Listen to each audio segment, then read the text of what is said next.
Okay, it's live. Madam Mayor, it's 5:04 and we are live. Thank you very much, Madam Clerk. Good evening. I'd like to call the Hey. Kind of different. excuse me, June 15th. June 15th special meeting of the City Commission to order. Can we have a roll call, please?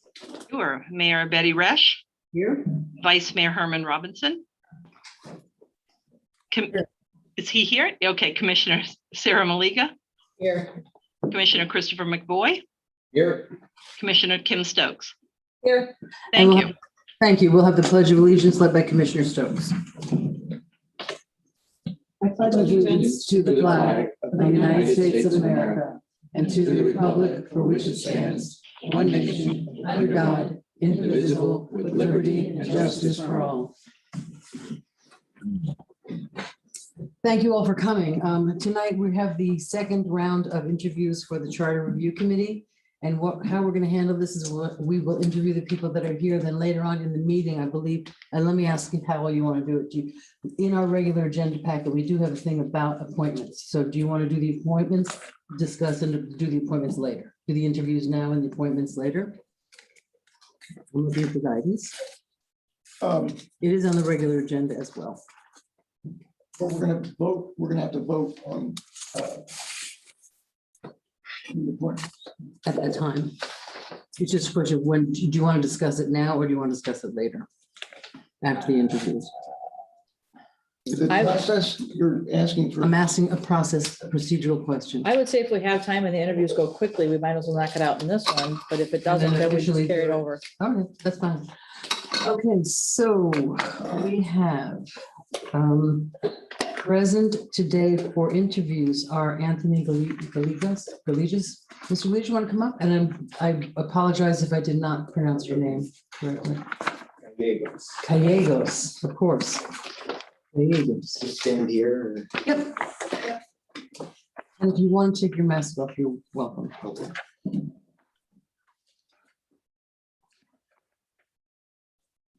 Okay. Please tell us why you want to be on the show. What do you see as the charter review? Well, from the end of last year to March, the March elections, the city elections in March, I spoke with many residents who told me not only about regular issues, like common issues, such as like road quality, speeding issues in their neighborhoods, and, their utility bills, but also things like why can't we have like street vending, or why can't we have or why are the elections in March instead of March instead of November. So what that told me was that a lot of residents have not just regular concerns about their neighborhoods, but also concerns that can be addressed like through the charter. What do you see the charter as? It's the bylaws of the city. Have you read it? Parts. Okay. Is there something specifically that you saw in the charter that you thought might be addressed? The most glaring thing, again, going back to last year, was the issue of vacancies in the commission. Vacancies on the commission? Yeah, like Commissioner Hardy, District 2, the previous commission left that seat open for over 2 months, I believe. And in the charter, it specifies, it gives clear instructions if the next election is within 6 months, but if it's longer, if it's more than 6 months away, it's a little vague. Mhm. And I thought that that was something that should be, or could be looked at, because having experience both creating and revising bylaws, organizational bylaws, I think it's good practice to always kind of think about like edge cases. Like, I don't want to sound cynical. Oh, go ahead. You want to, Welcome to Lakewood. you know, you want to believe that people have good intentions. But sometimes, you know, if you leave open room for potential abuse or just neglect, it can happen. And so I think it's important to always be thinking about that, and to amend it if possible. Okay. Does anybody else have, this is your, Mr. Gallegos comes from your district. Would you like to ask him any questions? I think you've asked some pretty good ones to get us started. Keeping in mind our time. Yeah, no, I think I'm good. Okay. And does anybody else have any questions? No, I just want to say thank you because, you know, you are a younger citizen and you are coming forward and wanting to get involved with the advisory boards. And that alone, I just want to commend you and say thank you for wanting to get involved and being a force of reckoning with. Yeah, it takes something to come forward. It does. You stole my speech and I was You very had the quiet. opportunity. You had your chance. And as a new resident, I mean, relatively new, Right. we need to get the value of that's not the way we do things. But you graduated from You were at Lake Lakeworth High, High right? School. Did you grow up in Lake Worth or? Yeah, I grew not in proper Uh-huh. Lake Worth, but just west of 95. Uh-huh. My entire life. All right, great. And thank you, really. It's something to come up, and we appreciate your interest. Madam Mayor, you asked a question in the previous interviews about the time. Yes, oh, yes, we talked about that, and I'm gonna throw something out there to us all to think about for the next piece when we actually do the vote. Sarah and I went to the training, how to be a mayor, how to be a commissioner. We went last weekend and it was great.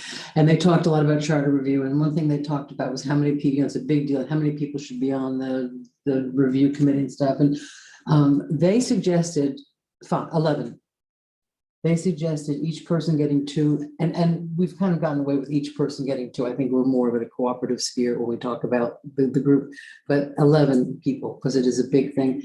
And I just need consensus at the meeting, if that's a number that we can all agree on. I like that. The other thing I want to talk, you can go ahead and sit down, I'm sorry. We get to talking. The other thing I'd like to bring up at the next piece of this is, we talked about this process with a deadline of like October, November to get it on the March ballot. And I have thought about that. This is another thing they talked about at that workshop. There's really, I mean, if we're working on it and we know that we're in the process of the charter review, we're going to be asking 11 people to come and meet and work together. And Juan and I sat down the other day with the calendar and it was like, that's a very short time for a lot of work. So I'm going to suggest when we get to the regular meeting that instead of looking and having a rush deal, having this time pressure, that we don't worry about that we can always go to the November ballot. I mean, the charter hasn't been reviewed in how many years? Many, many years. So that's not a pop quiz.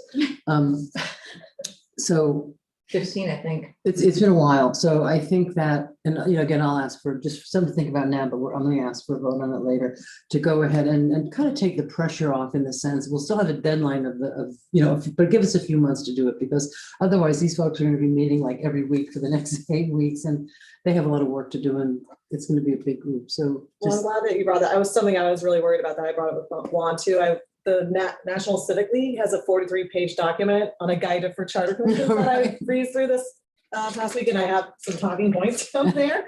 And in a lot of cities, sometimes it's like a 2-year process, and they recommend that the meetings rotate between different neighborhoods. Okay. Getting more community engagement. These are all things that we've all said we wanted, and we have a chance to do Here that we with have an this. If opportunity. we're not saying we have a 3-month deadline. Exactly. That really puts us in a bind where we're gonna do something sloppy.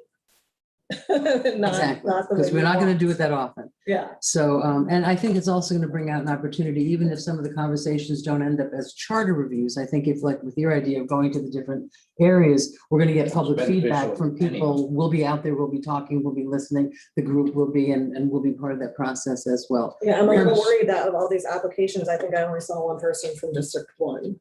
Well, So I'm but also that, worried about, well, we have the to do things like chance, this to get that was more the people chance. involved. I mean, we did extend it. No, I'm not Yeah. saying we did anything Yeah. wrong, Yeah. but this is another opportunity for us to get out get and out there. bring more people in outside of our usual networks Yeah. and usual media. Herman, did you want There's to? a 6-month deadline.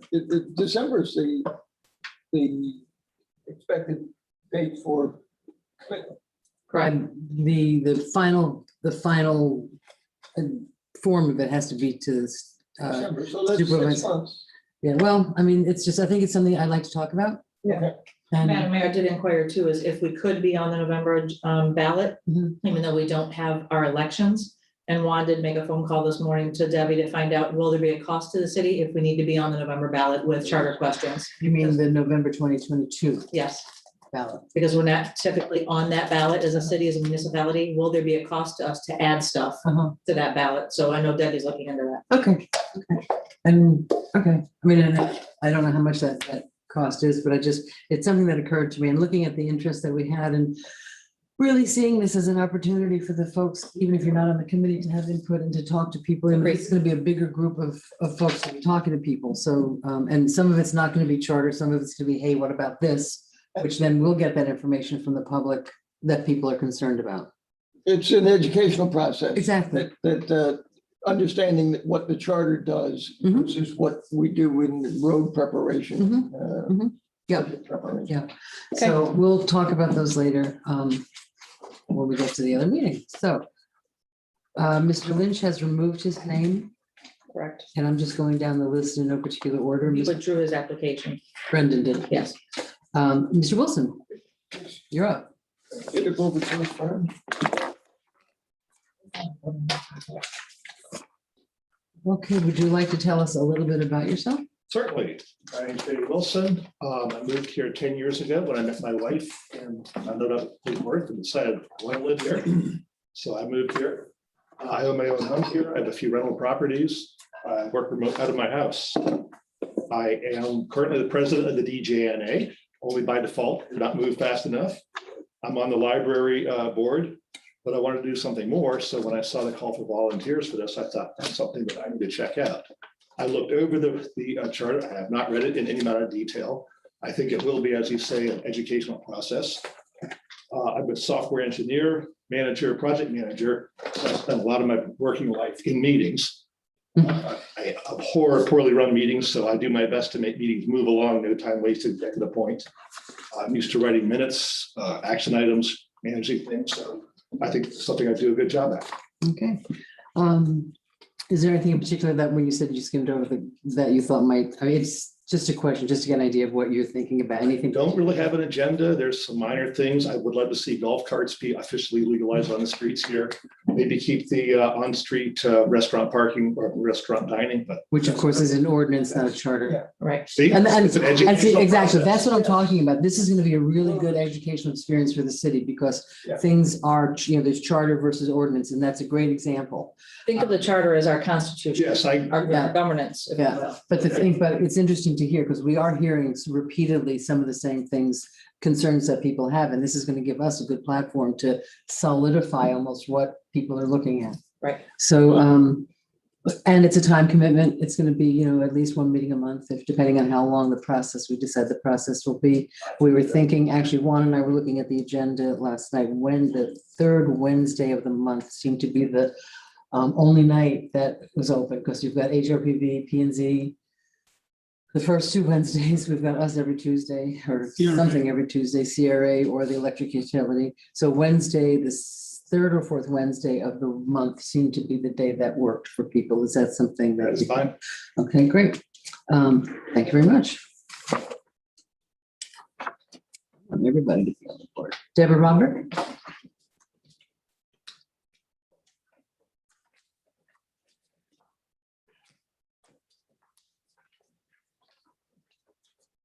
Hi. Hello. I did have a little bit prepared. So put a little- Great, thank you. Go ahead. First of all, my name is Deborah Robert. I want to thank you all today for this opportunity to apply to this board. I consider that an honor and into itself, because how often does that get to happen? My husband and I have been residents here for about 6.5 years. We bought in South Bay Cottage 5.5 years ago, so I'm downtown. Prior to living here, I had a 25-year career in global conference and concert production. I worked directly with presidents, heads of state, dignitaries, and CEOs. And from boardrooms to arenas all over the world, I've gleaned a lot of advice and knowledge and ability to converse with anyone and adapt to any situation in front of me. I've also had some familiarity with city government because I was the PIO, or Public Information Officer, for the city of Fort Myers years back, and also did PR for the city as well. Now that I'm disabled with MS, I'm home pretty much a lot here in Lake Worth Beach. But downtown living has really been a lifeline. And I really feel as though we're all kind of an extended family in the city. And there's just something so rare and so good about that. That's what we have. So I heard about the Charter Advisory Board coming up. And then I learned that the charter had not been under any kind of comprehensive review in well over 2 decades. Well, when you announced there would be perhaps 11 seats to fill in that last meeting, I really jumped at the chance to apply, knowing our city needs to stay ahead of the growth and the expansion that's already upon us with a government structure that has equal and even representation for all. This I felt was a chance to contribute my time and my skill set, which I don't get to do too often anymore, as a resident, to something meaningful and lasting for the city I call home.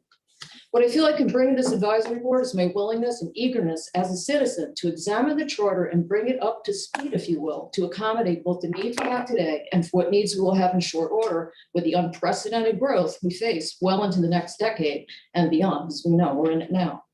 I'm a balanced person who looks at things philosophically and not judgmentally. I also find myself to be, I think, a logical person who enjoys taking ideas and concepts and even disagreements and putting them under deep consideration. I break them apart, I analyze, discuss, debate in order to find just solutions that satisfy for the good of the majority. And I was encouraged to apply for this board for kind of just that reason. What I feel I can bring to this advisory board is my willingness and eagerness to explore the charter, to engage in discussion and ideation with a diverse group where we can come to a consensus on what we present to the commission and to the public.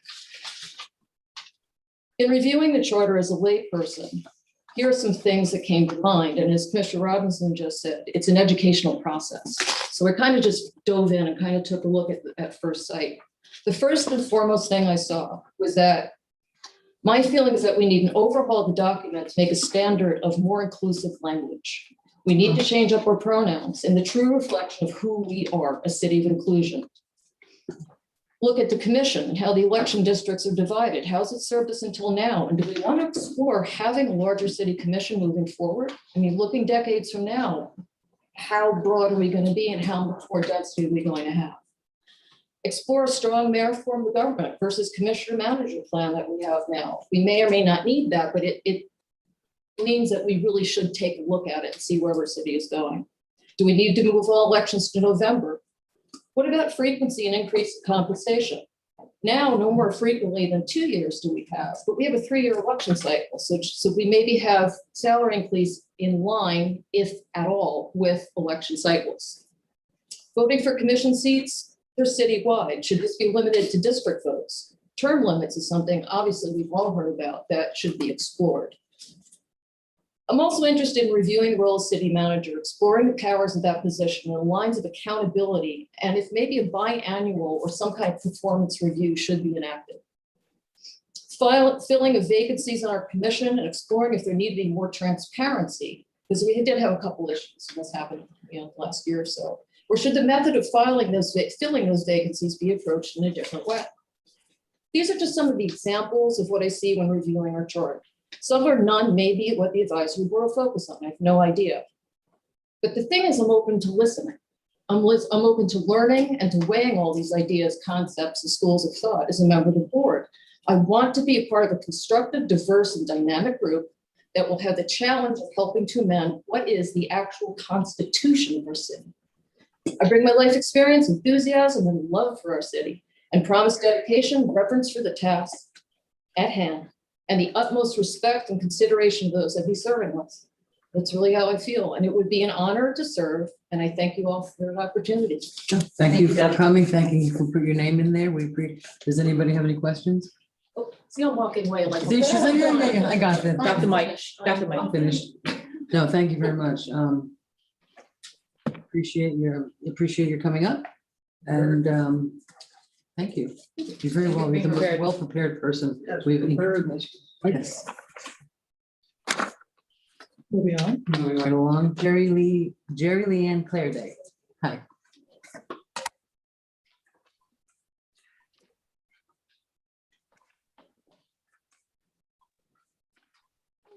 Hello. Just proceed. Hi. Hi, Good to see you. Thank you for coming, putting your name out and coming forward. It's a big thing. Tell us a little bit about yourself. I see you're on North D Street. I am Tropical Ridge. Uh-huh. I believe I painted next to you in the Unity Wall the first time, yes. My name is Leanne Clairday. I have lived in Lake Worth proper since June 27 of 2019 when we bought our home. Prior to that, we were in unincorporated Lantana, but it had the Lake Worth Everybody does. postal. Right. I initially became interested in charter review in the previous commission. I was the one that kind of organized the original informal charter review group. At the time, we and a collective group of constituents were most concerned with the trajectory of our city. So we formed a little charter review group, informal, and we met several times. I brought my notes. We too had we actually researched and found that document you spoke of from the National Civic League. And I do have my notes. We were more interested, well, I say that, we never could get off of the ground because there was a lack of diversity. And we had one member who had a background in diversity and inclusion and was very adamant about us having that.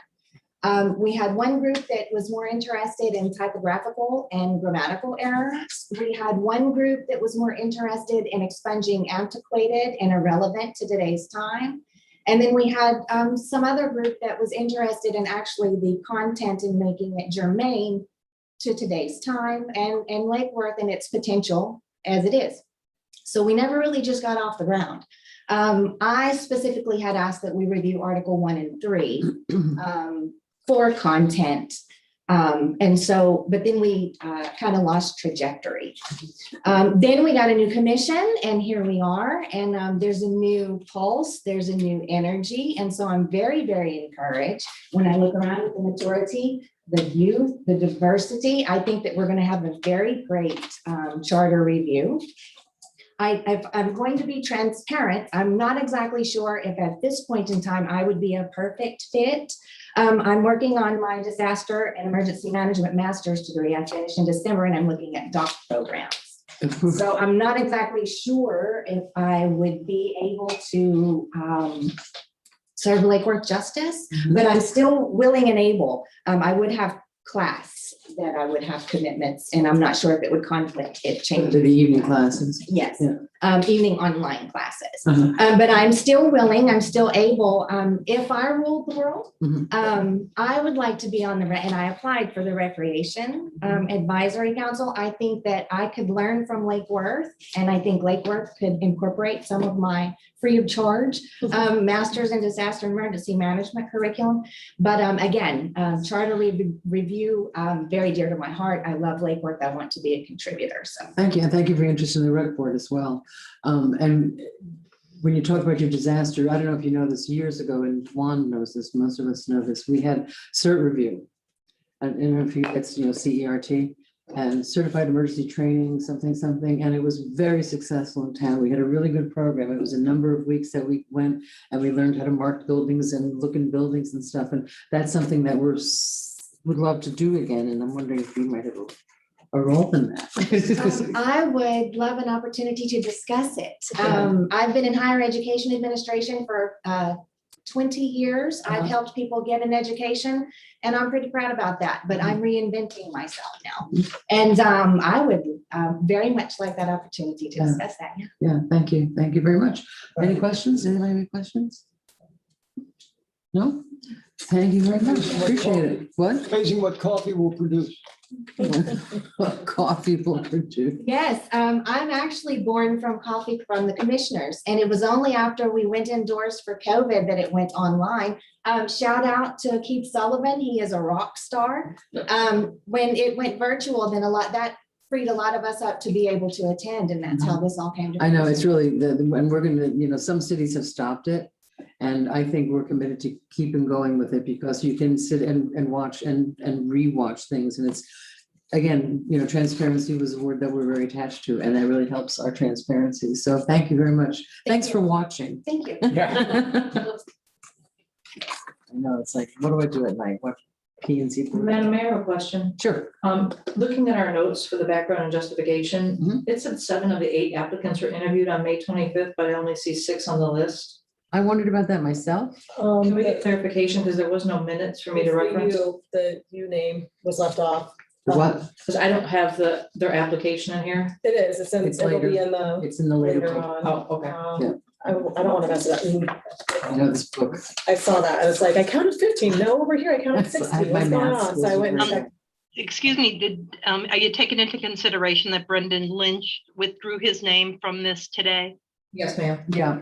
Okay, thank you. Madam Clerk, do you have a list of who we interviewed last time? Shabazz Yeah. is missing. Who? Shabazz. Shabazz. is Oh, missing. Shabazz is missing. That's right. It's not on here. Okay, thank you. All right, we figured that out. Thank you. I was wondering, I was like, I can't. Thank you, Commissioner Stokes. I was like, oh my. My numbers, I was like 15, that's an odd number. What's going on here? And they're like, I got It's 7, but I'm 16. counting 6. I'm like, where am I missing a person? Okay. Ms. Brown, you're up. He's here. Joyce Oh, Brown here. is here. We have 2 different items. Okay, well, I'm Joyce Brown. I've been in the downtown for about 15 years. We sent you this resume, so you probably know what I've done in the past if you've looked at it. But I love this town. I love the downtown. I sleep elsewhere, but I'm here just about every day for longer hours than most. And I'm very much interested in going through this paragraph by paragraph and line by line with other groups of people in the community outside of the meetings, discussing it and seeing how we can come up with a modernization of this charter. This word eludes me. It's late. Yeah, but one of the things I'm most concerned about is that people do not vote for their representatives from the district in which they are. And I would like to explore that and see if that cannot possibly be changed. Mhm. We find that most people elected are elected from one group of people who vote the most on one side of the tracks. And I think it would be really an important thing to see if there were the possibility of giving people who the ability to vote for their own representation. And does that Wednesday night thing, I mean, you spend all your days in Lake Worth, will you come back for the meetings? Of course you will. Of course I Okay. will. Of course I will. I am also, I'm so glad that everybody here mentioned diversity. I don't know if we're diverse by virtue of the other people that were there, but I certainly would embrace diversity in any discussions that took place outside of these meetings and trying to make this thing work, because that's critical to this town, and it's critical that everybody in this town be represented in what we do and what we say. One thing that everyone needs to understand, and I hope we haven't mentioned this before, but this will be a sunshine law meeting. This will be a sunshine law group, which is the most annoying thing. No, it's the most important thing ever. Well- Sunshine laws are critical. It's critical, but it's annoying. It's annoying. Of course it can. Well, someone said, when we say, it's a lot to learn and, and learning all the stuff that we're learning. And so I said, well, look at it this way, Betty. You are one of 5 that was elected to run apparently, $150 million corporation, and you can't talk to the other people. So it's a little bit of a noise. But What I will do when I have discussions outside of this group is not take credit for what we say. We'll give them all the credit. for Yeah, that. and I think you've heard us say, we're looking, this is really an opportunity for us to get a lot of input from. I really think that's absolutely critical, and it's absolutely critical that people know what is this charter. Mhm. And that we broadcast this far and wide, and that we broadcast what, the changes that we want to make, so that people understand what they're voting on when they eventually get this on the ballot. And just for people out there, the charter is available on our website. So, and it's not that long. It's not that hard to read. Thank you so much, Ms. You Brown. went to law school. Come on, that's not fair. I'm not, I mean, that's why my eyes are ruined after 5 o'clock. Richard Stowe Is is, he calling online? I don't know. Is he, Madam Clerk, do we know about Mr. Stowe?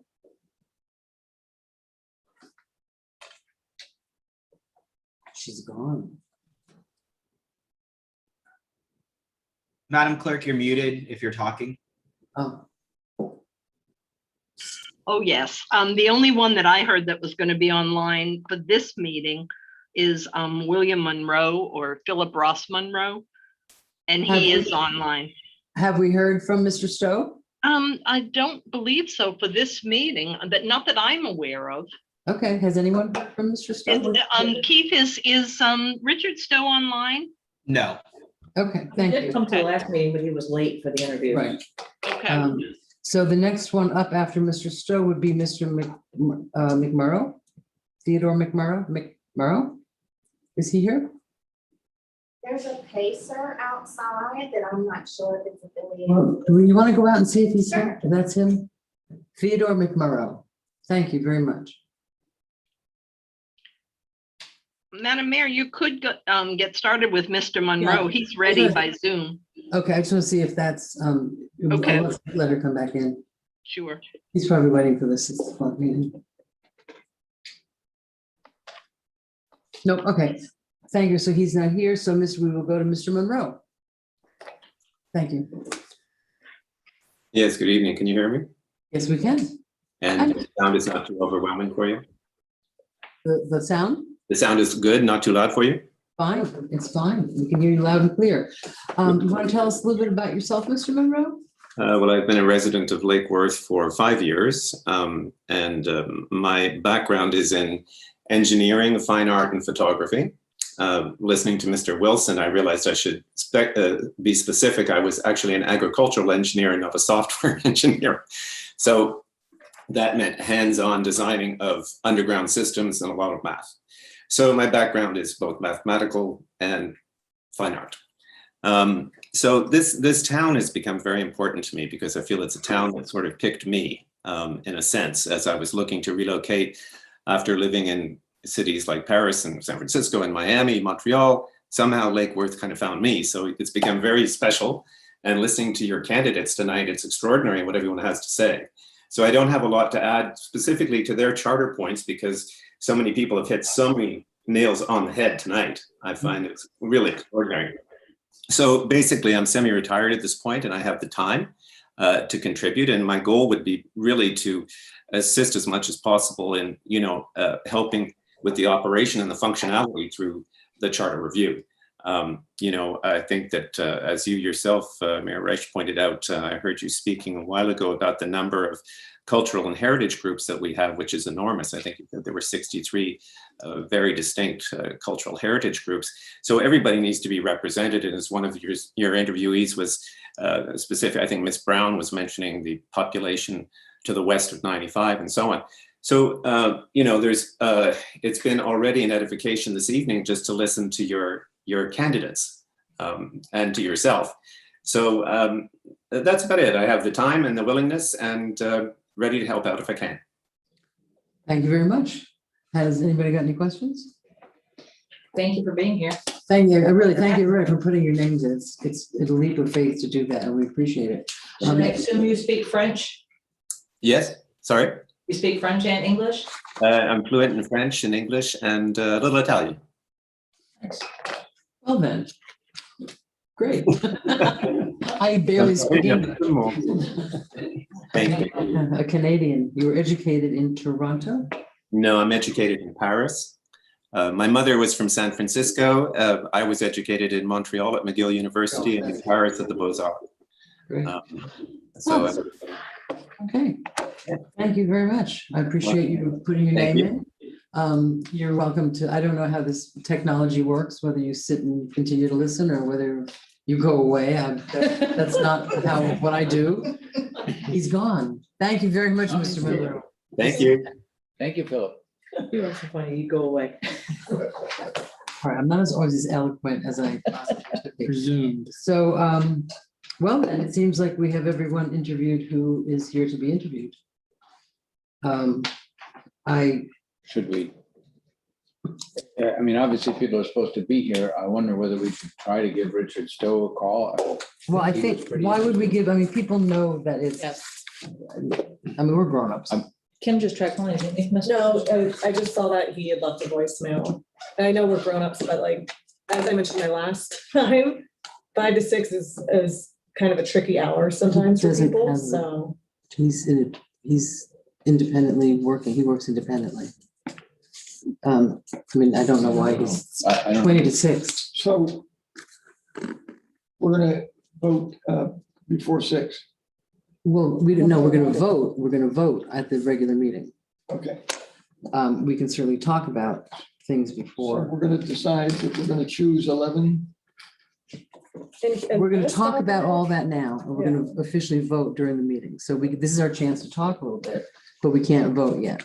We can just vote on what we have. So I don't know how, I'm supposed to run the meeting, but I'm looking for suggestions. Is there a way, what's your pleasure? I like expanding the group, To 11? yes. So we have 13 applicants, it seems like. We have 13 applicants. 13's even better. Because, and this, according to this Civic League, Yeah, it says, National Civic League states that a charter review board is typically between 15 and 20 registered voters, which seemed high, but it's gonna be hard choosing which 2 people want to Yeah. serve. And also wanting to keep the diversity, like I said, there's only 1 person Yeah. from District 1. I'm not sure how many from District Yeah. 2. okay. And so, and then like, I don't want to start putting people, I was prepared, this is gonna I'm- put people on staff I to think ensure that's, diversity. yeah. I don't really wanna put One those- thing we have to think about, which, I mean, I actually like, I mean, we have 13 interested people. You know, who have, That's good. you know, I'm good with. okay, are you good with that, Miss Stone? You're not Miss Stone, I always call you that, I don't know why. Is it It's not 13? Richard. Miss We Maliga, had 16, 1 person withdrew, 2 people didn't show for the interview. right, which I consider a waiver. If I don't show up for my hearing, my judge says you lost. I mean, that's kind of Kim's math. We have 15. 15? What? Do we have 15? But 2 people didn't show up. 2 people didn't show up and 1 withdrew, so that brings it down. So we're not looking at all the applicants, we're just looking at the ones that showed up, put their time in. Okay, I Right. thought we were saying we're just Exactly. gonna take all of them and go. No, no, I no, was like, how no, is that fair to the people who? no, they came here, right, yeah. Right, No, I'm saying that. no, Mr. I'm good with that. Okay, so, and I mean, everyone that has come up to speak to us has something wonderful to say. And I love the youth, I love the different, different ideas, so I am okay with, so let's just make sure we have the number right, because math is not my strong point. So we're talking about Mr. Gallegos, Mr. Wilson, Miss Robert, Miss Claire Day, Miss Brown, Mr. Monroe, Mr. Blackman, Mr. Goodstein, Mr. Morgan was here, I believe. Yep. Yeah, Mr. Shamshi Basha, No, that's female, Ms. isn't that female? No, Yes, she was. No, he's an attorney. he's an Oh, attorney. no, oh, that's Yeah. your 2 last name. Endo. Right, now I lost count. Sorry. Damn it. That's very similar You to. did warn us that Go, math was do not. it the again. thing. 1. Okay, Gallegos, Wilson, Robert, Claire Day, Brown, Monroe, Blackman, Goodstein, Morgan, Shamsi Basha, Stevens, White, and then Ms. Shabazz, who, that's her last name? Yes, Yes. Okay, so that's 13, I think, yes. if everyone was following this high math. I think that, to me, that's the happiest, Yes, that's 13. okay, all right, so we'll vote on that at the,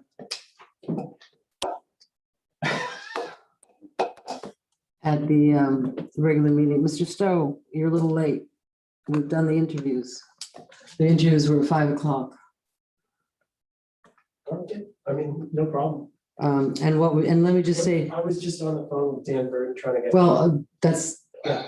um, And what we've done, what happened then, as a result of you not being here and somebody else didn't come and somebody withdrew their name, we have a total of 13 applicants who did show up on time and give us their reasons. And we haven't voted on it yet because we can't vote till the regular meeting, but everyone that had come forward was so interested and interesting and diverse that we decided that 13, and it has to be an odd number, was a good number that's the moment that you walked in, which is awkward at best. But are we going to stick with what we had just talked about? The 13? The meetings are public. Yeah, absolutely. And one thing we also talked about was where this is an opportunity that we're going to all use to get out into the neighborhoods and to talk to different people about the different ideas that they had, so that we learn what people are talking about, the group learns what people are looking at, and a lot of it's going to bleed from the charter into ordinances and just different issues that people have, and that's a good opportunity for us to do it. So I think we've made a decision. Madam Mayor, I also just want to let the people who are being put in the charter review know that we're not going to send you out blindly. We're working on the confines of what the charter review looks like and things like that. So we're not just. We're learning as well. Well, like they do when you're elected. Yeah. Christie, Well, another thing we need to discuss is how the chairperson is going to get picked, because this suggests that being done by us, making sure that we have somebody in there that's going to be more of a mediator than a A facilitator, driving right? Oh, yeah. kind of thing, so I don't know if when we're gonna figure out like the launch date and how the chairperson, and then once that's figured out, then they can kind of get up and running, but I do agree we need. Yeah, and I mean, sometimes I think there's also something to be said for let the group meet and see like when the jury, who becomes the chair, the jury, that person might just from the group emerge. So, and that's just another way to look at it. I have no preference either way. I'm going to suggest that our attorney be the chairperson. I don't think that's how that works. I don't think she can be. She can be the legal expert. There's usually a resource person, a legal I think we expert, have and a 13 chairperson. very interested, qualified, educated people. Madam Mayor, I'm not sure what Commissioner Stokes was reading, but in the resolution, we have it set that the charter review committee selects its. That's what I thought Okay, we so said, that's already yes. been decided by Yeah. the previous It's in your commission. resolution, you can Right. change it, but that's the way we. Okay. Yeah, draft the and come resolution. up with, their own, And normally, the city attorney or who an attorney assists. Right. Because obviously legal issues are gonna come up, assists along with city staff, Mhm. whenever the review committee. Yeah, meets. it's, one of the issues that we have is we're really short on staff at this point. So part of this charter group is going to be sort of self-directed, a little bit more than the other, because you're not quasi-judicial, you're an informative group. So we're going to put a lot of trust in you all. We hope you don't disappoint us. Congratulations. to Yeah, all of thank you very much. Thank you Really for your appreciate time. it. Thank you. And we will notify everybody, I'm assuming Yeah. certified mail or whatever, let them know. Congratulations. Give you an email. One of the 13. And we're going to be voting on this a little later on tonight. You're welcome to stay, but if I were you, actually. This is your Hit the road This while is you your got. out downtown. While you have the chance. We have so many great presentations. Madam Mayor, we're taking a break. Yeah. Recess. Let's take a little recess till 6 o'clock.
Keith, I think we're just waiting for Commissioner McVoy.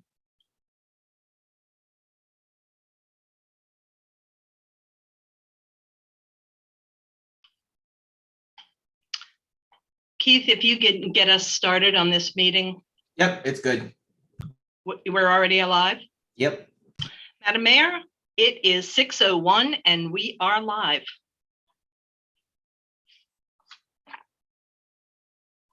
I think you're muted. Good evening and thank you for coming tonight. Madam Clerk, will you read the roll? Mayor Betty Resch, Here? Vice Mayor Herman Robinson, Here. Commissioner Sarah Maliga, Present. Commissioner Christopher McVoy, Here, Commissioner Kim Stokes. Here. Thank you. Okay.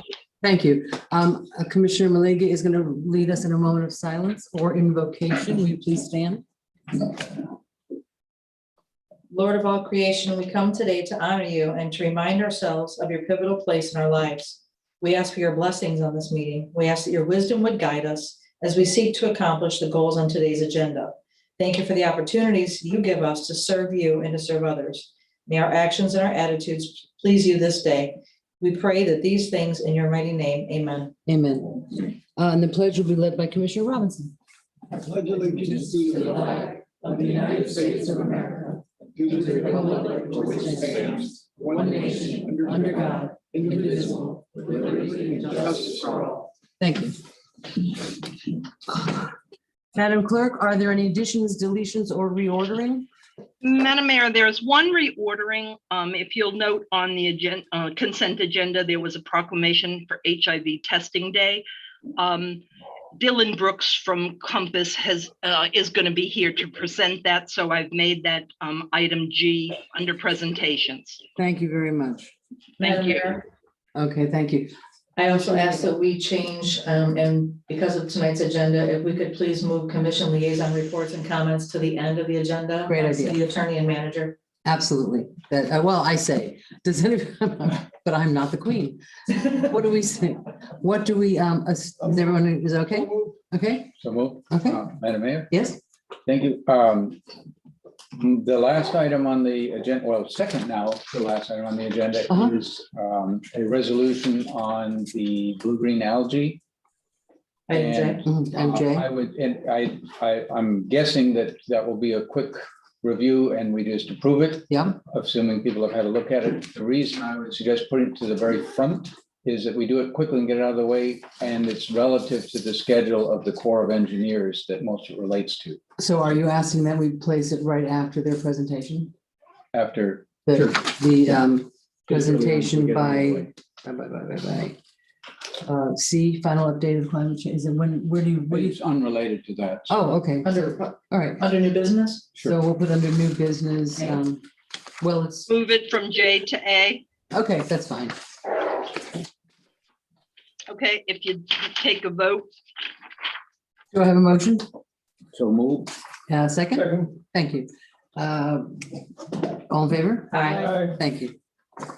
So moving right along, we have a legislative update by Senator Lori Berman, Representative Mike Caruso, and Representative Omari Hardy. Afternoon, Mayor. Good afternoon, welcome. Yes. How are you? Welcome. And Senator. Lake Worth Beach. Pleasure to be here. Thank you. Yes. Madam Mayor, do they each get their own 10 minutes? I thought they did. Yeah. Yeah. Yeah, so you can Senator first. Senator Berman, let's start there. Great. Almost good evening, Yep. Madam Mayor and Commissioners. So happy to be here. Happy to be here with all of you who are involved citizens, which I love seeing. So as you know, we completed our session at the end of May. We only have one constitutional duty, and that is to pass a balanced budget. And we did pass a balanced budget. And believe it or not, it was $101 billion. It is a huge amount. We put that budget together in 2 months. So there's a lot of work that goes into it. A big part of the budget this year, when we started our session, we all thought because of COVID, it was going to be a really, really tough year. Things, the economy, our economy in the state was down, and then things started to get better, and then the American Recovery Act was passed. And we got $10 billion from the federal government. And so in the end, we actually had a lot of money, and we were all able to come to agreement on a budget that I think everybody was almost unanimously adopted by everyone. So there's money for our first responders to get $1,000 bonuses. There's money for our education system, healthcare. It's a very well-funded budget. So I'm happy that we were able to do that. The other thing I'd like to report to you guys on is the preemptions that we do while we're in Tallahassee. So you know some of the things that are coming up that you're not going to be able to have input on. Yeah. I will tell you that it was a very bad year for preemption. I think there were something like 12 bills passed that preempt local governments. I'm a strong believer in local government and the government closest to the people. So I voted no on pretty much all these bills, but I want to just go over a couple of them. I think the most egregious one is the home-based business bill. Well, there's a lot that are egregious, I shouldn't say the most. And what it says is if somebody wants to open up a home-based business, you cannot restrict it any stricter than you would any other business in your commercial core.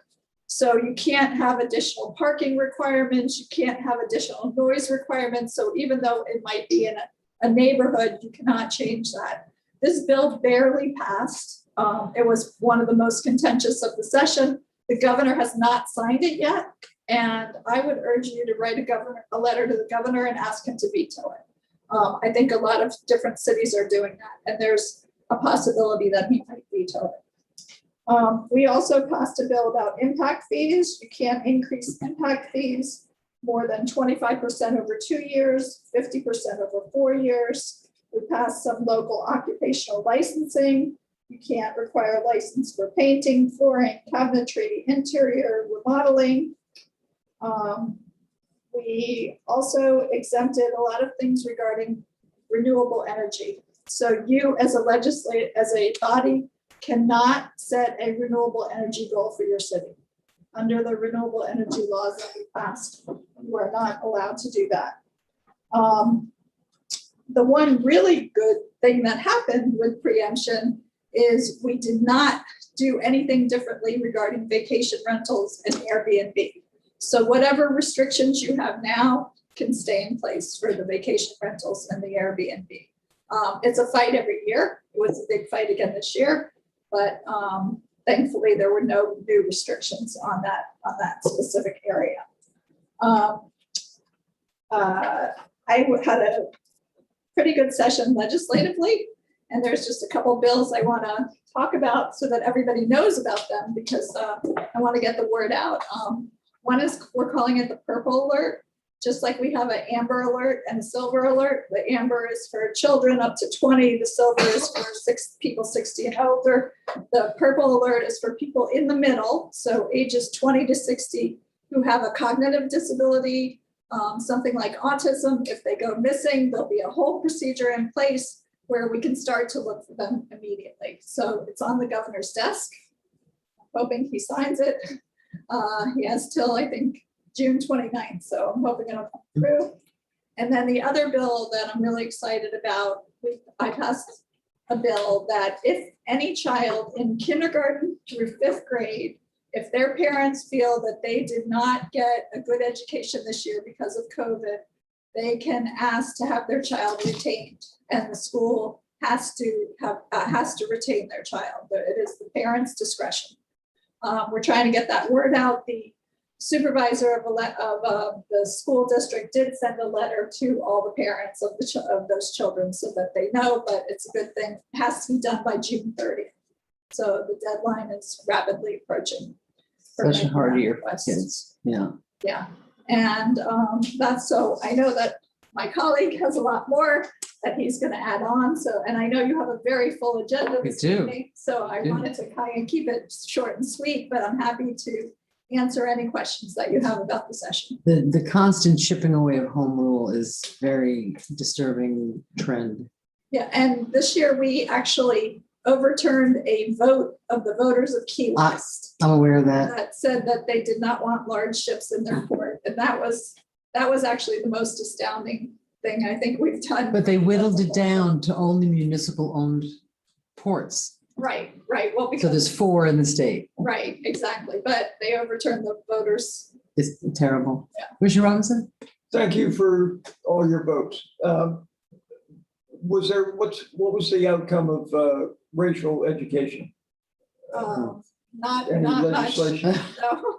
Unfortunately, the governor and the commissioner on education just put in place some requirements saying that you can't teach, quote, critical race theory, which is not being taught now in our school. Right. But there was no changes on regard to teaching of racial equality in our schools.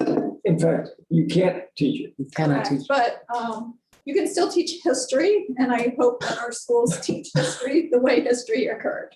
Thank you. And what happened with Florida Bright Futures? Did we see That was any? great. So that Bright Futures, thank you, all of you in this room and everyone. That was one of the best things that happened. And for those of you who don't know, at the start of the session, there was a bill that said you could only get Bright Futures if you had certain majors, which would, quote, lead you to a job like the STEM, the science majors. So someone like myself, who was a international relations major, probably would not have gotten qualified for Bright Futures.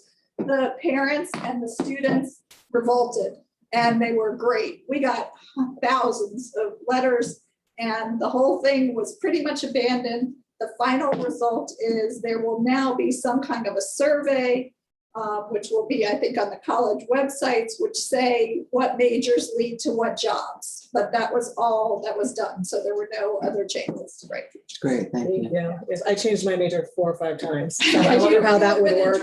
Yeah. Anybody else have any questions?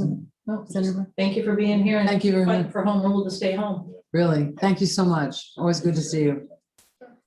So, yeah, it was, I got 7 kids Oh, and Bright Futures, I think they covered most of them. why don't you introduce yourself for those people watching out I'm here? State Representative Mike Caruso, District 89, runs from Boca Raton to Singer Island, encompasses the eastern side of Lake Worth Beach. Been honored to serve since 2018. And I just want to touch on, I guess, some of the things like Senator mentioned. We went to session thinking we were going to have a $5 billion shortfall of what we had in the 2020 to 2021 budget year, which was, I believe, $93 billion. So we were thinking we were coming in with 88 billion. They told us don't even think about appropriations or anything like that, because it's just not going to happen. And as we got closer and closer towards actual session taking place, meaning we worked our way through committee weeks, it turned out that that number the gap got narrowed. It narrowed, and all of a sudden we were 5 billion, then it was 1 billion, then we had a 1 billion surplus, and finally it ended up at 101 billion, $101.5 billion. But the governor did veto 1.6 billion, I think, to bring it under $100 billion. So we're at 99.9 Was there a reason for billion that? Or dollars. was that- He's done that every year. Huh. Even in your, like last year, things were fairly solid, although we were in COVID, and I think he did it back in 19 also. So at least $1 billion. So it seems to be the way he operates, and he cut back $1.6 billion, and some of mine, I was fortunate enough to bring about $26 billion. 26, I love 26 billion. Well done, sir. Nice. Yeah, here it is. Everybody take a stack. $26 million back to the district and Palm Beach County. So I was pleased with that. And let's see, I guess some of the things that the senator did mention were, I guess overall, we've got 20. There's Representative Hardy. How are you, sir? Good, good. Just overall, generally speaking, the budget came down to I guess we spend about 30 billion on education, 22 for K through 12, 22 billion for K through 12, 8 billion for higher education. It was an increase across the board for education. We spend about $44 billion on healthcare. And What does that mean when you know? Medicaid, most of Okay. it's Medicaid. Okay, so public health. Yeah, public Helping. health, exactly. Health and Human Services. Right. That's our budget. Criminal justice got about 7 billion. And natural resources, the environment, transportation, kind of lumped together, got about $14 billion. So that's most of our money goes towards education and healthcare, about 70% of it. So when you take those two into consideration, maybe even a little more than 70%. I guess bills, some of the bills that the senator did mention is, which was one of the preemption bills, and I'm sure you're very familiar with it because it affects the commissioners and you, the mayor, Madam Mayor, directly was HB 1, which is the, I guess they call it the anti-riot bill or whatever we call, whatever you refer to it as, which had some good intentions, but it places some personal responsibility on each of the commission members and the mayor. Should there be a riot and you hold back the police or you defund the police, things like that, it takes away your sovereign immunity if you were to do that during a riot. So I'm sure you're familiar with that and Yeah. heard about it, and And I'm sure the lawsuits will be coming. and it's kind of, I mean, it's sitting in your seats, kind of scary, because you're making decisions and what's going to be determined that, judged to be a stand down of the police where you're redirecting or something like that. I don't know how that's all going to work out. Then another contentious bill was the SB 90, which was the election fraud bill. A lot of people look at that in terms of saying that it would prohibit people, keep people from voting, and I think if you read the bill and the details of the bill, what it does is it puts safeguards on those drop boxes. It keeps and people going to drop boxes can't be addressed, or just like if you were standing in line to vote, nobody could come up to you and solicit a campaign for a certain individual. Same thing with the voter boxes, the drop boxes. You can't do that. And it creates additional security measures. Is that the same one that prohibits you from giving water to somebody in line? Yeah, you're not, yeah, that's exactly the bill. And does it also make it harder to re-enroll in voting by mail? Like right now, it's more automatic, and now we have extra hoops to jump through to get people. It does, it limits it. It limits it. And it reduces the number of, it reduces the number of elections by which you can automatically get your vote by mail. So You consider gerrymandering a fraud on true elections? do I Yes. consider? Yeah. I mean, I don't believe in gerrymandering. In fact, part of my district, is part of my district in Delray Beach. If you look at my district's pretty solid and contiguous, but there's this one box cut out of Delray Beach, which is from 95 to Swinton Avenue. What's the price? It's they call it the set, and it's just cut out of my district, and I wished it was in my district. I think it's all Democrat. I'm a Republican, but I think I'd still do well in it. And I miss that. I miss the opportunity to serve those individuals in that gerrymandered, and I'll call it a gerrymandered area of my district. Any chance of Lake Worth having one state representative? I don't know. I don't think so. I don't think Because so. of gerrymander. Well, I don't see Lake Worth as really gerrymandered. It's continuous. To get from the southern part of my district to the northern part of my district, would require, part of Lake Worth. And my district is the eastern side of the intercoastal on the ocean side of Palm Beach County. But don't you think it's a Madam Mayor, that's disservice 10 to us? minutes. Oh, we're at Don't you think it's a disservice to our city that we have 2 representatives for 7 square miles? Well, most all the cities do. Almost all the cities do. They're all gerrymandered. and certainly don't want to It's the put. right thing, but Well, is it gonna be a priority when we're doing the redistricting after the census? Is it a priority of yours when you're up in Tallahassee to make sure that we have fair districting? Oh, yeah, absolutely. Absolutely. good, glad to hear that. I mean, I, like I said, and you know, one of the areas I consider gerrymandered out of my district is the set in Delray Beach. And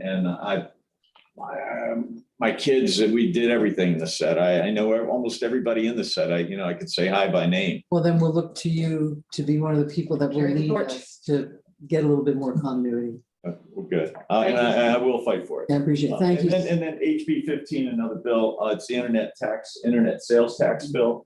And, right now, up until now, Florida was one of the only 2 states that didn't mandate that sales tax be collected on internet sales. And now we are. $1.2 billion is the tax number that we will collect from that. And $1.2 billion and. It's 10 minutes. It's been beyond 10 minutes.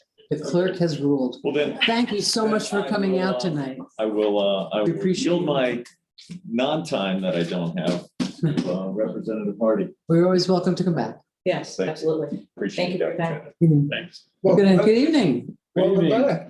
Hey, yeah. And I may be inclined to take some liberties this evening. This is the only place where I'm able to outnumber Representative Caruso. In the Florida House, it's 2-1 in the other direction. But no, look, first of all, thank y'all for inviting all of us, not just me, to come back and talk about the legislative session. It was my first legislative session and there was a lot to learn. It's probably one of the most important legislative sessions in the history of the state. When you think about what we're dealing with, COVID-19 had a lot of fallout from that, health fallout, economic fallout, educational fallout, budgetary fallout. And so dealing with those, all of that was a challenge, especially as a freshman, but everything was open in the state of Florida except for the Capitol building, which made it very difficult for folks such as yourselves to come in and influence those of us who are voting on things that matter to you and your constituents. Also made it difficult for members of the press to come in and observe the way that they normally would. And so things happened that would not have ordinarily happened. The silver lining that I find in that is that it gave me an opportunity as a freshman to learn the rudiments of my job, right? Typically you have folks coming by your office every 15 minutes. Meanwhile, 200 plus bills are passing out of the legislature. You hope you can read 1 or 2 of them. This year I had an opportunity to focus and I'm thankful for that. So I think that preemption was discussed previously. The budget was discussed previously. It's great to have a CPA here in our legislative delegation. But I want to talk about Senate Bill 90, the Sadowski Trust Fund for Affordable Housing, which is extremely important, and HB 1. The bad before we get to the good, some of the things we're able to accomplish. So Senate Bill 90, you talked about some of the provisions in there. Right now, or at least before this bill, you sign up for vote by mail, you get it for 4 years. You don't have to worry about it. Now you have to do it every 2 years. The really interesting thing about this is that it's going to restrict where supervisors of elections can put a drop box. And it is going to put additional regulations on them so that they have to man them 24 hours and have them surveilled and so on and so forth. But it doesn't give them the additional funding that they need to do that. So it's effectively discouraging supervisors of elections from placing drop boxes in the community, which make it easier for folks to vote, which is one of the reasons why I didn't vote for it. And also, I would just repeat what the governor said. This past election was the year that Florida finally put the ghost of Bush v. Gore behind us. So I don't know why we were fixing something that wasn't broken, but that was what the governor and folks in the legislature saw fit to do. Sadowski, this is kind of like a who stole the cookies from the cookie jar type of a situation. In the mid-90s, a guy named Bill Sadowski came up with a bright idea. When you buy a piece of property, you pay for a stamp, that money goes into a trust fund for affordable housing, and you should be able to trust the legislature to fund affordable housing with that money. But every year since 2003, the legislature has swept, which is a nice word for stolen, money out of that trust fund. And last year was the first year they didn't. To the legislature's credit, the governor vetoed lots of that funding and put it back into the trust fund, and this year was taken out and used for other purposes. So the legislature got a bright idea, leadership got a bright idea. They said, well, you can't ding us for stealing the cookies out of the cookie jar if we stop you from placing the cookies in there to begin with. So this year they came up with a plan so that when you pay for that doc stamp, money is automatically diverted to other causes. And these are worthwhile causes. Septic to sewer conversions, so our water quality improves, worthwhile. Sea level rise, resilience, worthwhile. There was no need to fund that on the backs of working class folks who need affordable places to live. And that's what happened. The original proposal was to cut the amount of money going into the trust fund by 2/3. Thanks to some folks in this caucus. And look, I believe in giving bipartisan praise. Representative Roth was instrumental in this. I served on that committee, but that was unveiled. He negotiated that 2/3 cut to a 50% cut, but it's still a 50% cut, and 100% of those dollars should be going to affordable housing. We don't have a glut of housing generally in South Florida in particular. We certainly don't have a glut of housing, affordable housing in South Florida. Some of the good things. So there was a lot of preemption this year. One good thing that I was able to do is reach across the aisle with Representative Wayman Duggan, who is a land use attorney from the Jacksonville area. And we passed a bill, I was prime co-sponsor on that bill, to basically empower you all, local governments who have to manage your cities and plan. Basically, there's so-called small scale comp plan amendments. Every 7 years, you got to do a comp plan amendment. You want to do some in between. There are these small scale ones that involve less scrutiny from the state. Well, we made it a little easier for you guys to do that. If you're going to do a small scale comp plan, it needed to be limited to 10 acres, which is about 2 baseball fields. That's nothing, right? So now you can make changes to up to 50 acres, and you don't need to go to the state for this onerous review process that costs you time and money. So that was something we were able to get passed. In addition to that, as a freshman, you have no expectations for how much money you're going to get in the budget, especially as a member of the minority caucus and also someone who is maybe a little bit outspoken. I understood that there are consequences when it comes to the money that you get in the budget, but we were able to get $1.28 million out of the legislature and to the governor's desk, and the governor only vetoed about $280,000 of that. So $1 million we got into the budget. Unfortunately, we didn't get anything for Lake Worth in there, but we did get for, I know, but I didn't carry anything from Lake Worth. I didn't carry it, but I'd be happy to carry something for you guys. We got $1 million for the public safety complex in Riviera Beach, which is certainly a positive thing. So this was an interesting session, a learning experience for me. The budget is a process unto itself. Folks like Representative Caruso and Senator Lori Berman, who've been doing this for much longer than I have, many kudos to them for the way that they're able to work the process successfully, and appreciate having the opportunity to serve. Thank you. Thank you. Thank you, Brian. Good to see you again. Welcome to your old home ground, Commissioner I'd Robinson. just like to thank Representative Hardy for his courageous stances on different topics across our land. Never known to be a shrinking violet. No. And how do we get the meeting to talk about getting those funds to our city next? That really was. Well, yeah, so in advance of that, let's have a conversation along with Richard Pinsky, who is a wealth of knowledge. When you've been through, I won't say how many sessions he's been through, but when he's been through as many sessions as he has, there's a lot that folks like myself who are new to this can learn from folks like Richard. So let's sit down with Richard and have that conversation. The other thing is, it was very tough because folks weren't in the building, right? So next year, with whoever is carrying your appropriations, please come up to Tallahassee and let folks know what you think.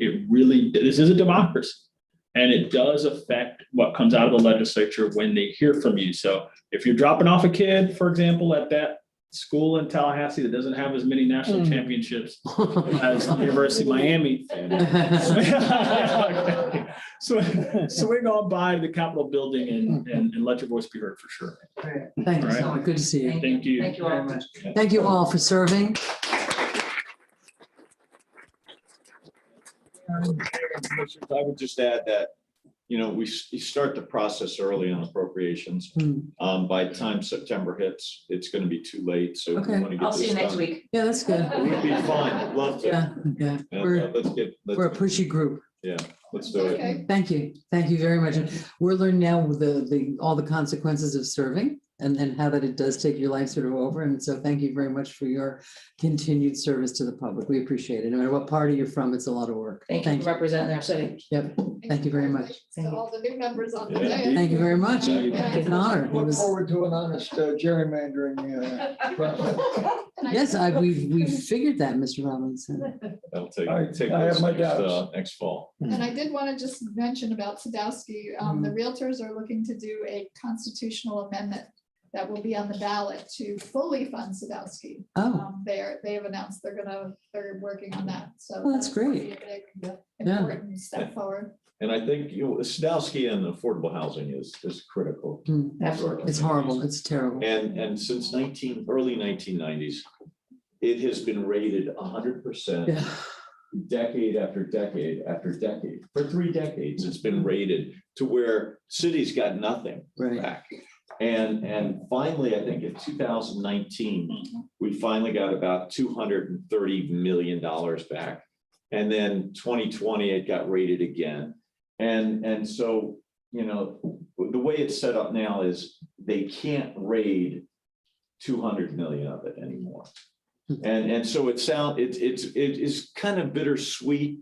We were getting nothing. We were getting 100% of nothing in the past for 30 years. Jeez. And now we're going to get at least 200 million coming back. So A year? A year. Great.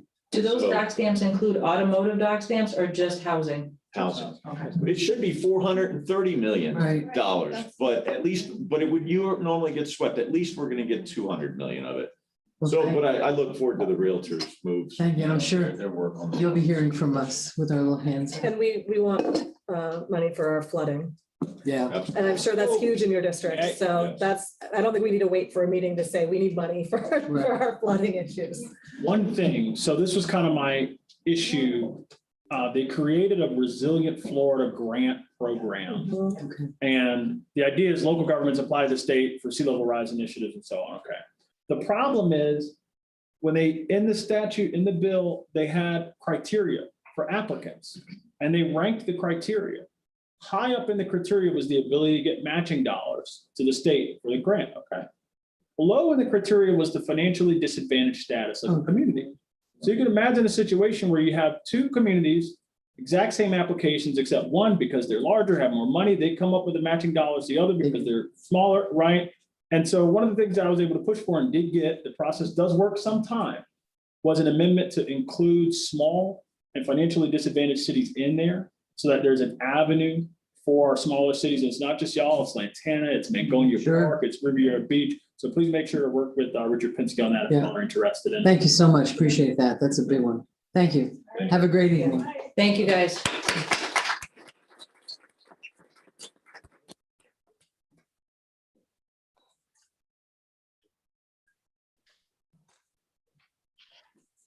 Now, we have a presentation by Dan Burton of Blue Zones LLC regarding mini roundabouts on Federal Highway.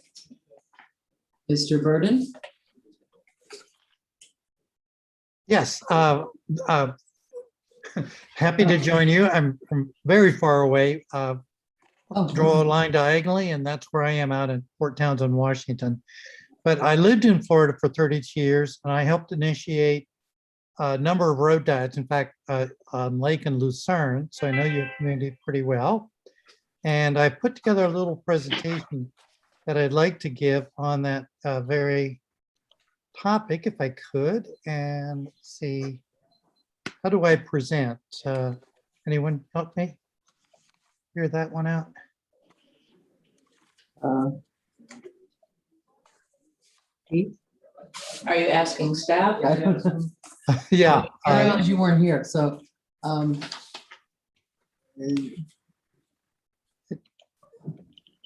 Is Keith there? I see Ben. Hi, Ben. Hi. Are you here to help?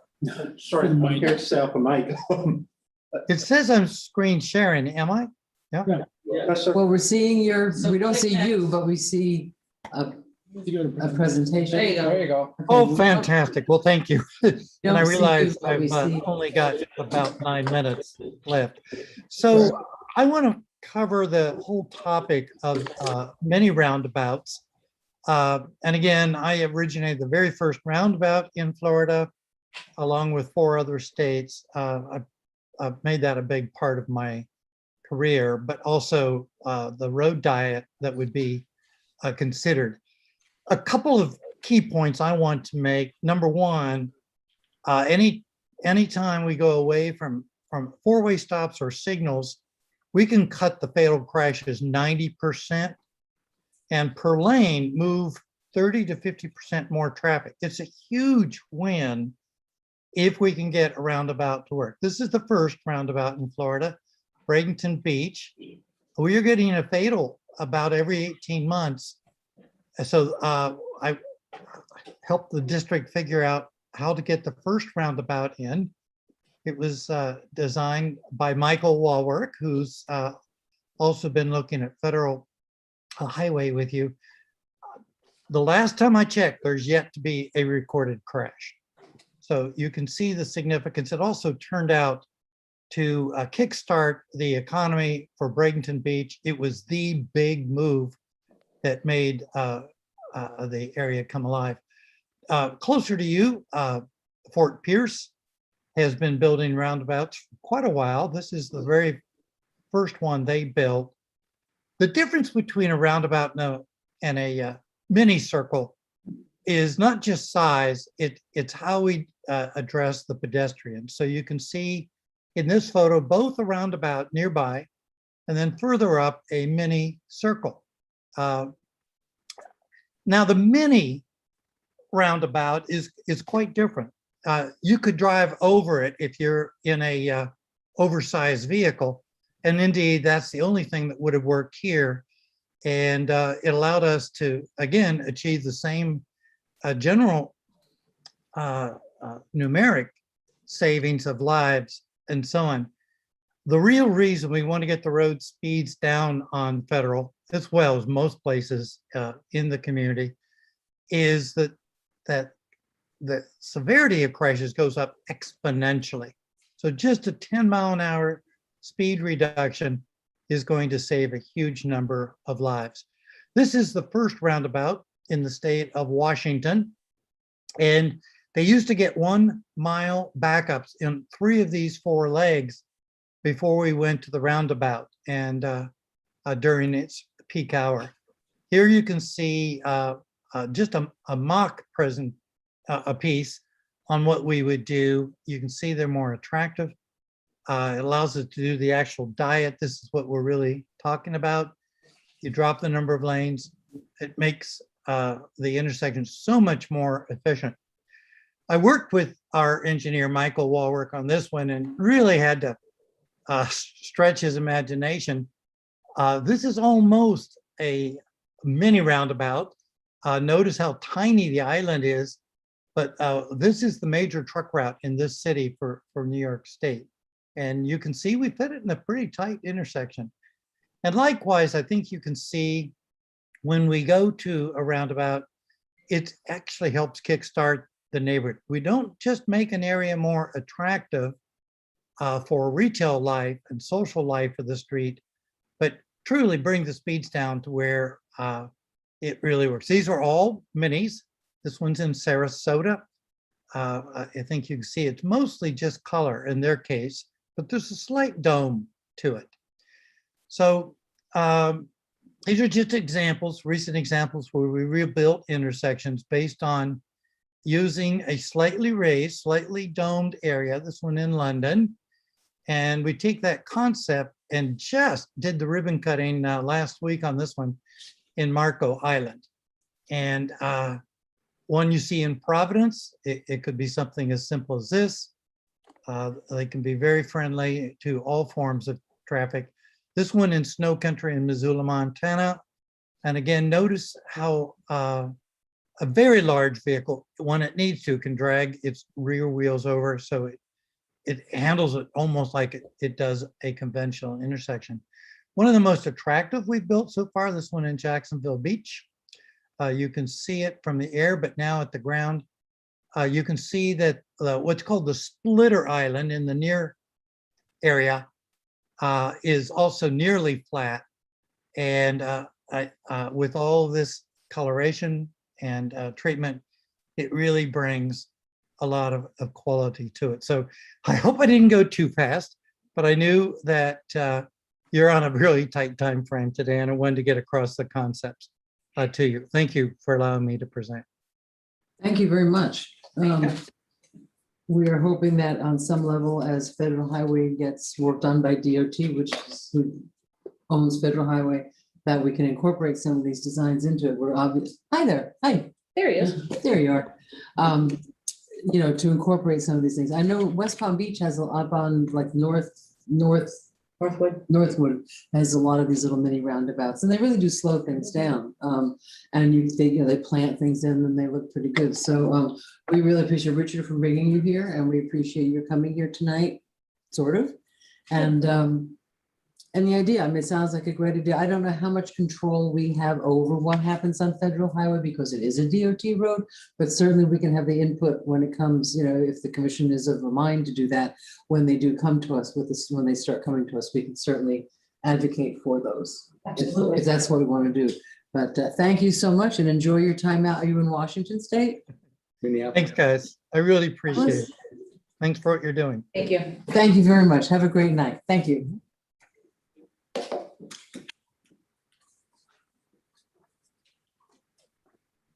Okay. All right, thank you very much. That was great. Now we have a final update on the climate change vulnerability assessment. Hi. Yes, good evening. Good evening. Just introduce yourself for the folks at home. Yeah, Felipe LaFossa, happy birthday. Happy birthday. Thank you. Felipe LaFossa, I'm the Assistant Director for Public Works, Mr. Jamie Brown. So yeah, this presentation is going to be on the final update for the climate change vulnerability assessment that we did. Give you a little bit quick history. This process started back in October of 2019. So a couple of years ago, roughly, that we started this process. And it was to develop the climate change vulnerability assessment for the city of Lake Worth Beach. We signed an interlocal agreement with 7 other agencies in Southern Palm Beach County: Boca Raton, Delray Beach, Boynton Beach, Lantana, Ocean Ridge, Highland Beach, and Palm Beach County. So there's 8 of us that make up this group that we had this study done. And we're here to present the final result of that. And so through a request for proposals, we selected Collective Water Resources was the consultant that actually did the study. And it was to determine the threats of climate change, to provide empirical data and adaptational strategies specific to each agency so that our policy board members, yourselves, and staff like myself can make better informed decisions in operating, planning, and funding our respective communities.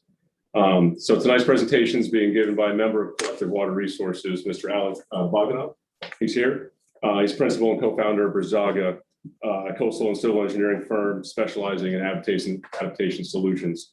So he'll be presenting on a high level of all the information that the final report provides, and most importantly, the strategies that we're going to use in the city, to move forward. So there's a lot of conversation about climate change, sea level rise. What are we going to do? So that's kind of where we're at, and he'll be able to go over all that. So I'll introduce. And this is a group effort between all the coastal cities here. Yes, ma'am. Yes, ma'am. Yep. Good. Thank you. Yeah. Good evening. Thank you for coming. Thank you all. I believe there's a presentation. There we have a, yeah, we'll be, this is that awkward moment when we hope it works. Well, who is sharing the presentation? I don't have anything. It's in the backup. Yeah. I thought the presentation was going to be someone from the vulnerability study had it on there, was going to be showing it. But apparently that was not true. So. You have in the backup, Debbie, that you can bring up? I'll see. I know I have the backup somewhere. Let me get it. Thank you very much. Sorry, folks. So I loaded it up in the system. Good idea. Yeah. Would you like to talk while we're waiting? Sure, I can start with some of the general topics. So first of all, as Felipe noted, this was a multi-jurisdictional assessment. And so first I want to congratulate you all. I think it's a very forward-thinking approach to work with your neighbors, thinking about issues like climate change. We've heard FDOT mentioned several times today.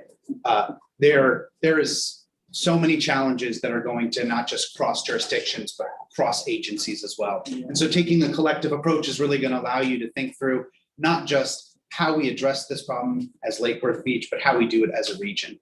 You all have a lot in common with your neighbors, and sometimes they'll try something and learn it doesn't work. So it helps you all as you move forward.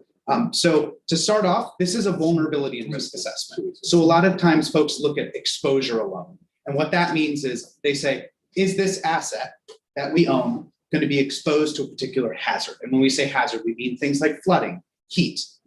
And all they say is yes or no. Well, the challenge with that is if you're trying to make a decision as a decision maker, you need to understand a little bit more than, hey, all of these things might be at risk. So the first thing we looked at is vulnerability. The best way to explain vulnerability is you have a fire station next to a park. Both may be exposed to flooding. Both may see the same amount of flooding. But if you have a couple of inches of water in your park, you're probably not going to worry too much. If you have a couple of inches in your fire station, you're going to be very concerned. And so this allowed us to look at not just whether an asset's exposed, but actually whether it's vulnerable. On an asset by asset level across all of Palm Beach County, we looked at not just whether an asset would be exposed to a particular hazard, whether it was vulnerable, and we also looked at how much it was at risk. So risk tells us what the probability of an event is. So not just will it happen sometime in the future, but how likely it is. And it also tells us if that event occurs, how bad is it going to be? So if you have 50-mile-an-hour winds versus 150-mile-an-hour winds, the risk consequence, the consequence of that wind is going to be very different. So that was just kind of going through. I have the slides in my head, so I'm just walking through them with you all. So the next part is just kind of going over the steps of the study.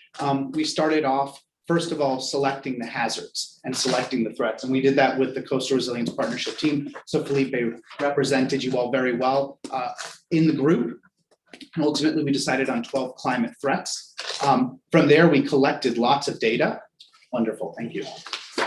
So this is the executive summary. So we can use this to kind of give you some of the results. So ultimately, we collected lots of data from all of the municipalities, creating basically a geodatabase of every asset in the community. From there, we had identified vulnerability as risks. Then we looked at adaptation strategies. And from there, we ultimately were able to create a assessment, and we're giving you a final report today. While we start, I'm going to pull up my iPad because I have the presentation on here and can at least walk through some of the results with you all. Sure. So the next thing is just talking about the threats themselves. So the first two are high wind and heavy rainfall. These are meteorological events. So these would generally be associated with weather patterns. The next two you'll see are harmful algal blooms and pest and disease outbreak. These are associated with health-related risks.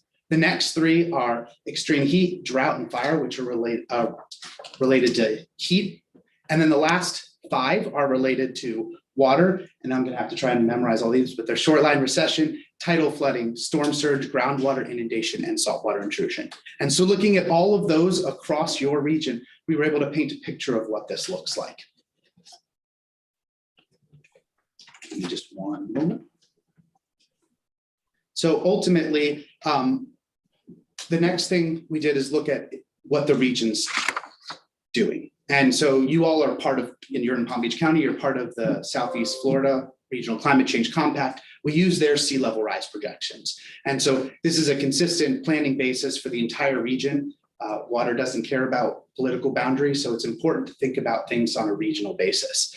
So we looked at 5, 13, and 33 inches of sea level rise, and that is a significant challenge to our coastal communities. And so ultimately, if you start looking at 2070, there are substantial issues that really start appearing as you go off in time. So there are some numbers in there. I'm trying to pull them up because I don't have them memorized. But we also looked at, so looking at assets really quickly, we looked at a variety of assets. Those are in your handout, but we look at critical facilities, water infrastructure, transportation and mobility, natural resources, economic factors, people and socioeconomics, and property. And we did a lot of public outreach and engagement. It looks very different. The last time I was here was actually at the selection committee meeting. So we haven't really interfaced in person with a lot of folks. So we did a lot of virtual public meetings. We did surveys. We had over almost 1,000 South County residents reply to our survey and taught us a lot. What risks are they most concerned about? Tidal flooding, shoreline recession, and extreme heat. But if you actually look at the results of the study, this region is very vulnerable to rainfall-induced flooding. That's an issue for this community especially. And so what we're seeing is that when most people think about climate threat, they're not thinking about rainfall. They're not thinking about heavier rainfall. So it's telling us that there's also an educational component that we need to continue as part of this study. So ultimately, a big challenge for this community is rainfall-induced flooding. So one thing I do want to note is that if you look at what's slide 12 there that has numbers, over time, sea level rise is going to exacerbate the number of properties that are going to be at risk. So if we look at 2020, we have about 24% of the properties. What do I do? We can hear you, Deb. And with 33 inches, that number raises to 36%. And it also is going to impact the roads that are accessible as well. So we need to start thinking about how we make sure that our stormwater system is enhanced to start thinking about heavier rainfall, right? We're seeing more rainfall in a shorter amount of time that's overwhelming our stormwater systems. That's when ultimately we see roads flooding and properties flooding. And so this is a challenge that every community in Florida is dealing with, on top of groundwater, on top of rising sea levels that impact your ability to push water out to the ocean. These are complex challenges that have to be built into pretty much all planning. So one of the things that we did as part of the study was to not just consider assets, but to consider people as well. Socioeconomics were an important factor in what we considered. We wanted to make sure that those who are going to feel the impacts of climate change first and hardest are also considered, because it's generally those who do not have resources to kind of deal with these issues that are the folks we need to really think about and how we build capacity and how we support them as well. I'm on slide 14. And so we looked at, and this is perfect timing because we looked at specific types of adaptation strategies. So the next step was, what can we do for you? I'm going through a lot of information. You guys have this. There's an executive summary for you as well. There's a long technical report. There's also a tool that's being provided for your staff to implement this into planning. But ultimately, these adaptation strategies are going to set the framework for how you move forward as a community. And if you could go to slide 15, that slide actually shows perfect, this one. So here's your top findings and select municipal strategies. This is perfect because this was the one slide that has the best information for you all. So first of all, high levels, so high percentages of the community are vulnerable to high winds because of age. We have a lot of older structures that were built before Hurricane Andrew changed the building codes. So we have to think about what that means from a vulnerability perspective, but also where those homes are. They tend to be in lower socioeconomic regions. And those are the folks that we need to think about, how do we help them harden their homes? A large percentage of property, 75%, might be inaccessible in the current 100-year storm, which has a 1% chance of occurring every year. The way I like to explain it is that if you look over the lifetime of a mortgage, 30 years, there's a 26% chance of that storm happening. So if you own a home for 30 years, there's a 1 in 4 chance of seeing this 100-year storm. That means police and fire cannot access those folks. So in thinking about how you plan. And then ultimately, this city is unique in that it's social in its social vulnerability characteristics. And so it's, again, as I noted, it's important to recognize that the residents that are going to feel the impact of climate change first and hardest tend to be the lower socioeconomic communities. And Lake Worth Beach has a higher proportion compared to the rest of the Coastal Resilience Partnership, compared to the rest of your neighboring cities. So here are just select strategies for you all to start considering. So one is consider the use of living shorelines. So not just hard structures, but how do we build nature into what we're doing? Explore the concept of adaptive urbanism. So how do we think about more compact development, sustainable transportation, blue-green infrastructure with an equity lens? So thinking about how we ensure, we're considering all people in this community. We want to continue to collaborate with the Coastal Resilience Partnership in a lot of different ways. One of those would be to think about sustainable landscape practices. As we see more rain, we're going to see more runoff. More runoff means that if you use fertilizer, that fertilizer ends up into our water bodies like Lake Worth Lagoon. And we already have water quality challenges there. We want to make sure that they don't continue to get worse. And with that, engaging with the Lake Worth Drainage District and the South Florida Water Management District. The Central and Southern Florida Flood Control System is one of the most complex systems in the world. You all are a part of it. We need to continue to have those conversations about what those floodgates mean to you and your community. We also want to continue regionally important conversations and really engage the community. Building resilience is far more than building strong buildings. You have to build a sense of place, a sense of community, so people want to come back and be here for the long term. This is an amazing community. I've grown up in Broward and Palm Beach County, and so we want to make sure that people stay here for the long term. And the last thing, and you already heard about this, your elected officials, your representatives are great champions of resilience. They help support the $600 million that the state's putting forward this year for resilience programs. So those grants will be announced by DEP in the process in the near future. You should start the process today to figure out what this study sets the framework for you all, identifies assets that are vulnerable. You can use this to then go after grant dollars.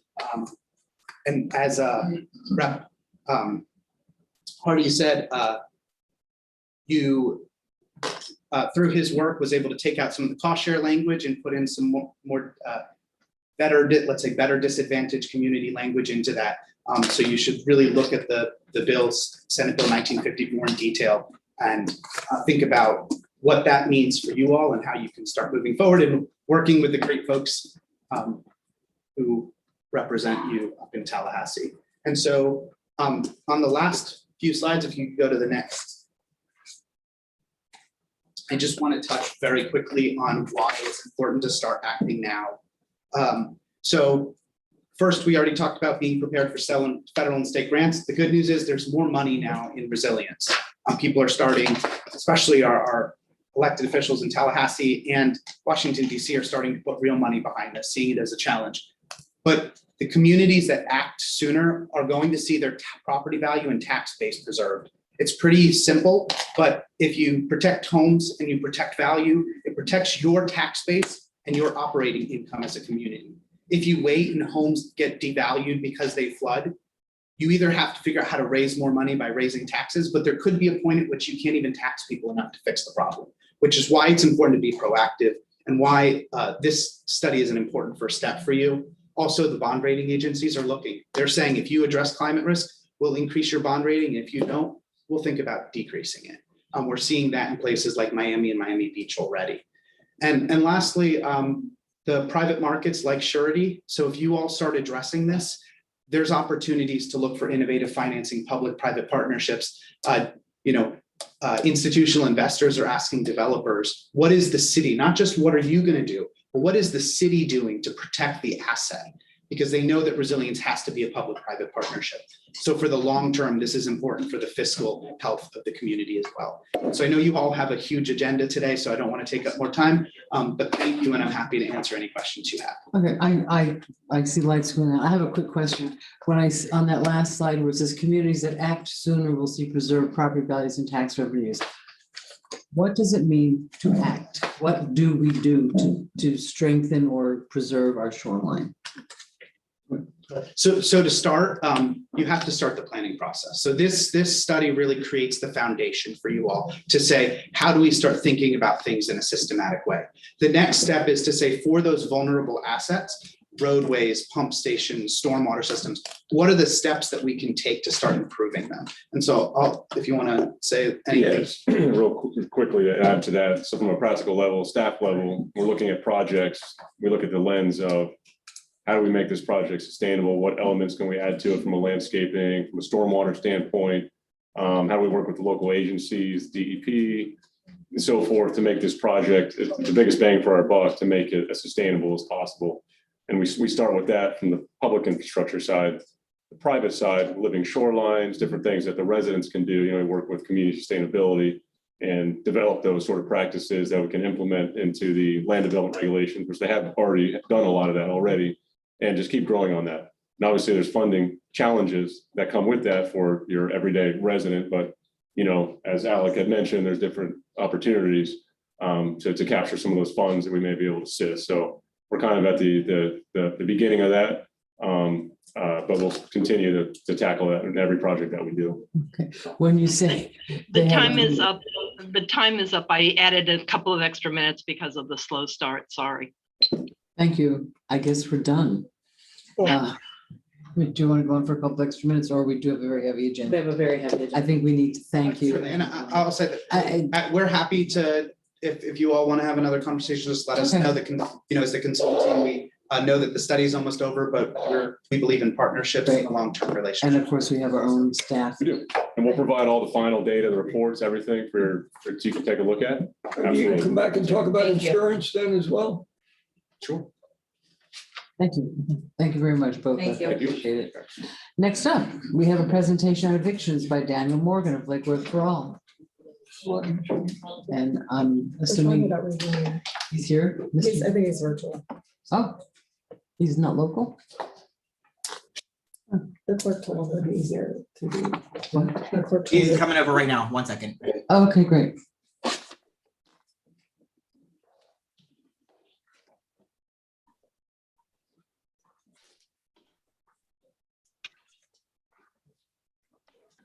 Hello, everyone. Can you hear me?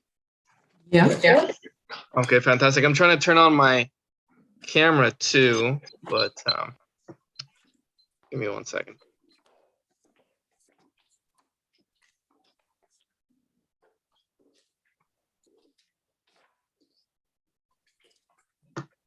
Okay. Well, let me just start off by saying thank you for including me on the schedule today.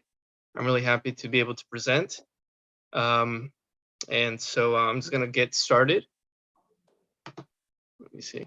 Okay. So I want to talk to you today about the eviction crisis that the people in our town and throughout the United States are about to face soon.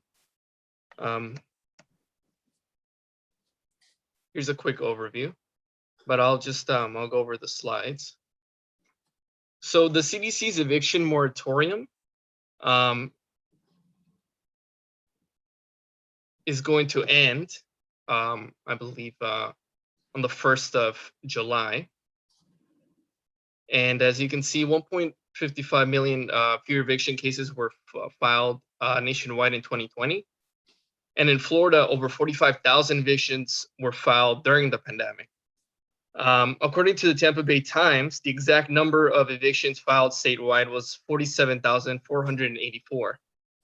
That represents new eviction filings made from March 1st to December 31st of 2020. Because of the federal eviction moratorium in place, those thousands of eviction cases haven't all resulted in people losing their homes. According to a recent survey by the United States Census Bureau, out of nearly 3 million renters in Florida, more than 20% are behind on payments. And I included this image of the governor and the director of Florida Department of Children and Families because during a meeting, the director was quoted as saying that there's a lot of people in need right now. As we know, the Department of Children and Families is one of the greatest resources that people in the county and in the state have to access funds.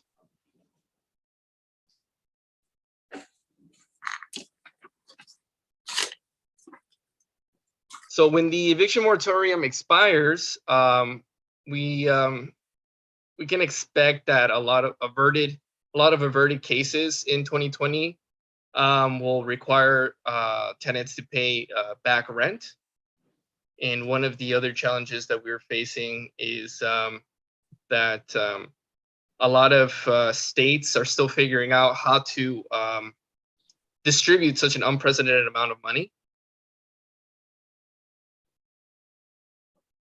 Although Congress has allocated funds for landlords to recoup lost rent, Many landlords aren't waiting to access those funds. Instead, they're evicting.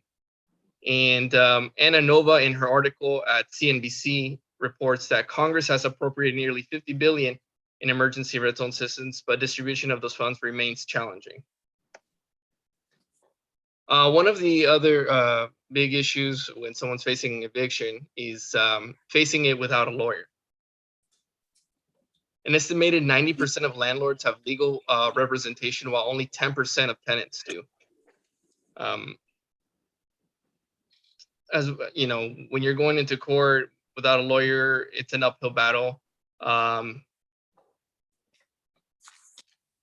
While the Sixth Amendment to the United States Constitution grants criminal defendants the right to cancel, litigants in civil matters do not have the same guarantee of legal representation, even when something as vital as their housing is on the line.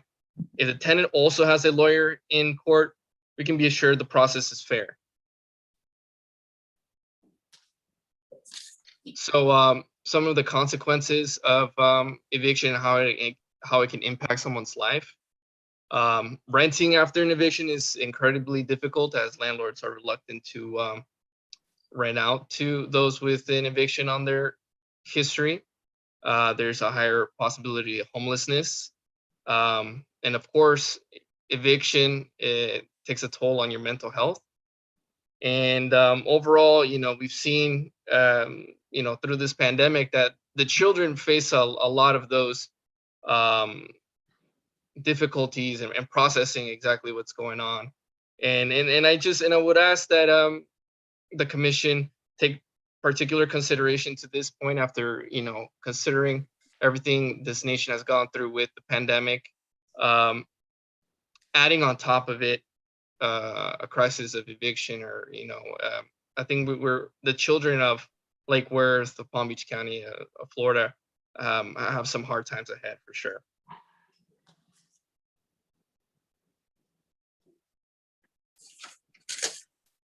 As the funds from the American Rescue Plan Act are dispersed, the Treasury Department is putting out guidance on how cities can spend the money. Counseling and legal aid to prevent evictions are suggested solutions to keeping people in their homes during and after the pandemic. We can clearly see that Treasury guidance allows contracts with legal aid to prevent eviction or homelessness. Furthermore, the Treasury put out guidance on how to spend funds coming from the Emergency Rental Assistance Program. And in this case, up to 10% of the funds can be used on attorney's fees related to eviction proceedings. Our proposal, the creation of a tenant's right to counsel ordinance in eviction cases in Lake Worth Beach, using funds from the American Rescue Plan Act that fit within the guidance of the federal government. Our proposal would be establish access to an attorney as a right in eviction cases, guarantee legal representation by not-for-profit legal services, cover residential tenants who make up to 80% AMI in all types of rental housing, and that's a median income, and cover all evictions and all eviction-related cases, and also fund outreach. As we know, Lake Worth is very diverse, and getting the word out about certain programs is usually one of the challenges we face. Benefits. For starters, prevent as many evictions as possible when the COVID-19 eviction moratorium is lifted. Increase the likelihood that a tenant will stay housed. Increase the likelihood a landlord will get paid. Reduce the downstream cost of homelessness to residents, service providers, and the city.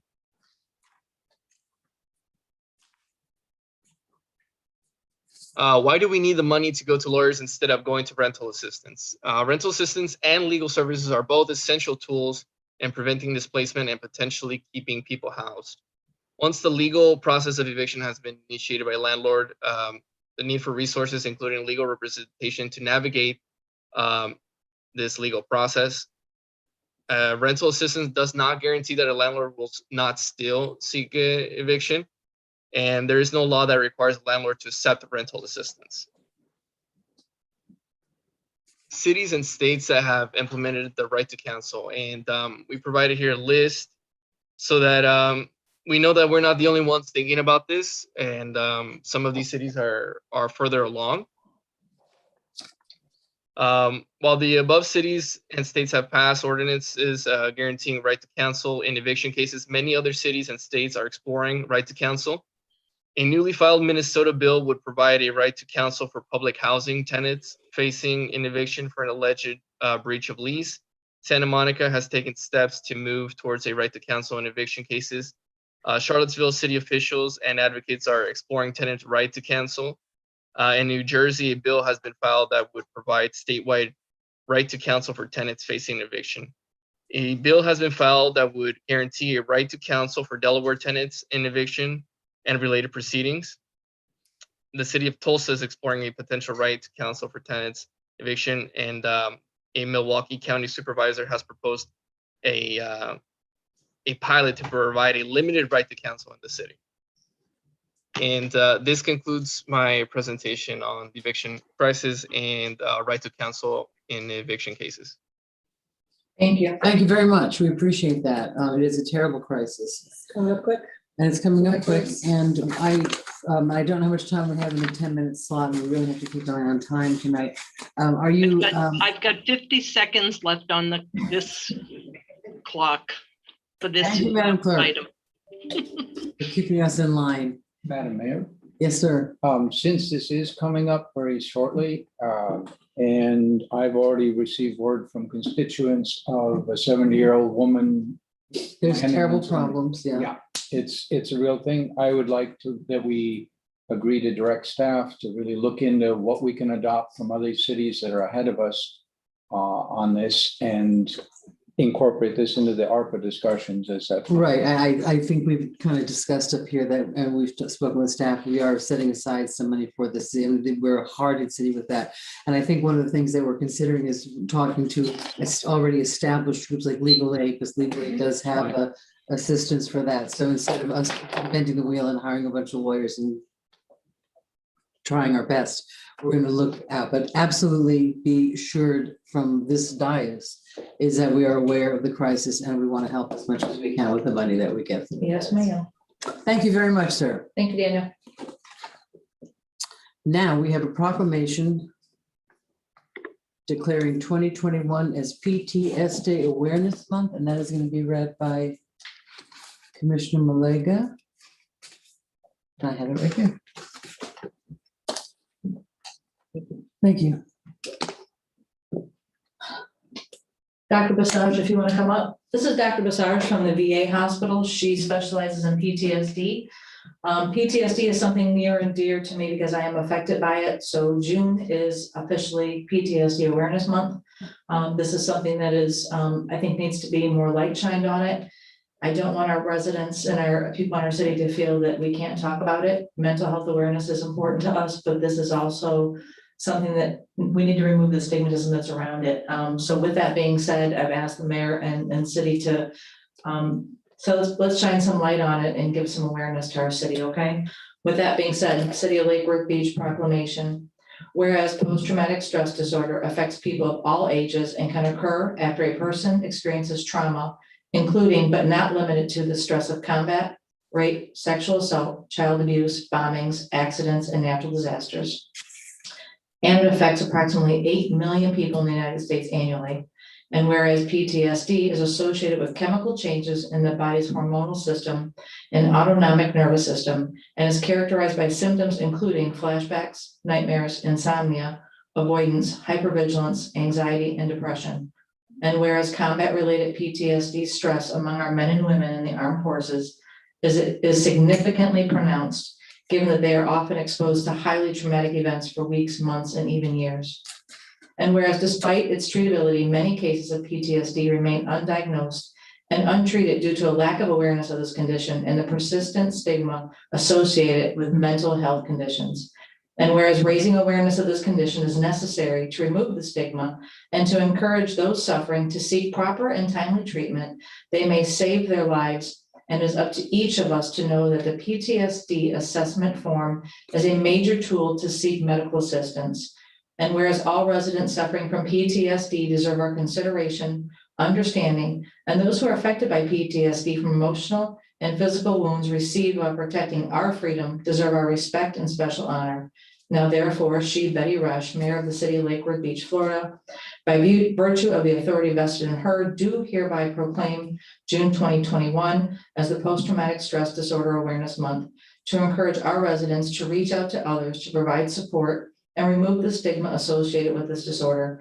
We call upon the residents of the City of Lake Worth Beach, public and private institutions, businesses, and schools to recommitting to increasing awareness and understanding of post-traumatic stress disorder and the need for appropriate and accessible services for all people with PTSD. And witness whereof she has sworn and set her hand and seal and caused the seal of the City of Lake Worth Beach to be affixed on this 15th day of June 2021. Thank you very much. Yeah, she went to say good much. Thank you. Just First, I want to thank the City of Lake Worth Beach. I want to thank you, Madam Mayor, and the Commission, especially Commissioner Malega, for doing this. I worked for VA since 1989. Wow. This is the first time we've had a city do something like this that I'm aware of. So this is a huge step. That's why we love Lake Worth. So thank you very much. And thank you for the work that you do. It's my honor to do that work.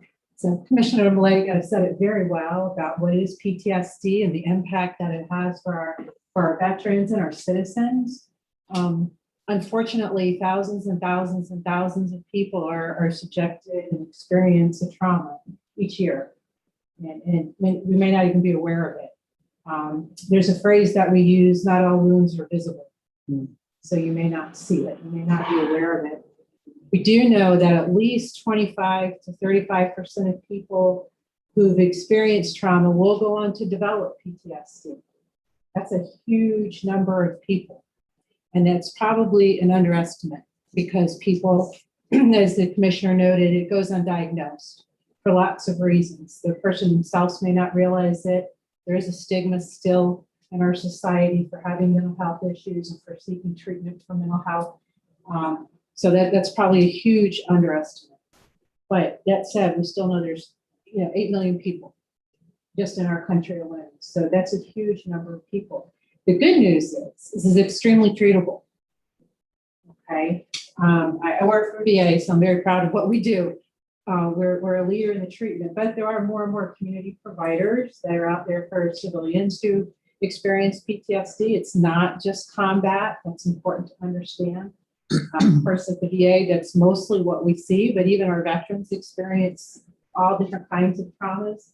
There's child abuse, domestic violence, accidents, physical assault, sexual assault, natural disasters, and so the list goes on. But it's very treatable. And my message today that I would like people to hear is that it's treatable.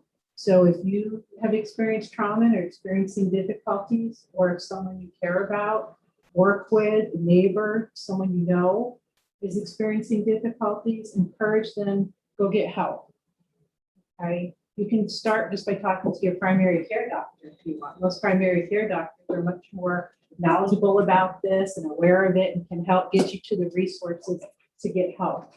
So that's the first message. This is extremely treatable. There's a really informative website, ncptsd.va.gov. It's not just for veterans. You can learn a lot about PTSD if you're a person who thinks to have it, or if you're someone who wants to help someone that may have PTSD. And that's the second part of the message, is one of the most important parts of recovery, because recovery is possible, is support. So things like this is extremely important. People need to have support. Recovery is possible, but it's challenging and it's difficult. So support is needed. Happy to give it. So thank you very much. It's the least we can do. Thank you very much.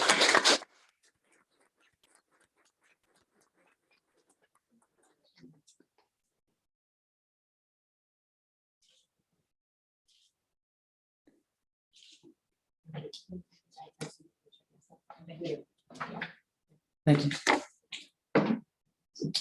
The next proclamation is with regards to June 19th as Juneteenth. Is there anyone here for this proclamation for June 19th, for Juneteenth?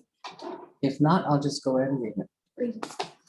Whereas Juneteenth, also known as Freedom Day, Jubilee Day, Liberation Day, and Emancipation Day is a holiday celebrating the emancipation of those who had been enslaved in the United States. And whereas on June 19th, 1865, General Gordon Granger announced that slaves in Texas were free by order of the President of the United States. The announcement came 2.5 years after President Lincoln's Emancipation Proclamation had become official on January 1st, 1863. And whereas Freedom in Texas organized the first of what became the annual celebration of Jubilee Day on June 19th, and whereas June 19th has a special meaning to African Americans and is called Juneteenth, combined with the words June and 19, and has been celebrated by the African American community for over 150 years, and whereas the city of Lake Worth Beach encourages everyone to observe Juneteenth as an opportunity to reflect, rejoice, and plan for a brighter future as we continue to address racial injustices in our society today. Now, I therefore, Betty Resch, Mayor of the City of Lake Worth Beach, Florida, by virtue of the authority vested in me, do hereby proclaim June 19th, 2021 as Juneteenth in the City of Lake Worth Beach, Florida, and urge everyone to become more aware of the significance of this celebration in African American history and in the heritage of our city. And those who know the history of our city know that we were founded by African American couple, the Jewels. In witness whereof, I have hereunto set my hand and caused the seal of the City of Lake Worth Beach, Florida to be affixed this 15th day of June, 2021. And I believe the city is having some sort of recognition. Are we doing something about Juneteenth? Laura Bennett? Lauren Bennett, Lauren? Pop quiz? Not this year, I don't think officially, but we talked about maybe creating an event surrounding Okay, the weekend. absolutely. Thank you very much. And thank you for listening. The next proclamation has been moved from the consent agenda, and this proclamation is regarding HIV and HIV infections. And Madam Mayor, Yeah. Julie and Dylan are here. I'm sorry? Julie and Dylan are here. Please come up. I'm sorry. I didn't think you saw them come in. Just you sneaky little thing. You sneaky little thing. I want you to introduce yourself before I get started. Absolutely. Good evening, everyone. My name is Dylan Brooks. I'm the Director of HIV Prevention and Education over at Compass Community Center. Thank you very much. Thank And my life was very affected by HIV. I worked in the theater in New York City in the 80s, and all my friends died. Wow. Whereas in the United States, more than 1 million people are living with HIV, and every 15 minutes a new infection occurs, resulting in more than 34,000 annual new HIV infections. However, since 2015, new infections have been declining. And whereas in Florida, more than 116,600 people are living with HIV, and more than 12 new infections occur daily, and 1 in 7 HIV infected individuals don't know that they're infected. And in Palm Beach County, more than 8,200 people, or 1 in 180 residents, are living with HIV. Whereas significant new and highly advanced treatments deliver hope and enhance the quality of life for those who are affected, these considerable advancements can only help individuals if they know they have HIV status, if they know their HIV status and are linked into life-saving medical care. And whereas each year on June 27th, we observe National HIV Testing Day to raise awareness about the importance of HIV testing and early diagnosis of HIV and linkage to medical care, and to inspire the nation to achieve its shared vision of 0 new HIV infections, 0 discrimination, and 0 AIDS-related deaths. And whereas the 95-95-95 ambitious global plan to help end the AIDS epidemic has set its targets for 2030 that 95% of all PWH, People living with HIV. thank you very much, will know their HIV status. 95% of all people diagnosed with HIV will receive sustained advanced ART. Antiretroviral therapy. Thank you. It's good to have you here. Thank you. Cmte. And 95% of all people receiving advanced, Antiretroviral therapy. thank you, will have, much easier that way, will have viral suppression. And whereas this year marks the 27th annual observance of HIV Testing Day on June 27th, and the Palm Beach County HIV Community Prevention Partnership and the Palm Beach County HIV Care Council, through its partners, are working together to provide HIV testing throughout Palm Beach County during the week surrounding National HIV Testing Day, which is June 23rd to the 30th, 2021. And now, therefore, I, Betty Resch, Walsh, as mayor of the city of Lake Worth Beach, Florida, by virtue of the authority vested in me, do hereby proclaim June 27th, 2021 as National HIV Testing Day, and urge all residents of the city of Lake Worth Beach to take the HIV test to know your status and to take part in other activities and observances designed to increase awareness and understanding of HIV. In witness whereof I have hereunto set my hand and caused the seal of the city of Lake Worth Beach, Florida, to be affixed this 15th day of June, 2021. I'm old enough to remember the sort of absolute non-importance of HIV. And I don't know, I'm not getting the right word for it, but when it was first started, it was the gay cancer. Do you touch people? Can you get near people?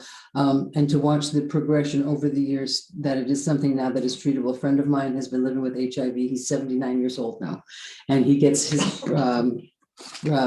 Antiretroviral therapy. oh, you're so good at that. Bill, I forget, it begins with a B. Victorvi. Victorvi. I go and pick it up for him. And thank you very much for the work that you do. It's very important work. Absolutely. Thank you so much.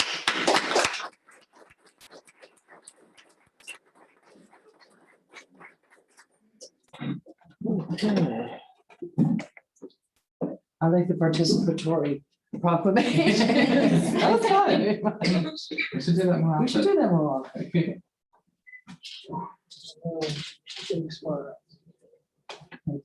Thank you so much. Yeah, every time you go to AIDS, the quilts, I just go back. We'll have it in December again. December again, yeah. If for those of you who haven't gone, every year about Compass gets a sections of the quilt, the AIDS quilt.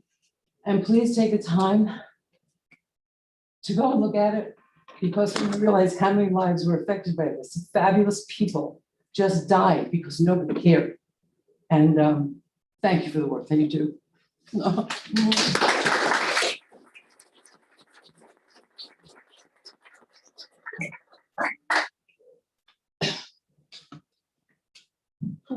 was a hard one.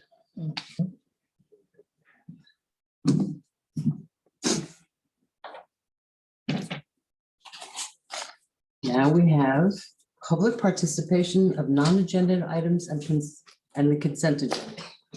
So, public participation, non-agenda items. Madam Clerk, do we have any blue cards downstairs? I have some cards. Do you want to start up there or do you want me to start? Why don't you start? Okay. The first one I have is from Cliff Kohlmeyer. He writes, I downloaded the agenda packet for tonight's meeting. It's 699 pages long and includes decisions on several complicated high-impact projects. This wouldn't be a problem if you could count on staff to render objective advice on these projects before they come before you for a decision. Instead, our sustainability director is all too eager to recommend variances, substantial violations of our city code, in exchange for tokens of little or no value. In one case, the developer would get an extra height of 4 stories in return for sustainability in the form of a dog park and one so-called art component that hasn't been specified. No wonder then that developers understand that our height and density limits are meaningless. This is a disservice to the commission, who some would vilify for rejecting such projects on the basis of code requirements, when in fact the fault lies with the developer and with what passes for so-called community sustainability department. The next one is from Craig Frost. Mr. Frost writes, NAPC presents the annual Great American Raft Race on the 4th of July. This year's theme is Masquerade. The parade lineup starts at 9 a.m. on J Street between Lake Avenue and Lucerne and begins at 10 a.m. The entertainment at the dock starts at 11. The parade starts at 12. All entries for the race should have waivers filled out in advance. We will have 3 pre-parties, June 27th at Matthews Brewery at 6 p.m. Everyone is welcome. All captains, please be there at 5. June 30th at Rudy's Pub, 6 p.m. Everyone is welcome. July 2nd at the Beach Club, 6 p.m. Everyone is welcome. For more information, for more info or questions, please email us at napcinfo@gmail.com. Thank you. Thank you. No, wait. I got 2 more. The next one is from Ramsey McLeod. And I have to set the timer because I'm not sure if I can get through this in the 3 minutes I'm allotted. City staff have provided an agenda that's far too large for anyone to go through and provide appropriate feedback. This definitely ties your hands at being thoroughly ready to discuss such important decisions and doesn't afford city staff time to respond to any queries you have. I do not understand if you requested the CRA, Planning and Zoning, and Mr. Waters to hit the pause button, why is that not happening? The developing that is going on throughout the city is coming under scrutiny, and this seems to be the very thing that the CRA, Planning and Zoning, and Mr. Waters do not want. You as a body need to get city staff to change their past habits and create an agenda that is not only able to be reviewed in a timely manner by you, but also provides enough time for residents to review and provide input as well.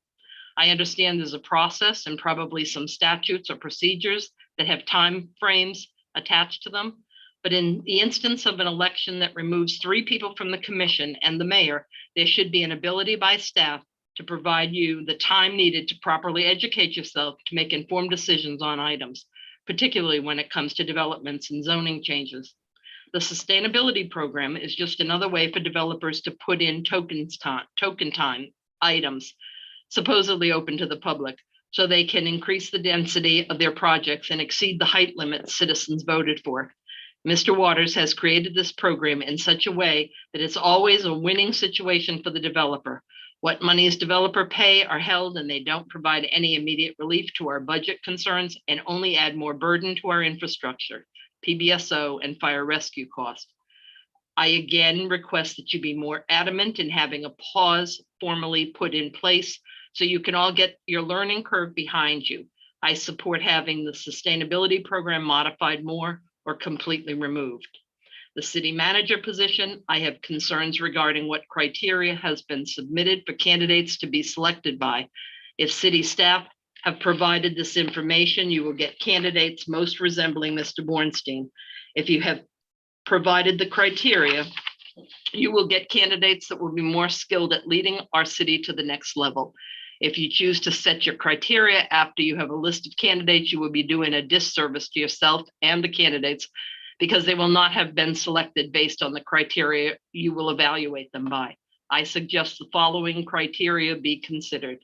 Have knowledge of Lake Worth or worked on projects here, architectural or urban planning experience, has a vision for a progressive community, able to mentor staff and help them achieve their career goals, supportive of solar power or alternative energy sources, responsive to climate control concerns, involved with the Treasure Coast Regional Planning Council, education, a master's or a PhD, and previous experience as the city manager should not be a requirement. And the last one that I have is from Nick Paolucci. Watching the most recent budget meeting where the American Rescue Plan Act money was discussed, it was very disappointing to see the proposal that the bulk of the $16 million was to go to flood mitigation on the east side of Lake Worth. I know there are a lot of active and enfranchised voters in that area. However, this money is supposed to be used for economic recovery, social services, helping residents and small businesses that struggle so hard during the pandemic. Flood mitigation is extremely important. However, there are and will be other funds specifically for flood mitigation through Biden's infrastructure plan. This money is meant to help people and small businesses get back on their feet after the pandemic, not to be allocated to protect people's properties on the east side of town. Much like the federal CDBG money was misused for invasive code harassment when that money is intended to uplift low-income areas, using ARPA money for flood abatement on the east side would be a misuse of funds totally against the spirit of ARPA. I hope that our new commission will be innovative and look at other city plans for ARPA money and solicit public input from the people who actually live here before making any decisions about its use. Thank you. That's all I have, Madam Mayor. Thank you. I have a couple cards. I have one here from Amari Hardy. And it's about legal counsel for families facing evictions. I set the timer for 3 minutes. Thank you. Thanks. I'll be brief. Before I get on the legal counsel for families facing eviction, I'll say this. About a year ago, I had the experience of having to search for an apartment in another city. And one of the great things is being able to open up Zillow and see that there are dots on a map that fit my criteria. That means that housing has been built there that I can rent, and it's a good thing. If housing's a good thing, more housing's a great thing. Have to find a way to balance competing interests, but like there is not a glut of housing of any type in South Florida. I would just keep that in mind. Legal counsel for families facing eviction. Look, 2 years ago, I brought forward a resolution to basically segregate funds from code enforcement to provide for legal counsel for families facing eviction, because evictions are a bad thing. They have long-standing consequences for the families and for society that we end up paying for. So spending money to stop people from being evicted who shouldn't be is a good thing. And so short-term ARPA dollars are, I think, a wonderful thing to have a conversation about. And if there's money that you can use from the American Rescue Plan, absolutely, it's really important because folks fell behind. And even if they were able to keep up going forward, they're basically in debt to their landlord and they can't get out, and they just need some help with the legal situation. In addition to that, I would look at going forward, long-term, making a budgetary appropriation and making sure that there's something in the budget that says that this city is not okay with folks getting evicted who have legitimate defenses that could be used in a court of law. Look, some folks are being evicted for non-payment of rent. We have lots of changes to be made in this country. I don't know that the folks on the dais in the city of Lake Worth Beach can change the political economy of the United States, but you can at least make sure that folks have a fair fight when they're in court and being evicted, and that's something within your power, and you can do it. And you can do it with the money from the landlords who are evicting them if you segregate funds that are being raised in fines from these landlords through the code enforcement process. It is the very definition of justice. So I would recommend that you do that.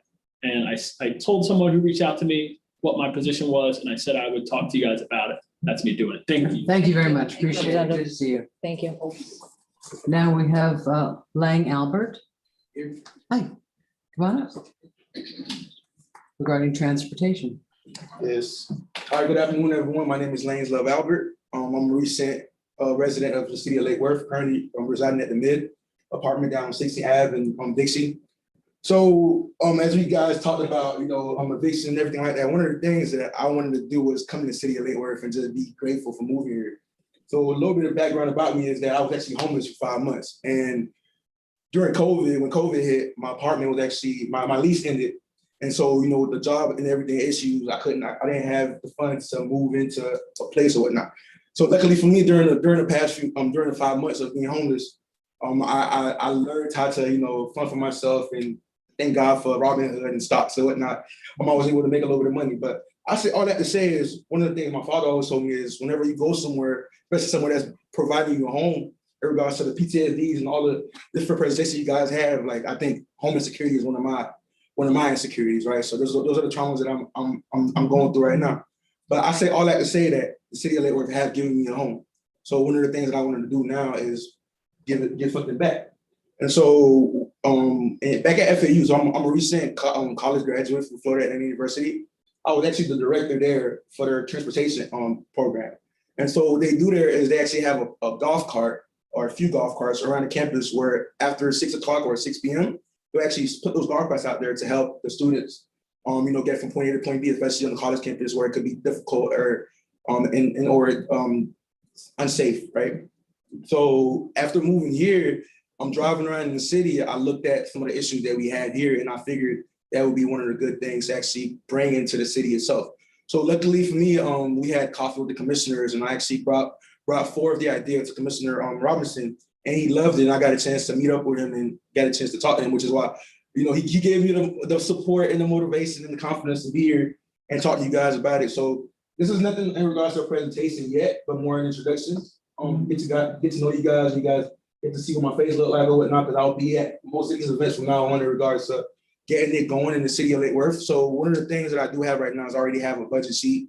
I'm looking at the different things that this golf cart itself actually, or the idea will actually help with the community. So you have safety riding programs. So just like how FAU has it, whereas, we have a lot of, especially with women, I have 5 sisters and I have a girlfriend that I currently live with. You look at parking lots. I saw a video the other day where this young lady was at Walmart, broad daylight, and she went and pushed her golf cart and basically was getting in a cart, right? And the guys that wanted to kidnap her or whatnot went and followed behind it, right? So that's one of the things that I'm not sure if that's an issue here in Lake Worth. So those are components that I want to actually bring in by bringing a golf cart. So not only is it, you could use it for community outreach programs, you could have political campaigns. So golf carts actually have doors or whatnot. So you actually be able to utilize them to do marketing. So from new businesses here, you have all these new small businesses in the city of Lake Worth that might need a little bit of, Thank you. Nope. It's the clerk from the sky. I'm sorry, we have to keep moving. I'm sorry. No. Absolutely. So I just wanted to introduce myself. Definitely want to get in touch with anyone that might have some ideas for me. I definitely want to meet up with the CRA and everything. And this actually brings jobs back to the city of Lake Worth. About 20 positions just to start. Thank you. The job itself. Thank you. Thank you for being here. For making this your home, and thank you for your enthusiasm. Absolutely. We love it. Thank you so much. Now we have Peggy Fisher. Enthusiasm.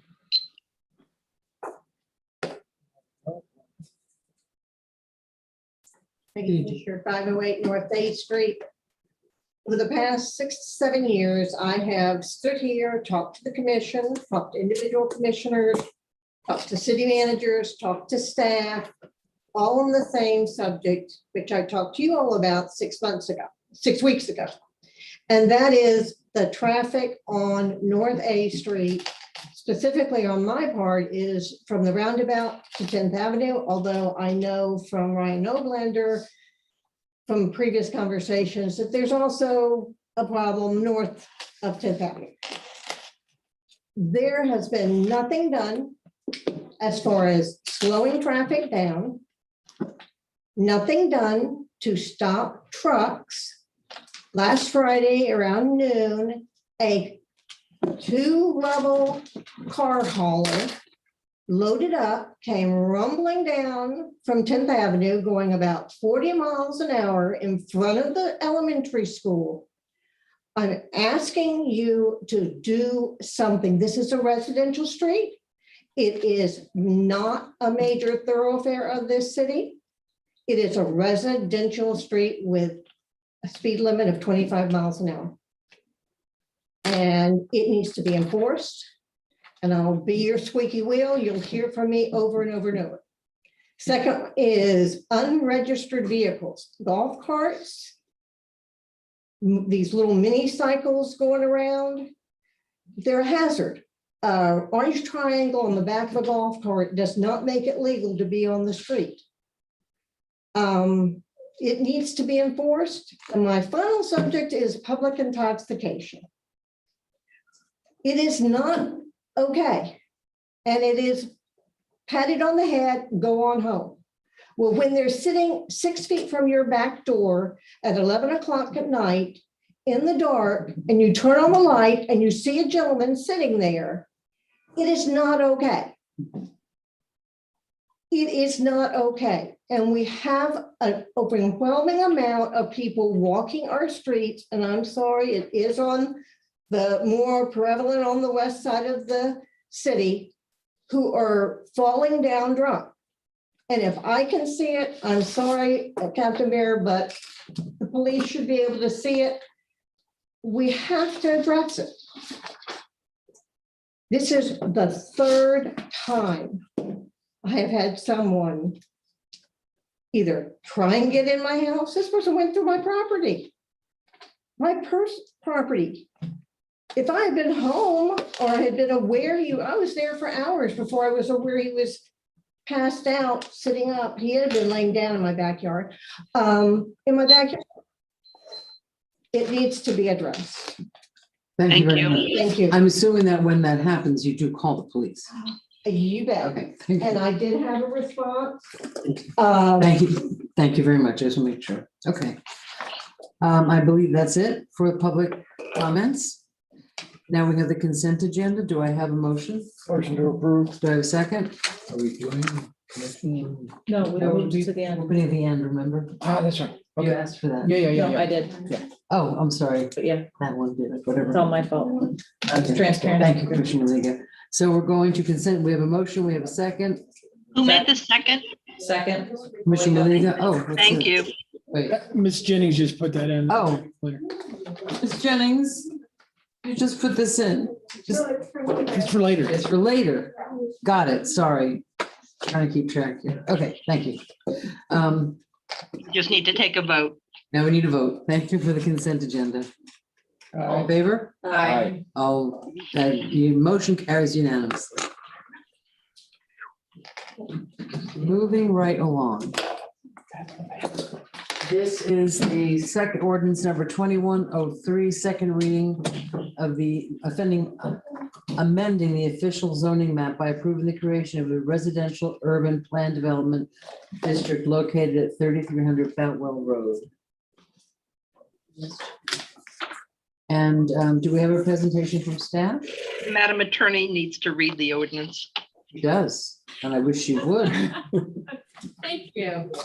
Ordinance number 2020-03, an ordinance of the City Commission of the City of Lake Worth Beach, Florida, amending the official zoning map by approving the creation of a residential urban plan development district located at 3300 Boutwell Road, consisting of approximately 4.746 acres, as more particularly described in Exhibit A, located within the mixed-use west zoning district with the future land use designation of mixed-use west, subject to specific development standards set forth in Exhibit B and conditions of approval set forth in Exhibit C.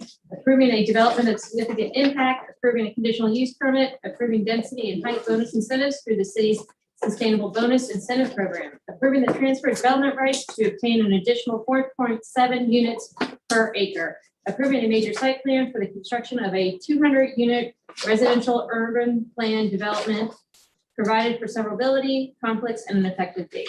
Thank you. Good evening. Good evening, Madam Mayor. You have a presentation for us? Yes, I do. For the record, Sustainability Director. Next slide, please. So the item before you is this is the Bexley project. You saw that at the previous commission meeting. Just to review, this is a development of significant impact, a residential urban plan development, a major site plan, a conditional use.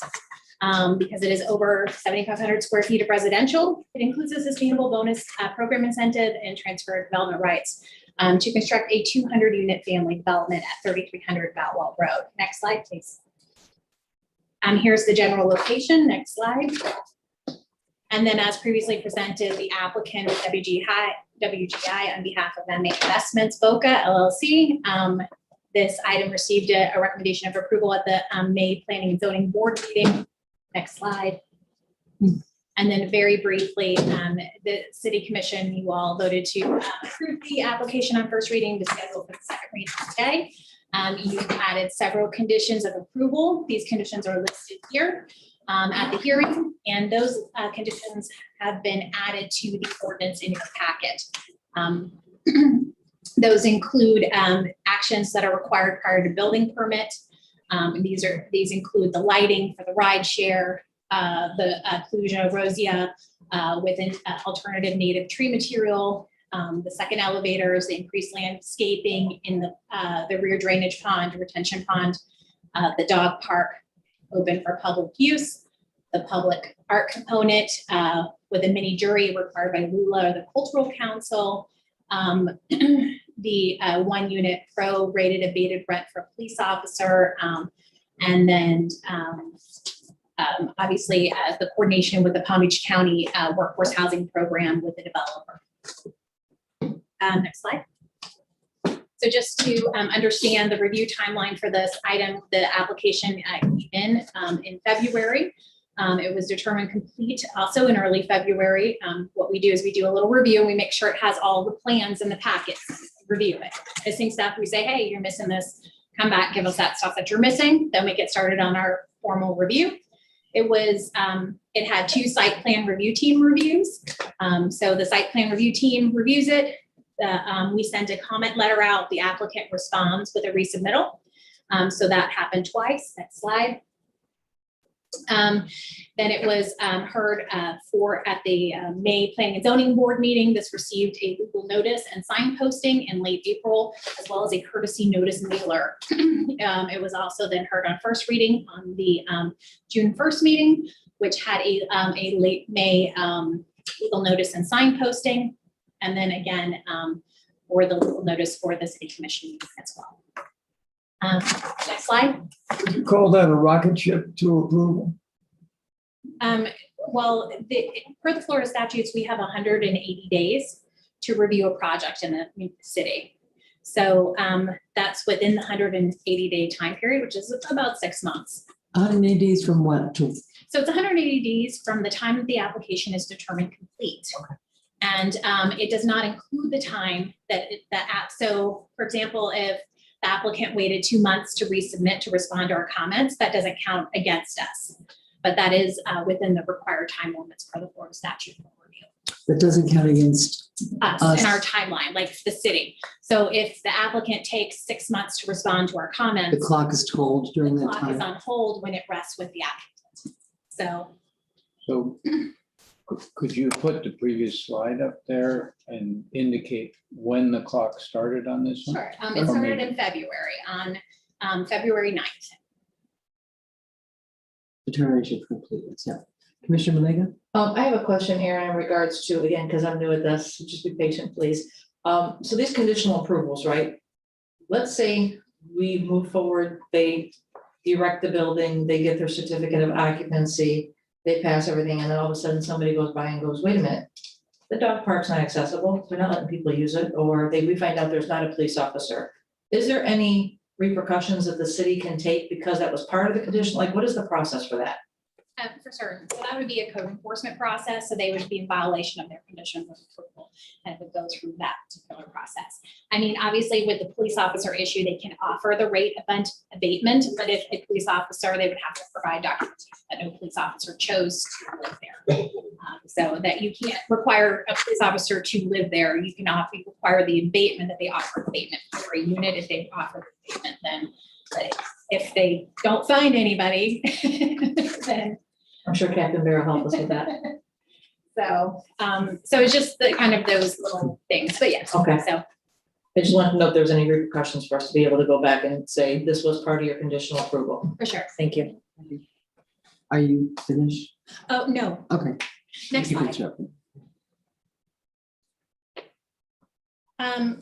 So next slide. And then so the conditions of approval, which are in your ordinance, and if you can go 1, 2, 3, go to the public hearing conditions.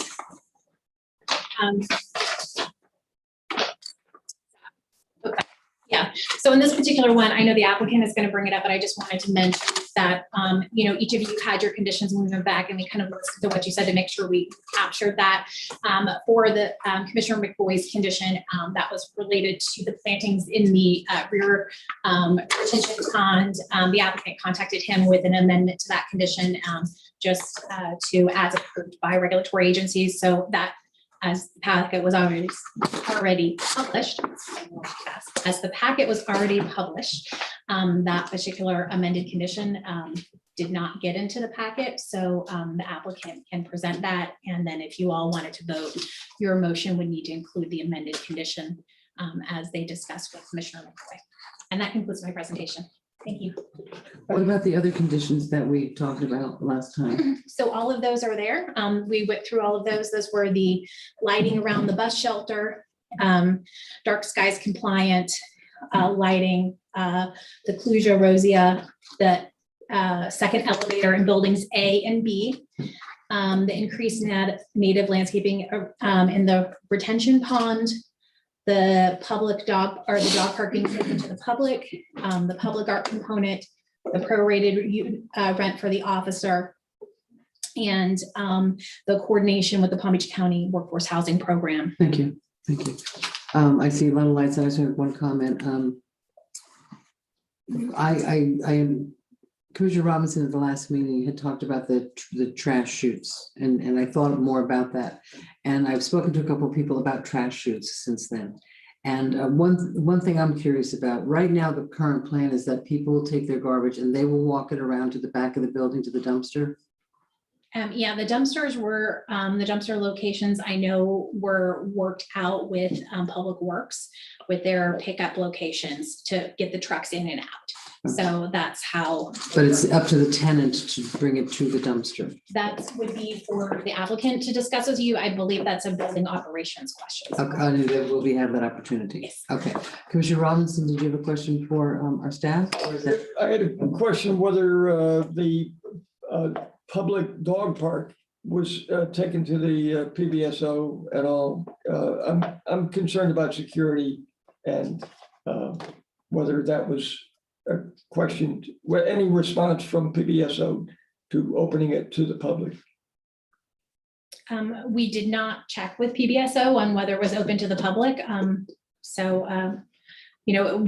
envision it, I can't imagine that it would be open to the public 24 hours. If you wanted to amend the condition and say during daylight hours, that might be clearer, but I would imagine it would be, I can't imagine it would be open to their residents in the middle of the night either for security reasons. So I don't know, that would also be. We can ask them. Yeah. Commissioner Stokes? I just had a question about item 5 and what documentation, what kind of evidence are we going to have that will show that they did work in earnest to try to get this workforce housing in there, not just, yeah, we tried, we couldn't get it. Oh, well, sorry. I mean, this doesn't give us anything. Right. So we requested a memo summarizing their exact outreach efforts. We also, as part of the condition, the applicant was going to work with staff to facilitate that conversation as well. So, so that would be something that we could add a timeline to report out to you on. It's definitely advantageous to the developer to, if the units are available, to make kind of that, for lack of a better term, Tinder match, because the rents that they're proposing are not that different than the workforce housing rents. The market rate rents are not that different, and then that would allow them to have additional money from another developer. So they're going to have to speak to that specifically, but we ask that a memo be provided to you summarizing all of their detailed outreach efforts. Have they started any of that yet in the last 2 weeks? To your knowledge, have they worked with your department on You're going this? to have to speak with them. So, Well, they worked with your department specifically with this yet? no, I think they were working to address some of the other stuff. It's a tight timeline, 2 weeks. So. Anything else? Anything else? Oh, we have Commissioner Robinson again. Well, I'm going to mention mobility or any sustainability conversation with a fund for mobility throughout the city as a public amendment. Dog parks and murals isn't what I envisioned as public benefit. And I'm just sorry that you're not offering any reduced rents to you do to police officers. What about teachers? But other than that, we're providing hopefully affordable housing. Yeah. Okay. Oh, another light, Commissioner Troy. Is this for staff or the developer? Some of it is for staff. So I guess I wasn't quite clear. I believe I recall correctly at the last meeting on the discussion about affordable housing, staff was going to look into possibilities and then work with the developer. Has the staff side of that happened? We've been, William Waters Community Sustainability, but we've been working with the county for about 2.5 years to have a direct contact or a direct funnel from that exchange program. Again, it's a relationship between a private developer and a private developer. We have consistently over the past 18 months or so been in contact with the county to have a better idea of how many exchange program units are actually available. The only project that is actually taken advantage of so far is the Bohemian. That was actually the last project, except for Golden Rose, that was approved by the City Commission. We'll continue to collaborate with the county and help facilitate it. But again, it's a relationship that has to be between two private parties that's brought back to the county and to us to evaluate. So it's going to take a little bit of time, and we'll do our very best. When you say two private parties, you mean the developer and who else? Yeah, the developer. How the program works is that in the county for various developments, they are required to provide affordable housing of various levels. And if they don't choose to incorporate that on site, and the developers created this at the request of the county. So the developer created their own program. So those developers that don't want to include those affordable units on their own site can put them in the exchange program, and those units can be built by somebody else. And the first developer who had to build them pays the other developer to build them. So it's a relationship between two private entities. And so we help facilitate it for the Bohemian. We'll do the same thing for this project. There also has to be the availability of those units to actually be in the exchange program. But it's my understanding that there are several hundred that are potentially eligible in that program. And is there a way to get them into Lake Worth? We are consistently fighting and trying to have that. We proposed a Lake Worth Beach workforce housing program where we will be in direct contact with the county. The county wasn't overly receptive to that. We'll continue to push. We've talked to Commissioner Stokes about it extensively, and hopefully with your help, we will have a better ear from the county, because we said we can take probably as many Lake Worth workforce housing units as you can provide. Because as an example, the median county household income is now at $78,000, and the workforce housing program can go as high as 140% of that. As a comparison, Lake Worth Beach's median household income is 38. So there should be, it's a wide range of income levels that could apply to the program. And there's lots of people who would like to be in Lake Worth Beach if there were housing that they could afford. Yeah, so, and this might be a naive question, I don't know, but if, the developer comes into the city, are we prohibited from saying X amount of units you have to take advantage of the county program, don't exchange it, don't pay somebody else to do it, but do it here? We could create that. That was part of the idea behind the Lake Worth Beach workforce housing program. Yeah, was definitely have a relationship and support of the county to create such a program under an ordinance. We don't have a requirement now. It's something we want to talk to you about. Definitely. Now that we have a different sort of flavor on the commission. Yeah. And hopefully some support, especially from Commissioner Stokes and Commissioner McCoy, as a outreach to the county, that we would have that direct access to those units, because the assistant city manager, now the city manager, Juan's been in several meetings that I've been in where we have met with the county and wanted to have that. We'll take, you can direct those developers to come to us and we can associate one project to another.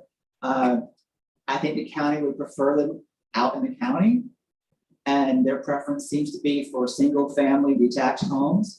But there's a huge need for other types of housing. Absolutely. For service level people, like my own staff, people that work for the city. So I think it's a disservice in the county if it's limited to just single family. And the program is open to other types of units, but it has not been pressed that hard. But the Bohemian, I think, is doing 24 or 20 units out of the program. And so that's under construction now, and we hope to facilitate that collaboration with any project that comes into the city. Because it can be a large subsidy, as high as $75,000 for the unit. I think it was a 3-bedroom unit for the developer. And the developer sets the rate of the exchange rate. No, the county has established that in their program, what each type of unit is worth. The restriction from the county is what income limits are appropriate for that type of unit. And so can Lake Worth affect additional rate? If the Lake Worth Beach created a program and wanted to tack on some extra money to incentivize that exchange program, we could create that if that was a direction from the city commission. Yeah, well, we're very busy right now. We have a lot on our plate at the moment, as everyone please understand. But I would think that we would have consensus from this commission to pursue that with the county. Very much. We really need, Yeah. I mean, to get into an apartment, I mean, to these, it's $5,000. You've got to have first class security, good credit, do all those things. It's very, very, and we see this every day in our neighborhoods. People finally say, Betty, do you know any apartments for rent? Yeah, they're $1,500 for a small 2-bedroom apartment, which, so without saying more, let's look at that a little bit later in the year. Okay. Thank you. Sure. You just, for our knowledge, so why do these other developers get access to these workforce houses? I think you were alluding to that. Why, can't we directly apply? Can't the developments that are happening in our city directly apply for the workforce housing, or do they always have to go through an exchange program? And that's That's the complexity of the program that was set up by the county. Okay. It was set up and designed by the developers as to what they thought was best. And so it's a developer to developer relationship that has to be supported by the county once the relationship was created. The county does not have a whole lot of interaction with it. When I tried to get a database just of how many exchange units are actually out there in the county that are available, I don't even really care which developer they're with, we couldn't get it.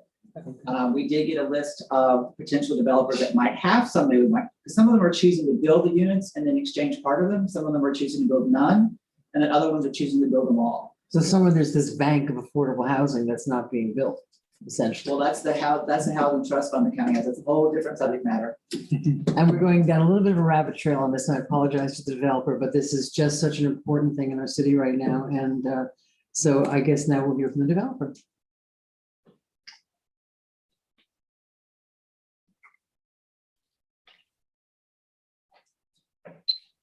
Good Good evening, welcome back. Welcome, thank you. Joel Machado with WGI Project Manager for the record. We did have a presentation prepared. Staff has covered it very well, and I know in the essence of time, you have a big agenda tonight. Just wanted to ask if the commission wanted the presentation. All I can say is that from where we were 2 weeks ago, we have talked to staff. The conditions of approval that were imposed at the last hearing have all been agreed, all inclusive of the second elevator on both buildings, all of the attached. There was just a one correction that we had discussed with staff, and we also reached out to Commissioner McBoyd about the addition at the very end of condition of approval 1D. For the increase of native landscaping, including littoral zone and all that stuff, just at the very end, to be subject to or approved as staff indicated by the agency that will be reviewing it. We just don't want to commit to something that we have no control of. We will talk to South Florida Water Management. We will talk to FDP. We will go the lengths to get it in there. It's just subject to their approval. So long that could be added on to the record as staff read it and has the correspondence. The developer here is in agreement with all the conditions of approval as they were discussed and at the last hearing. Okay, thank you. And along the lines of the garbage chute, which I really didn't pay enough attention to and did a little research on, my concern is, and I don't know if it's hard for me to tell from the place, I come down the elevator with my garbage bags. How far do I have to walk to put it in? Do I have to actually go to the dumpster to put it in? Mark Amback, MA investment developer. What we typically will probably do is the trash container is just at the end of the hallway of each building on the first floor. So it's very quick. You got the elevator. Outside or? Yeah, outside, and you drop it in. What I don't want to do is put, every time we add things like the elevators, adding a second elevator. Now, I have buildings that have elevators for 7 years, and I've had them broken down. I researched it 3 times. They're all fixed within 24 hours. So it's very seldom. So when we add a second elevator for safety and whatnot, that's $25 a month that the residents pay in additional rent. We may Or a little bit less of profit for you. I mean, there's 2 ways to look at that. Well, Just saying. yes, that's correct. That's correct. I'm just saying that's, that's the cost. There's a $10,000, about $8,000 cost from an elevator maintenance per year. And every year it goes up 2%. You've got telephone lines that put in and out of every elevator. We agreed to it. I'm just letting you know, there's a hard cost, not just Mark. But it is a tax write-off as cost of doing business as well, though, every year for maintenance, so. Well, but if you get 25 and it costs you 30, hasn't helped you, Anyway, what we didn't want to be is if we had to put a trash compactor in there, that's another $100,000 to put in. What we'll probably do is offer a valet service for people out there, but I didn't want to legislate it into our plan that that's what we're going to do. But that's probably what we normally do, where we have a can that goes out 1 day each week, and then we have a service come through, picks it up, and puts it in the trash can for the people. That's typically what we do. But I just didn't want to mandate it at this level that I have to do that as I operate. That's what I do on all the properties that I've had. So I come down the elevator with my trash bag. No, you don't. You leave your trash can and you put it in your front of your door. A person comes by with a big push can, picks them all and takes them down to the trash and puts them in. That's typically what happens. So That's an operational issue. I don't want to commit to the commission that, hey, look, every one of them will have that in it. We're not going to do anything. We're making almost a $50 million investment here. We're not trying to do something that's going to be poor out there. It's a very expensive proposition out here. And what we'd like you to do is commit to the highest and best product that you're going to provide for your customers. Yeah, so I think that's a great idea, to have that sort of valet, or even just, something close when you come down the elevator that you don't have to walk all the way around the building on your way to work with your trash. So it's more convenient for the people, just quality of life for your tenants. Sure, we can say that we would either have the valet trash or we would have a trash close to the elevator. They could all put it in and then it would be serviced from there. That would be, yeah. Is that an extra fee do they opt into the valet service, or do you decide we're doing it for everybody? Do it for, you either do it or you do it for everyone. Whatever service you provide, it's done for everyone, and it's a cost to the resident, absolutely. Thank you very much. Does anybody else have any questions? I had a resident's concern, actually a couple residents from Rolo, which is the residents of Lake Osborne, for those who don't know. That the concern is that during the first presentation, you guys had talked about pushing traffic down towards the tri-rail. And they said, well, what's going to stop them from going from not towards the tri-rail, but through Lake Osborne to hit 6th Avenue? So that was a concern from the residents of Lake Osborne of traffic leaving this residence and not wanting to deal with 10th Avenue, but instead cutting through Lake Osborne to get to 6th Avenue and swoop back up. I would just like to point out that the project's already approved for 158 units, and we're increasing it by 42 units is all that's being increased. 42 units is a lot. I mean, that's just a lot of traffic that I'm just letting people's voices. No, listen, you have to understand, everyone has to understand that during the week, we had a lot of, different comments and questions and stuff. And we often get put in the place of defending things that we don't necessarily, that are your things, or explaining why things happen. So and we want to hear from the people about what's going on. So thank you. Anything Can I else? just ask one more question? Sure. So you're asking for how many more units? Just 42. So I just want to be clear. I'm a lawyer. We are either approving it as it was, or this is a second reading for a second and final approval for the additional units. Correct? There is a vested project that's already approved. It doesn't Correct. require any action by the city commission. Correct. And that's 142, that's 42 units less than what they're asking for. 6-story building that everyone has agreed is not very pretty, like super not very pretty. This project was designed to completely replace that one. So if it's not approved, the other project's still vested. If it is approved, it removes the other one off the books. Same investor? No. No. Okay, that's what I'm asking. Oh, No, okay. Investor. Okay. All right. Any other questions? Yeah. I'm sorry, Commissioner McBoy? Couple of them. I really do hope that, just to comment on that one, I really do hope that the affordable housing aspect will get pursued as much as possible. And yeah, with regards to that and Commissioner Stokes' concern, our project and our commitment is to work with staff. So we have to work with staff, correspondence, and if meetings have to be had with the county, staff will be invited. The results of the memos that will come out of those meetings will be shared with staff.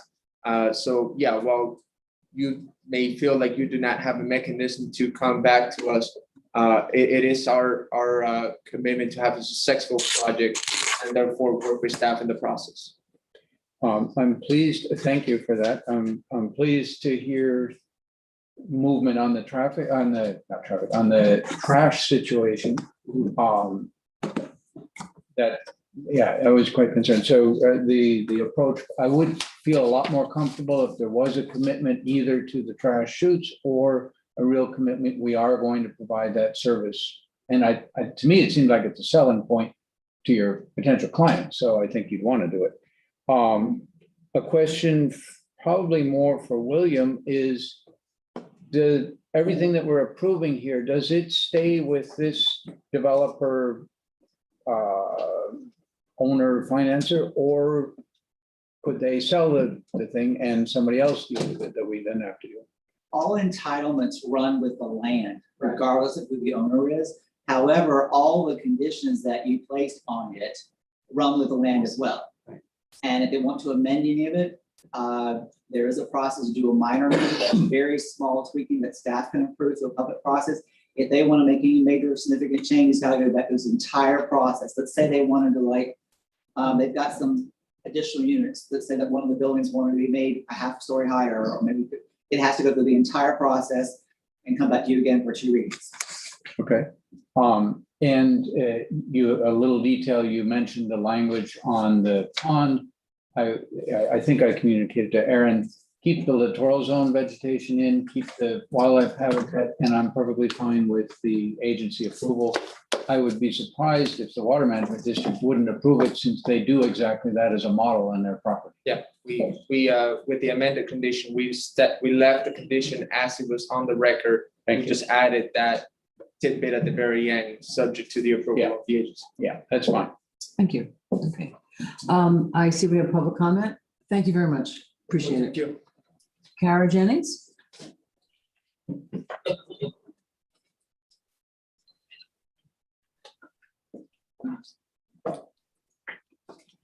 Sarah Jennings, Being- North C Street.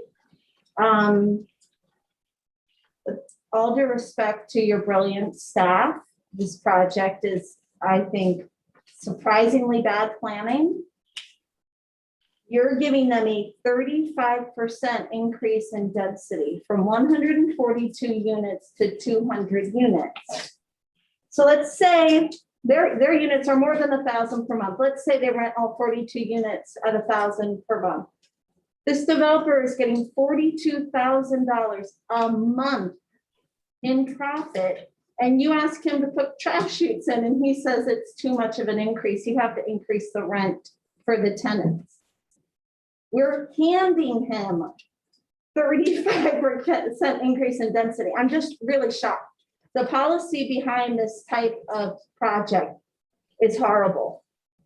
You know, most progressive cities, for that type of density increase, really significant density increase, you would receive a significant public benefit. That's what your law says.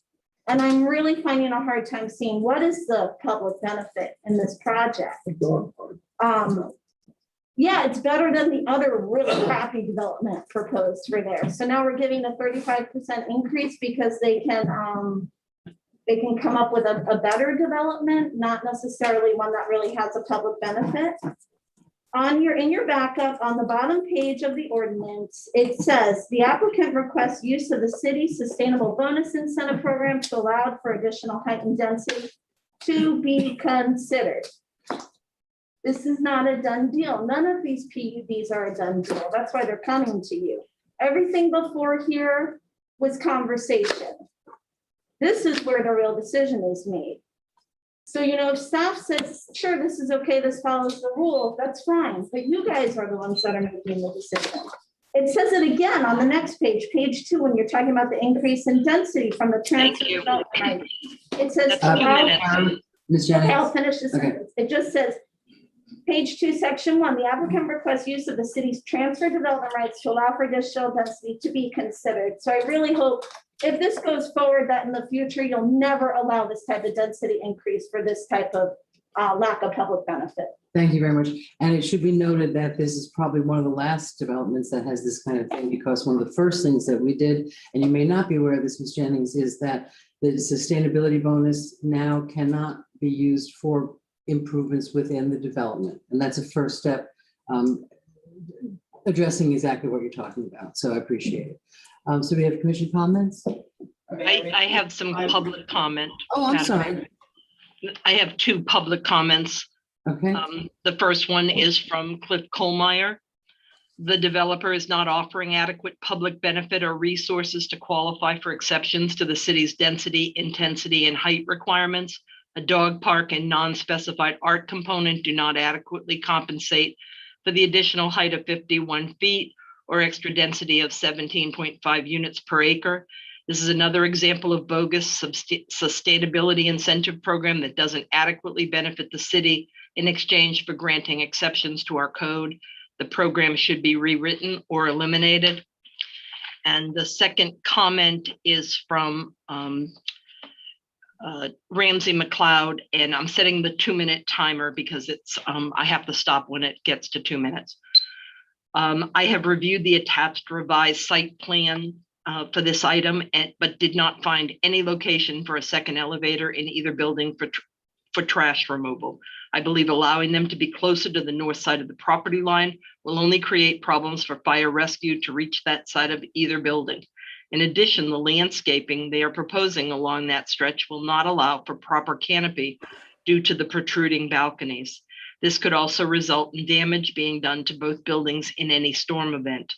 I have also reviewed the traffic studies and don't think they are really taking into account the impact traffic generated by this complex will have on 10th Avenue North.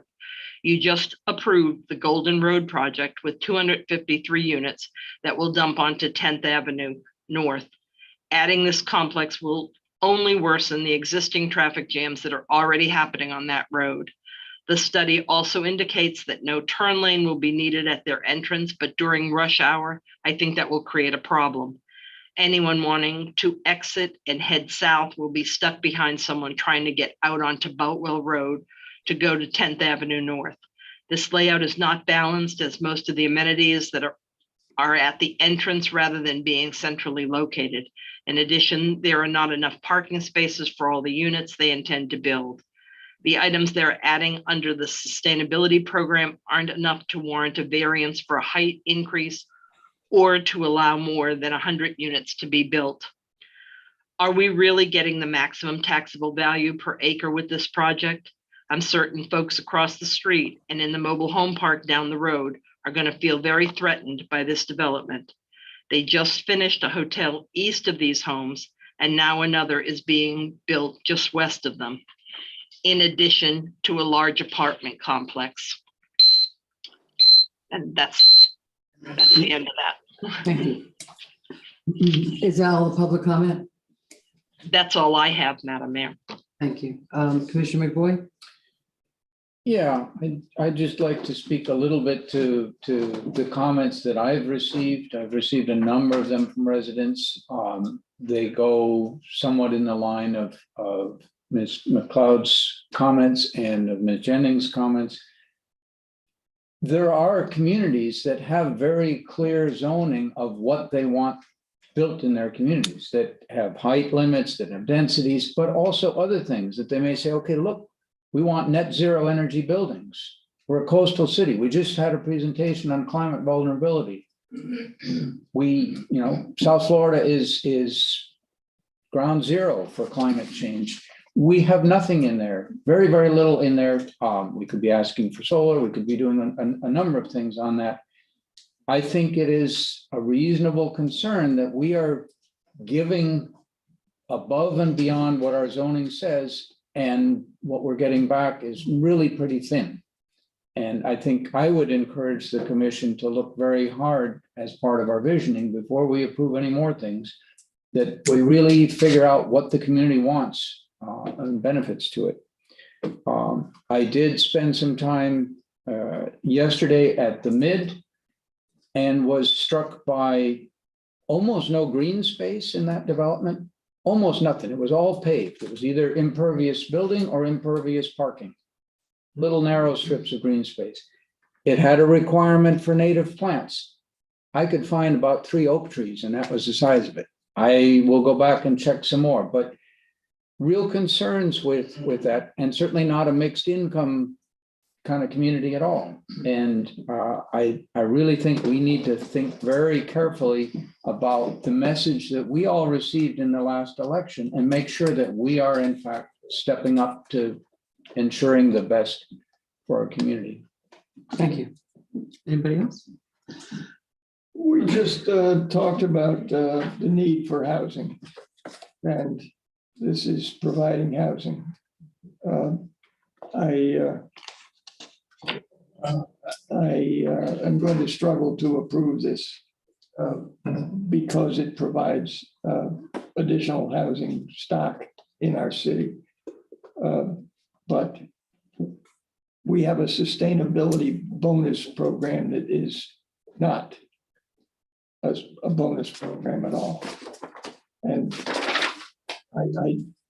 just from the get-go, it was wrong. And we've led people down this path of approval. And I hope I don't regret voting for this. Thank you, Commissioner Maliga. I too don't have a warm and fuzzy, I'm not gonna lie. I've been grappling with this, nothing against the investor. I'm thankful that we have people who want to invest in our great city now. But twofold, we're running out of land to develop. We are redoing the sustainable bonus program, where if we said no to this program, do we have another investor who is willing to invest in this property? Let's just talk about this one property, because it is so close to the Park of Commerce and industry. But we do need housing. So I too feel Commissioner Robinson's sentiments. Like, do we put the brakes on, as so many people in this community have been asking us to do, and say, you know what? Yes, we know that you put all this work into this, but this is not the project that we want to move forward. Or do we just say, move forward and, we need to make the changes as we move forward to the things like the sustainable bonus program and start restructuring. But we need affordable housing. We need good quality affordable housing. We need good investors in this city. So I too, I'm not gonna lie to you, I'm feeling the same sentiments. I understand completely. And I think that along with Commissioner McVoy's comments, one of our things is now, we walked into a lot of developments that were, and I think if this does not get approved, then there is a vested project, which would be less than what this is. But So nobody wants to do that project. I'm sorry? Nobody wants to do that project.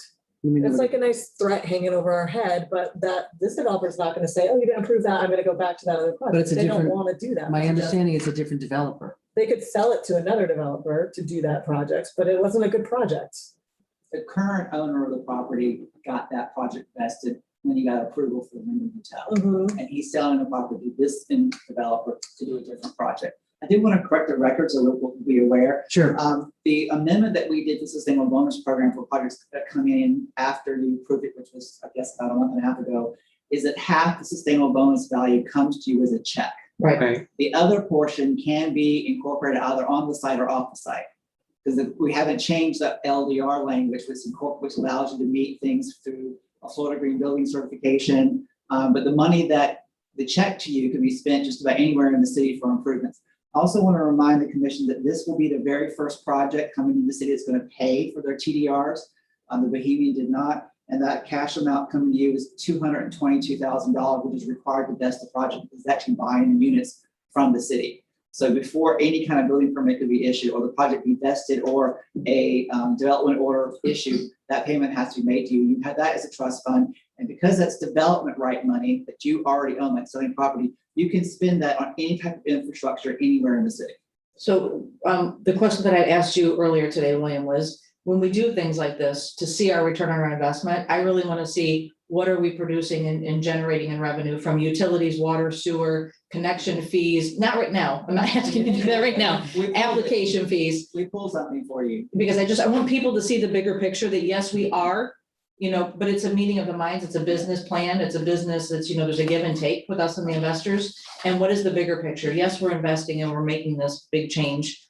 But in 10 years from now, what have we gained in addition to great housing stock? I can give you some numbers. The investment number that the developer gave is substantially more than I was banking on, but it probably will not be the number that the property appraiser would use for tax valuations. It runs about 70%, 65% of what is invested. But it's projected that just for the ad valorem take on this property will be between $110,000 and $220,000 per year. That's just the city's portion. That's 5.5 mils. I generated a quick number, and this is very conservative based on the economic investment incentive programs, 3-year projections of revenue for the electric, water, sewer, and stormwater utilities based on an air-conditioned square foot area. Okay.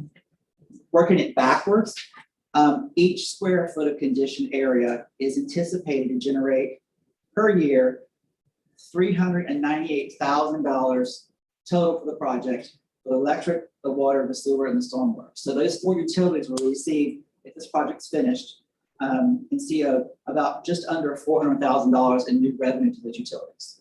Thank you for being so smart. I haven't gotten any farther than that. Thank you for that. That literally was like a 4 o'clock request, by the way. Really. By the way, can you pull these numbers together? Thank you. Thank you, Mr. Waters. So do I have a motion? I'll make a motion to approve Second? with the conditionals that are on there. With the conditions that are listed. Right. Yes. And with the minor amendment that was talked about tonight to include approval by the agencies. Right. What she said. Do I have a second? We'll try a second. Oh, great. Here I go. Take me out here. I may pass the gavel and second it. I mean, this is second reading. Okay, we went through a lot 2 weeks ago with this. We approved it on first reading. I'm going to pass the gavel and to second it for discussion. So I'll second it for discussion and then we can take it from there. I mean, at first reading, we gave them conditions to come back, conditions for approval. They've met the conditions. I mean, we kind of said, let's shake hands if you do this. And now we're saying, you know what, we decided not to. That we're not setting a good tone. I understand we're all frustrated up here. Because trust me, I feel it. This was my weekend date, was this lovely agenda. Right. But at the same time, we've already made a commitment to these investors. That's why I made the motion. Yeah, we don't have to love the project. Well, I just want to go on record of saying, for anybody that's paying attention to this commission, trying to figure out where we stand, because we haven't had a chance to really dig deep together. There was a previous project plan here. We did approve it on first reading. I am not going to be satisfied hearing any more. We need to cut cost as a developer to keep this affordable. Like, that is very actually insulting to me in the city. We need to start demanding good projects, and everybody deserves good housing and good design. And I'm a little like, I think I was caught off guard with the whole garbage situation, and that thing kind of just stewed over the last 2 weeks, that we're not asking for much, you know, like most apartment complexes have garbage chutes. We don't have any commitment to the valet service. In the future, I will not, we've gone this far, we've gotten extra elevators, and thank you for pushing to have those in there.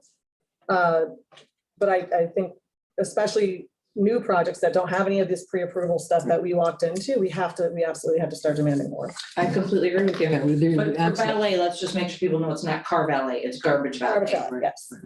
And one thing I've realized with my however many days we've been up here, in educating myself, and I'm saying this to the people that I speak with in the community about issues that they have about projects.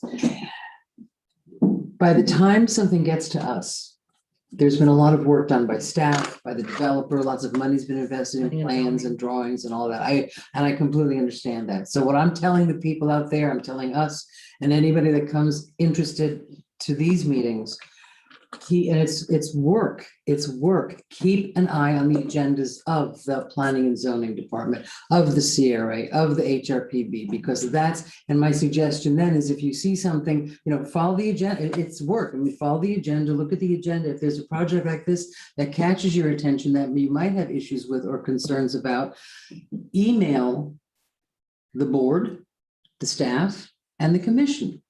I looked at this, it's coming before you in a couple of weeks. This is my concern, because I'll tell you, once you get up here and we have had this, and one of the frustrations when I was running, and one of the reasons the transparency issue is, 2 minutes at a public meeting, when people have already looked at the agenda and kind of considered their things, it's ineffective. And I want our public to be more effective in the input that we give. So my suggestion, and I'm putting this out there and I'll keep doing it, is follow the agendas of the different boards before they get to here, and write to them. We get emails all the time, you have no idea, about issues that you have about a certain issue of the city. If I come and sit here with this in front of me with whatever item it is, it doesn't even have to be development. I've already had a chance to think and mull about what someone has said. We're not in the middle of a vote. And now we've got, well, that's that's an interesting idea. Help us integrate those ideas before it gets to us.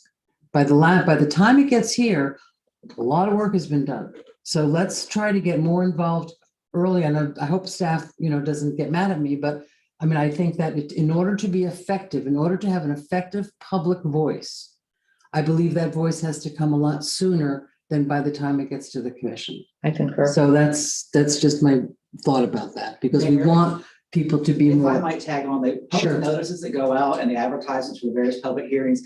All of our work, preliminary draft staff report for that board or that commission meeting, and all the plans are available, and the staff has worked very hard over the past year to be able to provide them either electronically through a link. Mhm. And then we will be opening on the 21st. You can make an appointment to come in and see those drawings, and people have availed themselves of that, but not much during COVID. And I don't know whether Sure. it was, but we do have and Andrew, though he's leading us, created a great way to do this hyperlink where you can actually go see everything. Well, that was my question. Is there going to be a way that when I see, on your agenda, that I can link and go and, like, we have the packet for the. There's a phone number and email provided on those notices. You just contact staff and we will provide you that link. It just can't be sent out there to everybody in the world at the same time. It But could be put on a website? we have to look at that. That would be what I would. We've been told no because of ADA compliance. It would be our. Because of because of the design. Yes, we would prefer just to put everything on. Okay. That's our, and that's the way it was Mhm. before the ADA issue with the litigation of the website.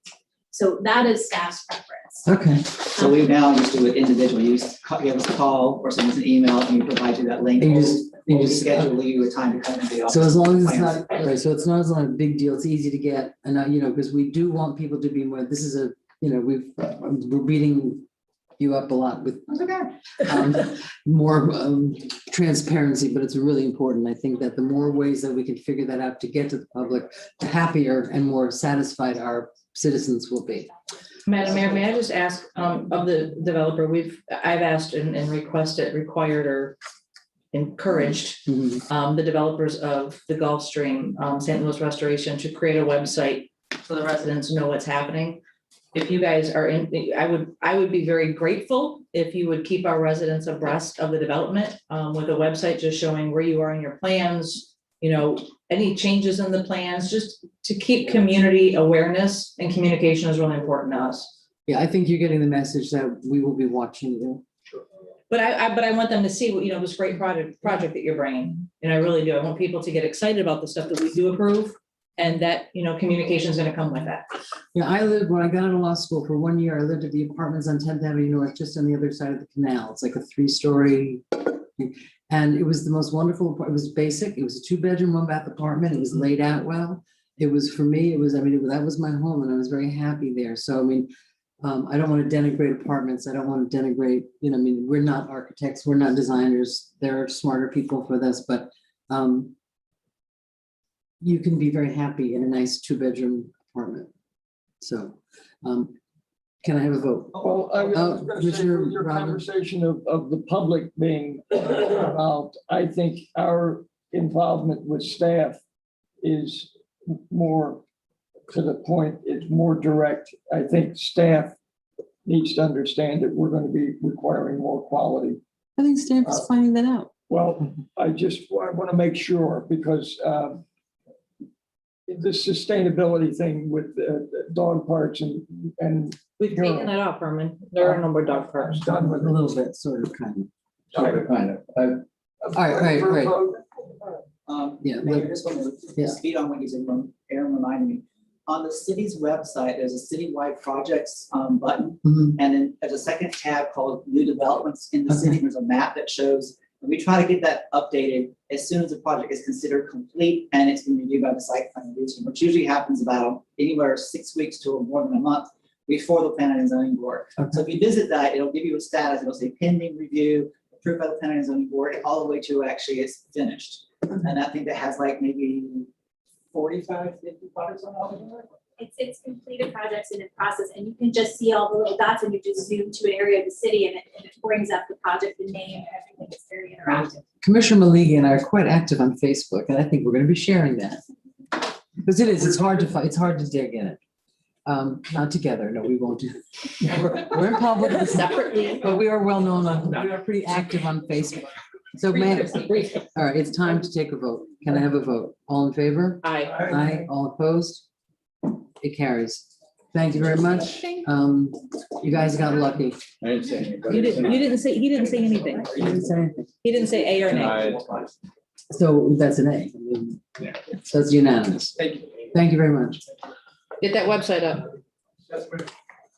Okay, it's 8:45. What's That one gave me heartburn. a more fun? A more fun. Take a break. We will, let's do this one. Let's do this. Let's. What are we on now? Now we're doing the charter review. That's your baby. You need to say it with a little more. Okay, the next item on our agenda for tonight is in here somewhere on a paper, charter review. We have had a really exciting, positive event here. with the charter review. We first started out with our charter review thinking, 5 people on the charter review committee, that'll be nice, And then we started thinking about it more and more individually, not together. We're in public. We're very, very aware of the Sunshine Law. Last weekend, though, however, Commissioner Maliga and I attended, there's a training for new elected officials. And one of the things they talked about was charter review.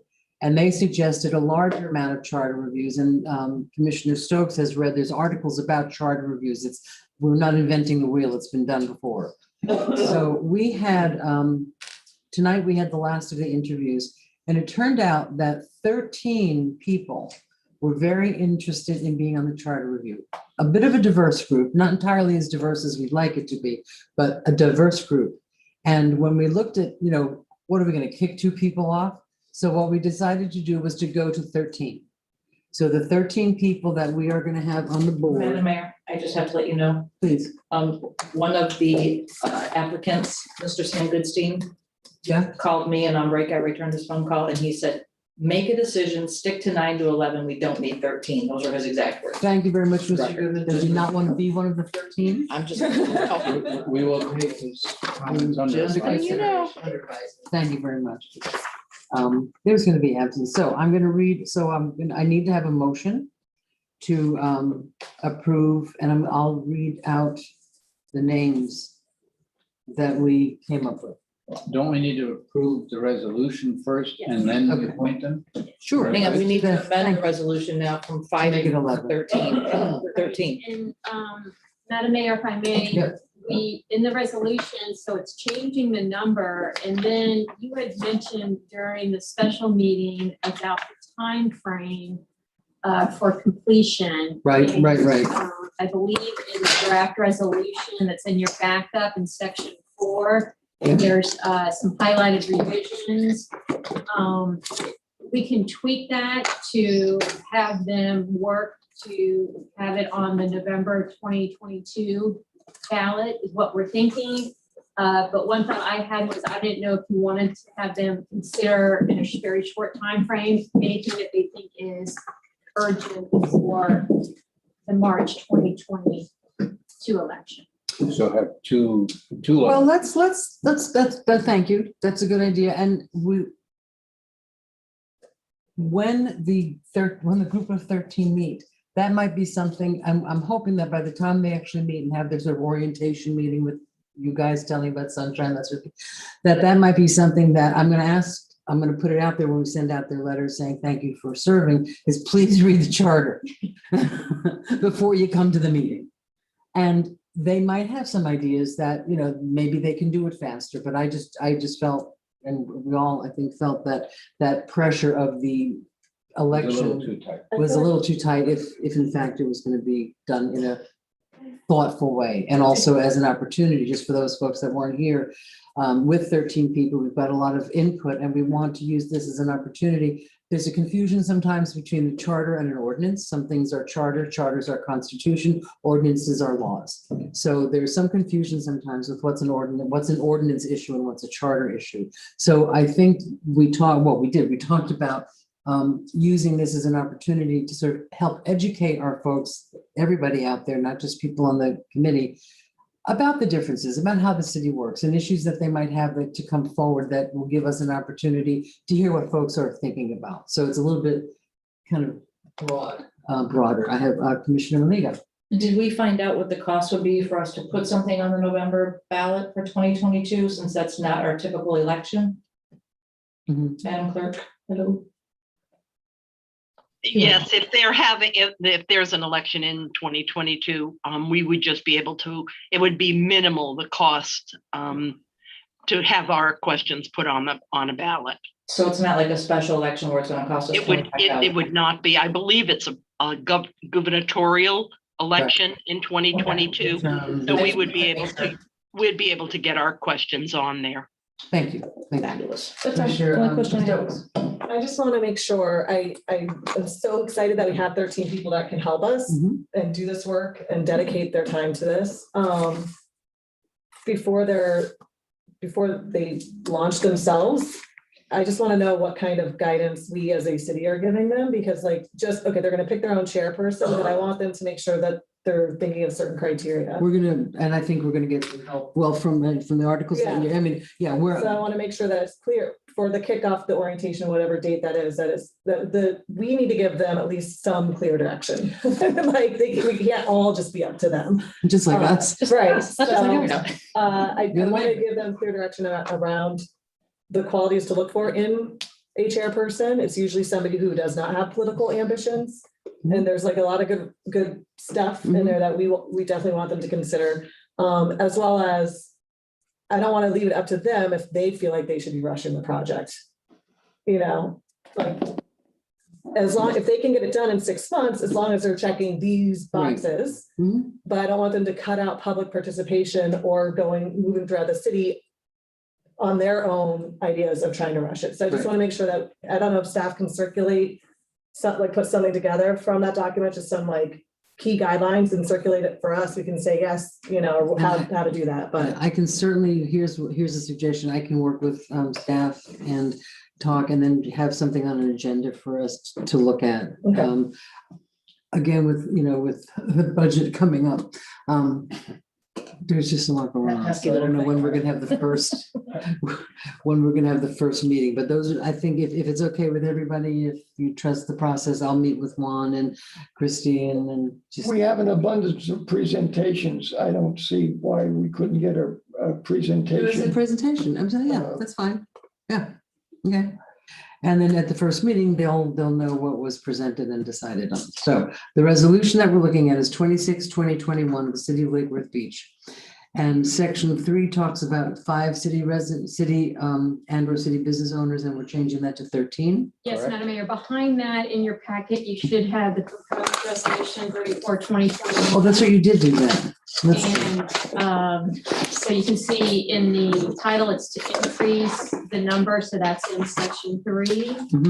So the number of numbers, we would increase that to 13. And then in section 4, I think maybe what might be the best thing is to leave that sort of open-ended with a target of looking at perhaps March 2022 if time permits, but certainly November of 2022 as the timeframes that we want it on ballot. Except that this is no later than October 20th. Right, we'd have to revise that. We would Right. tweak that. If the motion tonight was to tweak that, however that Right. plays out, we would certainly do that. So in terms of dates.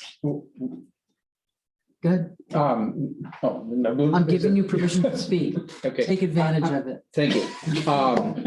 I agree with Commissioner Stokes' view that maybe we should just tell them clarity for November 2022. So it's that since we've all expressed an interest in public participation in using this as a way of education, that way that keeps plenty of room for that and there isn't a confusion. Are we going to try to race this through in a big hurry? It doesn't seem realistic anyhow. Yeah. So I'd say let's be clear and make it a clear date of the November 2022. 2022. And Herman, Mr. Robinson, I hear you saying something over there, but it's, it's 6 months, but it's once a month meeting. It's 13 people. Things go slow. We want to do this in a careful way. And if you talk about 6 months, you're really talking about 6 meetings. And 6 meetings to change the charter of a city is really not enough. Plus, we want to do really build in the public I'm hoping input. they can do that in addition to their one meeting. Well, if they I have mean, one that's up to meeting them. here, How and then- they can, Yeah, well, but it's a we'll let sunshine it a little committee, bit so of they a- have to be So careful. be it. Okay, But so, at the same time, I think that we can't just let them have free range of, well, just get back to us sometime next summer. I mean, we No, no. gotta, all right, yeah. so for the November election. 2020. Because we have to review it. What? So we have to review whatever they bring. Oh, to that's us. it, right. Right. So for the 2022 election, if the, help me out here, if the March election August. was November, then how about if we task them to come back to us by, I was gonna say June. Yeah. Well, we're gonna go right back into budgets again next year. You're right, So Thank you. July or August. July or August, okay. For November, that's too late for November. So I would say, April? If you don't have a deadline, I'm sorry, 6 months is a reasonable time for a committee to review a document and suggest. How about tax day, April Not- 15th? You know, I don't think so, not with the constraints of the sunshine thing Yeah. once a month. you're gonna get. That's pretty difficult. You're gonna, The first 2 meetings, they're getting up to speed and meeting each other and getting to know. we're gonna lose interest. oh, I hope not. doubt Well, good that. thing we have 13. April 15th? Okay, so, Tax Tax day. coming back to us. And that's before budget, so we'd have time to get input before budget, so I mean, April April 1st. 15th, May 1st. This is how government works. You better duck. It's a deadline, that they know. So, and we're gonna be involved with it because we're gonna be having more public meetings about it. So, give me a date, I think April 15th. April We 15th, got 2 votes for the 15th. all right, August, September, October, November, December, January, February, March. So that gives them 8 months. Yeah. It's gonna take us 30 days to get them up and running, and another 30 days for their first meeting, and now you got your 6 months, Mr. Commissioner. That's twins in my Is You he- could? is he Thank you, Carmen. Mr. Commissioner? God bless you. But this is not that, April 15th, tax April day, 15th, that ends. so we're gonna, That's my that motion. their recommendations need to be to us by Seconded by- April 15th. Seconded by Commissioner Boyd. We agreed on something. Did we vote yet? No, we're about to. So the amendments with now it's 34/2021, the amended resolution is we're putting in the number of 13 city residents and or city business owner members. And on section 4, we're putting the recommendation shall be to us no later than April 15th, 2022. Does anything? And then the city commission's 2021 regular meetings, we need to change that. Yeah, we can probably just remove. Take that the out. rest of that. Yeah, And then on the bottom though, where it says on the March 2022, the final line, right, Well, I'll fix all that. right. So it's consistent. Fix it, just fix it. Yeah. All right, so. Considering that this was considered a year ago, we're making progress. we just got up here. What's your excuse? Mr. Robinson, please don't even do that. And it says no later then. If something comes up and it's ready to get presented to us before, it gets I mean, presented to us. There's a before. reason that he sits all the way over there. So, okay, we have our changes. Do I have a motion? So moved. Do I have a second? Second. All in favor? Aye. Okay, now moving along, I think the next thing is to, here it is.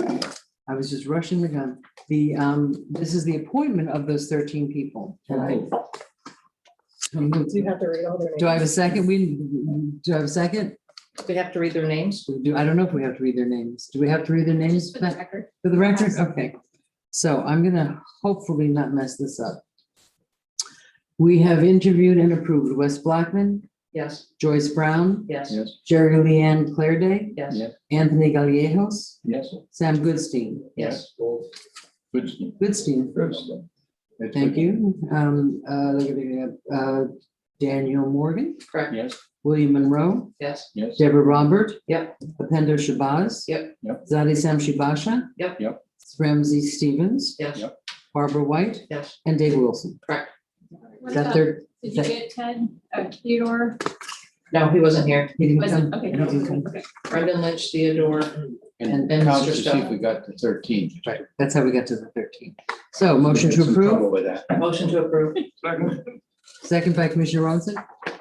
All in favor? Aye. All, thank you. Motion carries unanimously. Let's take a Let's a do the little- food drive. Right, what? Want to do the food drive? Oh, do we have a food We drive? Closed out. on- Okay, then we'll do new business, okay. All right, Look at you being pushy. I'm telling you. I had my bathroom. That's why. Get that man some Sorry to coffee. Okay, now we have. I lost my agenda again. Hi, Lauren Bennett. Hi. Thank you for my congratulations, graduates and out there. That's great. I lost the agenda, but Mine, I have 3 of them. the next one is coming up to the Lake Worth. It's the Lake Worth Beach Food Drive. Yeah, I just didn't know if they're the formal name of it. I have it here. So, Miss Bennett, Hi. good evening. How are you? I'm well, how are you? I'm good. Want to talk to us? Yes, I'd Thank love you. to. So Lauren Bennett, for the record, Director of Leisure Services, and then also here with me is Jamie Brown, the Director of Public Works. We brought forth this item to you guys back in April with direction to bring it back after going through the month of May. So here we are, yay. So what we are currently seeing in the food drive is a decline in attendance, a decline in vouchers, a decline in the food amount that is actually being delivered. And then we are seeing an increase in staff time demands because in April, everything was kind of opening up. And now everything is, well, open up. Opened up. So we've got the 4th of July that's currently being planned and underway. Special events are open, the ballroom's open. And then when my staff time increases, Jamie's staff time increases. So we're starting to see that tug and pull when it comes to dedicating staff time. And we were speaking with Wellington. They're the only other city in our county that's also doing a food drive, and they have decided to end their food drive as of June 15th. Huh. So as a staff recommendation, we wanted to finish out the month of June, and we're requesting to have you guys talk about ending our food drive as of June 30th. Okay. Thank you. I know every Saturday morning I go to the Church of the Blaze. I have a friend who's disabled that can't leave the house. And I go and get her food. And I have noticed the lines are just not as long. It's just not, thank God, that apparently the need is not quite as desperate as it was a while back. So Commissioner Maliga. I just want to say thank you to staff for all their effort, all their time, all their blood, sweat, tears. Thank you for keeping our residents propped up and never complaining once, not once. You guys just, you stepped up, you stayed in, and I just want to give my sincere appreciation for what you guys did for our residents. Yeah.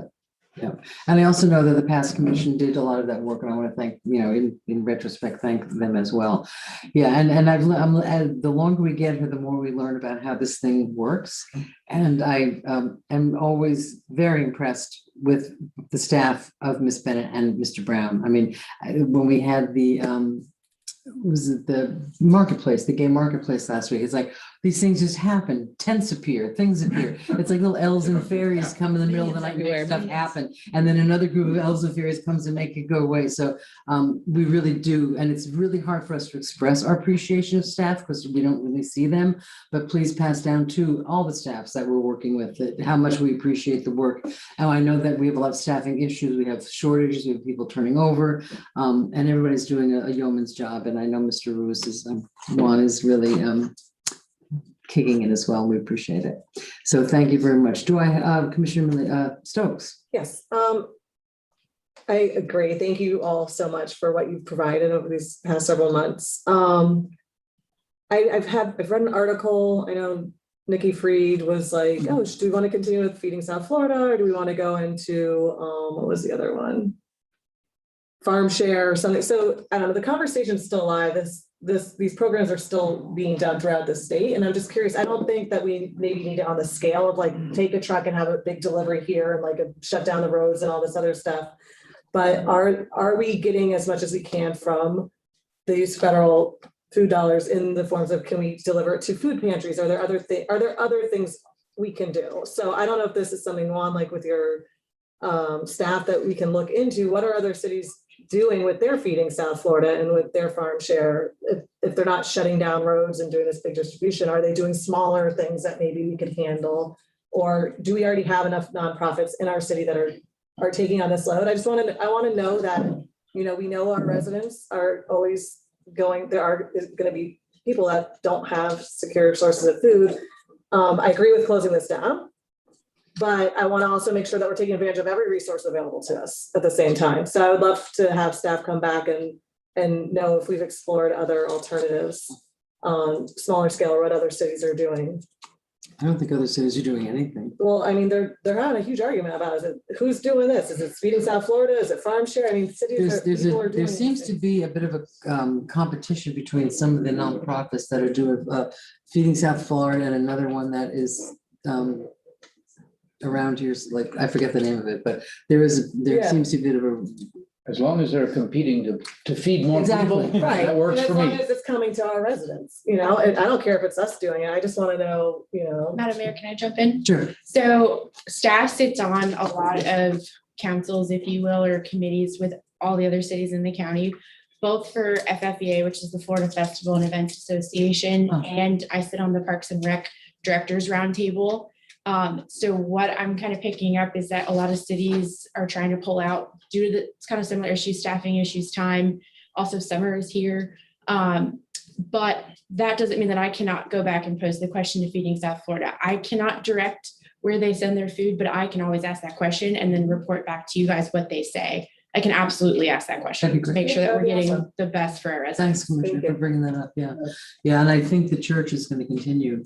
I was gonna say, maybe we can take the noteworthy in the next couple months and start putting down, where residents can get food services. Like I know Patrick's, at Arms of Hope and, the church, and let people know that these things are out there, even though we're not setting up tents every Tuesday, that there are resources available and we will help get you to those resources. Absolutely. So my communications team can definitely work together and putting something to push that out. Can you do flyers in multiple languages on the last, or for the next, how many food drives do we have remaining? Any? 1, 2, none? 2 or 3. 2? So like, can we give a notice like, this is ending, so they don't show up, and even though this is the ending, you have other options that you might. We're already planning on giving them like a thank you so much, kind of love postcard anyways, letting them know about our upcoming events and activities throughout the city. I can do something else that says like, here's other avenues that you can get help from us. Are most of the people that have come for the food from are they our residents, or they come from other towns? It's a mixture. Okay. Yep. Okay, great. Thank you so much. Do we need a vote for this? Motion to approve. Second? Do I have a second? Sure. All in favor? Aye. Thank you. Passes unanimously. Thank you, and thanks again for the work that you did. All right, it's 9 o'clock.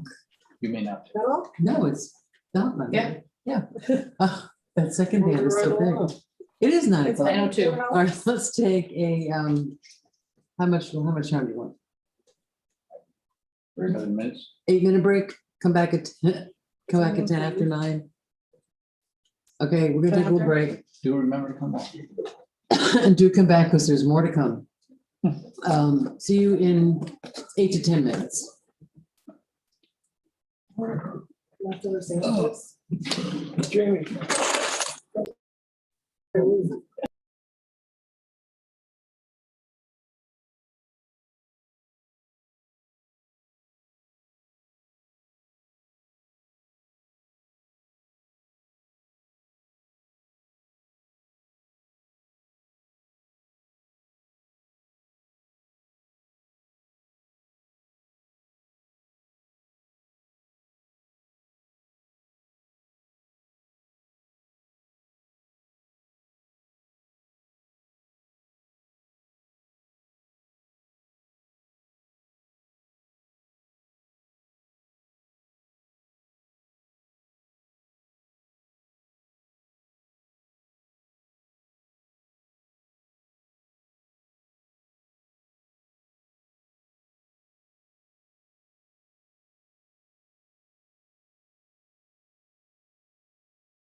Is everybody ready to restart? I can't see if they're on the dais.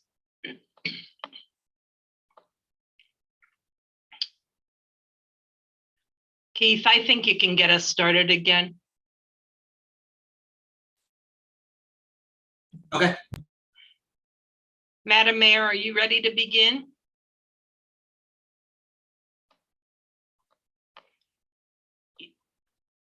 You're muted.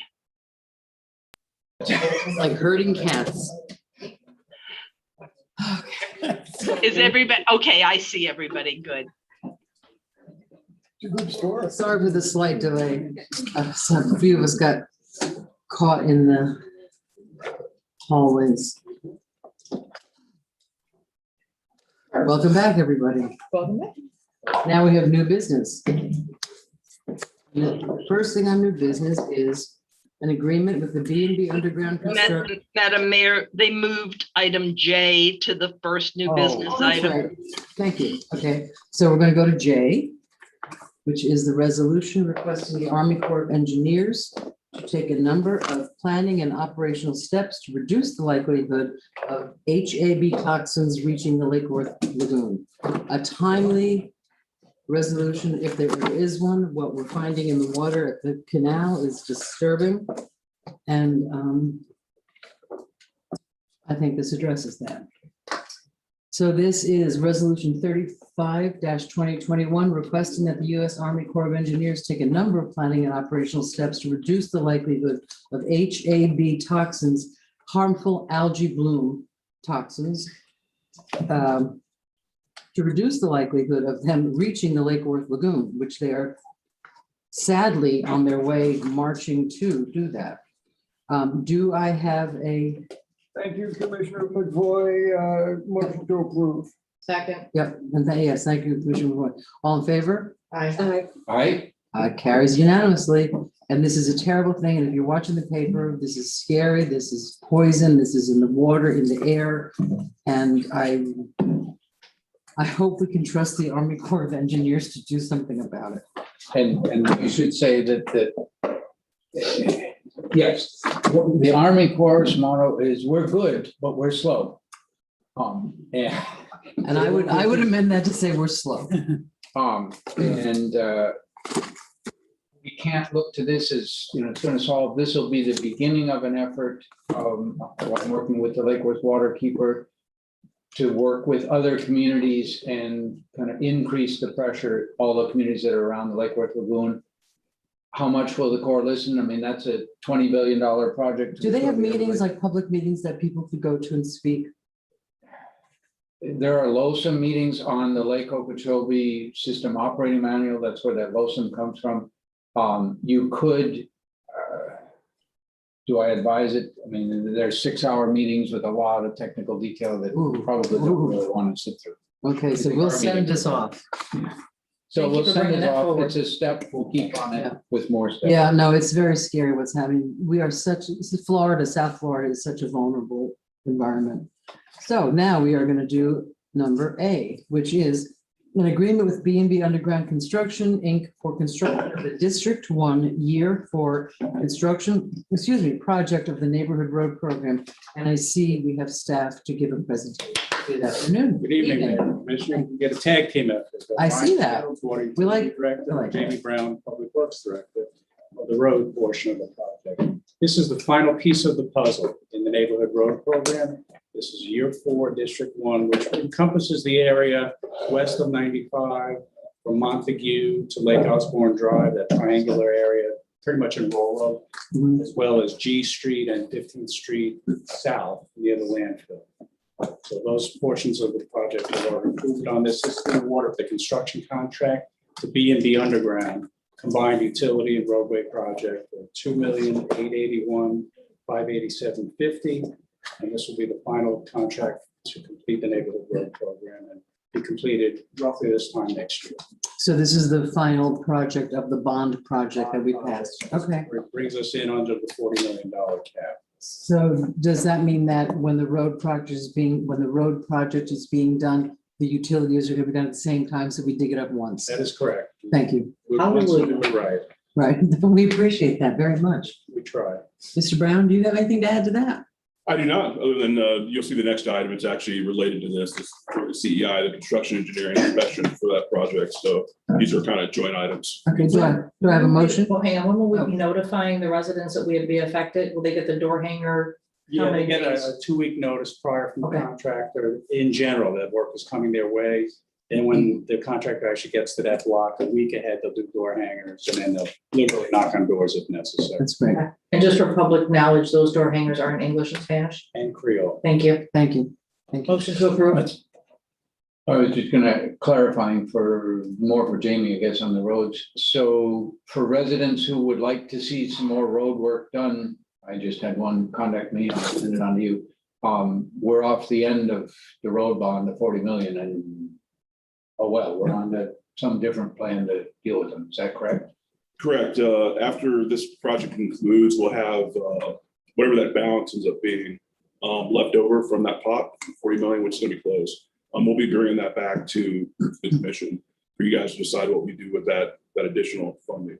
You'll come back to us with suggestions and recommendations, or just here's some money, what do you want to do? We will have recommendation suggestions. It was all based on our payment condition index PCI. So obviously one of the suggestions would be to continue that program on, or there is sidewalk throughout the city, as you guys have probably noticed, that needs a lot of help as well, because the bond only tackled about 1/3 of our city. Okay, thank you. So there's a lot of work to do still.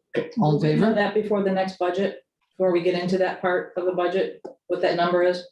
No, as Brian said, we're probably about a year out from Okay. this project actually being completed. Okay, so we're looking at So- next fiscal year. Correct. Thank you. All in favor? Who made the second on this one? I'm sorry. Commissioner. I don't remember if I did, but I'll be happy to do so. Good, thank you. That would be Mr. Commissioner McCoy. All in favor, aye? Aye. Motion carries unanimously.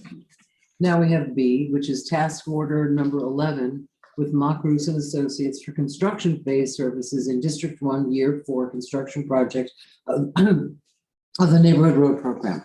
Correct, Madam Mayor. This is a companion item.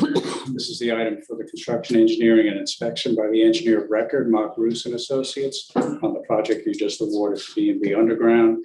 Yeah, so it's the same time frame, and this cost is $185,880, which is very fair and reasonable for the amount of work involved. Thank you. Do I have a motion? Any questions? Do I have a motion? So moved by Commissioner McCoy, second by Commissioner Robinson. All in favor? Aye. Motion carries unanimously. Thank you. Thank you very much. Thank you. Keep up the good work. Okey doke, here we go. All right, the next item on the agenda is new business. First reading, amending the official zoning map by approving the creation of a mixed-use plan development located at 1715 North Dixie Highway. I want to say something before we begin. I have had quite a bit of public comment from the public about this project. There was, and this kind of goes back to the fact that on Friday, we received our packets, and it was 699 pages long. And I obviously have not spoken to the other commissioners about this, but personally speaking, I am feeling like between, this is a big, these are big projects coming to us. We have, if we don't want to work all weekend, which we do end up doing because it's Tuesday night and we just got them on Friday. At first, I was going to ask to pull this agenda item, but I didn't, out of fairness to the developer. You're here. I don't know who you are out there, but you're here. You've got a lot of work to get here. I don't know if I don't know how this is going to turn out tonight, but because I'm getting a lot of public comment about this particular project, the height, the density, the public space, the landscape, really quite a bit.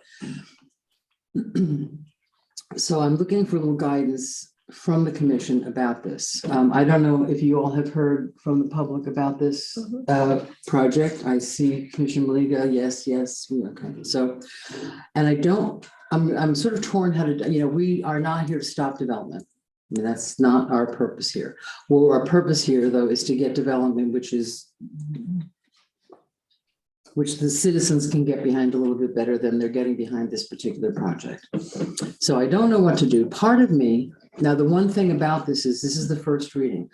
It's only July 20th, because we're not having a July 6th meeting, that you'd be coming back for second reading. If we do this as a first reading and we approve with conditions the first reading, one of the problems we have then is, and you all were here to see what happened with the project we just passed.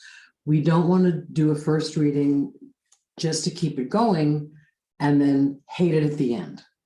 And I don't know what other language to use. So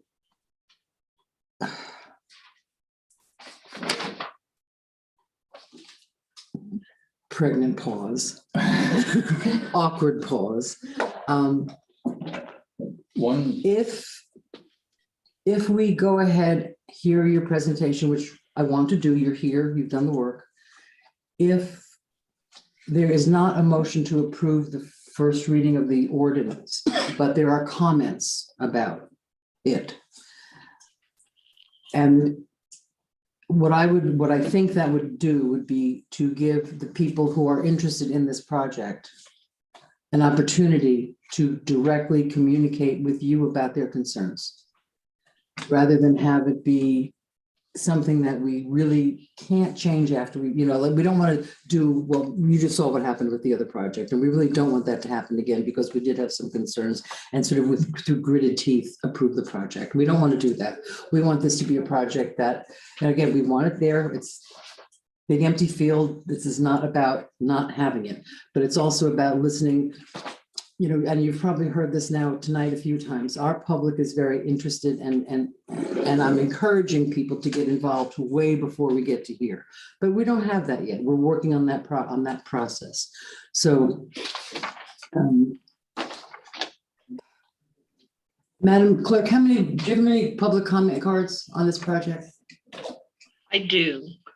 About how I many? have several. I mean, probably 12 or 13. This is a big one. Okay, this is monumental on Dixie Highway. Going to be here for a long time. 7 stories, pretty radical for our little town. So I'm looking to you a little bit as the developer. Now we, normally would be like a motion to approve, second, then we talk about things. And I'm wondering if you guys are open, you and we are open to doing it a little bit different. You've heard 12 opinions, which are not going to be, we love you so much, please come. It's a nice way. Just a heads up. Just a heads up. I'd be surprised. And we have, public comment here. I have 2 that need to be read in. So what do you want to do? And this, we're a little unorthodox approach, and I apologize to staff for being a little unorthodox, but this is, we're new to the commission and we're new to this process, and we don't want to just, the sustainability program that you are, that you've been working under, we are not in love with. Okay, and we've sort of slowed it down quite a bit. So I'm looking for a way to do this, which causes the least tumultuous activity in our citizens, and yet not stop you dead in your tracks. And I don't know if I'm expressing that as articulately as I can, but I'm really trying to figure this one out, because this could be a big problem. This could be a lot of angry people, and we don't want people storming. Yeah. What? To turn into L&M if we don't. It could turn into we have a chance to do it right. Yeah. One time.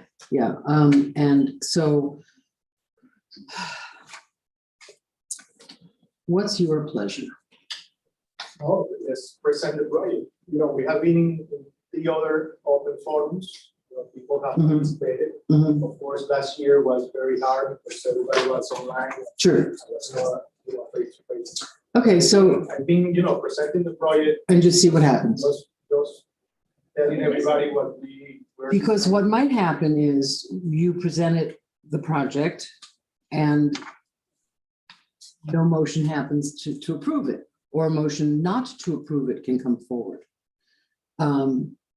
And then at that point, I think that would be the start of a conversation between you and the people that have issues, and we want people to be heard. So, so do we have staff presentation first? You know, I should, after 8 years of being a city attorney, I should remember that you have to read the There's ordinance. that pesky thing. And it is quasi judicial. So people have to turn in. Good. Right, but And disclose. the attorney needs to read the ordinance first before we swear anybody in. That's what we're gonna do right now. Okay. Good. All right, Thank you. ordinance number 2021-04, an ordinance of the city commission of the city Lake Worth Beach, Florida, amending the official zoning map by approving the creation of a mixed-use urban plan development district located at 1715 North Dixie Highway, consisting of approximately 2.29 acres, as more particularly described in Exhibit A, located within the mixed-use Dixie Highway zoning district with the future land use designation of mixed-use east, subject to specific development standards set forth in Exhibit B and conditions of approval set forth in Exhibit C. Approving a development of significant impact, approving a conditional use permit, approving density and height bonus incentives through the city's sustainable bonus incentive program, approving the transfer of development rights to obtain an additional 10 units per acre, approving a major site plan for the construction of a 127 unit mixed-use urban plan development, provided for severability, conflicts, and an effective date. Thank you. You did that in one breath. It's all in the breath. So staff presentation? No, Madam Mayor, you have to ask for ex parte communications. It's getting late. I'm sorry. Have there been any ex parte communications from anybody? Anything that you need to disclose from the board? No, ma'am. Anybody, any political contributions, any visits, anything? Okay, none of us have that. I looked at the empty site. I'm sorry? I looked at the empty lot. We've all looked at the empty lot for a very long time. Thank you. Now I Thank have you. to swear in anybody that's giving any testimony. Thank you, Madam Clerk. Please stand if you're going to give testimony. Raise your right hand. Do you swear and affirm that in this proceeding you will tell the truth, the whole truth, and nothing but the truth? If so, say yes. Yes. And as you testified tonight, would you state your name and address for the record? And if you represent a party, please also state who you represent. Thank you. Have there been any affected party people on this? None. Okay, thank you. Thank you. So for the record, Erin Sita, Assistant Community Sustainability Director. Next slide. Is the mic on? Yeah, I can't hear you really. I don't know if it's on, but I'm really good at projecting, so I'll just turn up my own volume. There you go. So, so this is a request by IBI Group on behalf of Ricardo Hernandez of OAG Investments. This is for consideration of a mixed-use plan development, a development of significant impact, a major site plan, a conditional use, a sustainable bonus and transfer of development rights incentive program. This is to allow the construction of a 127 unit mixed use development, commonly known as Deco Green. The site location, as mentioned, is 1715 North Dixie Highway. Next slide. And the district is mixed use east. So you can see here, here's the location. It's directly north of the mid and south between 17th Avenue North and 18th Avenue North on the west side of Dixie Highway. And you can see a little bit further west are the FEC railroad tracks. Next slide. Again, we wanted to explain the process. You all kind of just got started in March, so we want you to understand our review process. This came in at the end of January. It had a determination of completeness in early February. This had one site plan review team. That application was resubmitted a very thorough response. So they addressed all of staff's issues in the first resubmittal. Then it went to a May public hearing for the Planning and Zoning Board. You can see it received a legal notice, sign postings, and a courtesy mailer for all properties within 400 feet of the subject site. The second legal notice went out for the June 1st City Commission meeting. Again, that was a legal ad, courtesy notice mailers, again, to every property within 400 feet, and a signed posting. The item was continued. We had a technical issue that had never occurred. And now we have 47 checks to make sure it doesn't occur again with the packet. Then that item, which was continued by the City Commission to a date certain, which is this evening. Next slide. This project received a vote of approval from the Planning and Zoning Board with a 4-to-1 with conditions of approval. Next slide. Just kind of a revisit, it's the mixed use highway district and the location, as we mentioned before. We went over the use, but just to kind of go through what it is. Again, it's 127 units. It's approximately 7,450 square feet of commercial space. It's a development of significant impact. And this is kind of a threshold designation. Anything over the 100 units has to have additional review criteria in the code. So that is, it's kind of like, why is something a conditional use? It's a conditional use because it's residential greater than 7,500 square feet. So it's a development of significant impact because there's more than 100 units.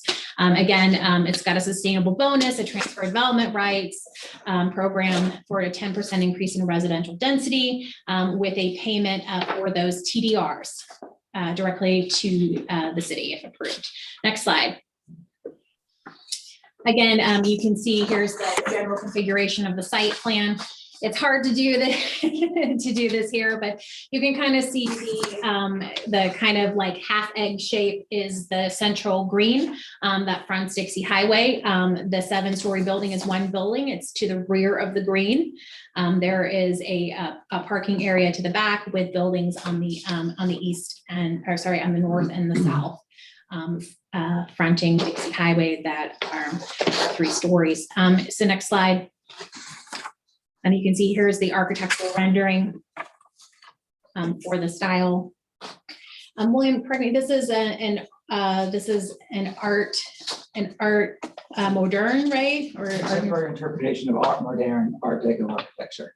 Mm-hmm. So you can see there's a lot of fenestration on the, which are windows, fancy word for windows on Dixie Highway. This uses a mix of species of native and non-native species that are part of our tree plant palette, including gumbo limbo and bridal veil, which is a very gorgeous tree. Was planted widely in Broward and Miami-Dade County. It kind of gives it a very like fluffy, shadowy light that's nice for the public squares. It has central palms in the center. Next slide. You can see the existing condition here. Next slide. More of the existing conditions. Next slide. It's a vacant lot, so it looks like a vacant lot. It's like a lot. We're in agreement. That's a good start. So the surrounding uses to the south is obviously the mid, that is a multifamily. To the east is the Dixie Highway. Across the way is commercial uses. To the west, there is a mix of single family residential immediately, but there is a mix of multifamily and single family, the FEC and the proposed development. It's a very mixed development pattern there. Next slide. It's generally consistent with the city's LDRs, required setbacks, minimum living area, walls and fences, maximum density per the sustainable bonus program. As you know, and within the plan development, it allows you to grant certain flexibilities, specifically because of the architectural design, there is not a setback of the 3rd and 4th floors in the front buildings. And then the maximum wall height setbacks. So basically there's a requirement to kind of step things in on the 3rd and 4th floor. And so because of the design, that setback of the higher floors was not incorporated, it was an architectural. So that is the waiver here. It's not the actual setback of the structure of the first couple floors, but it's a setback of some of the upper floors on the north and south side. The other request for flexibility is to exceed the impermeable surface maximum by 2.3%.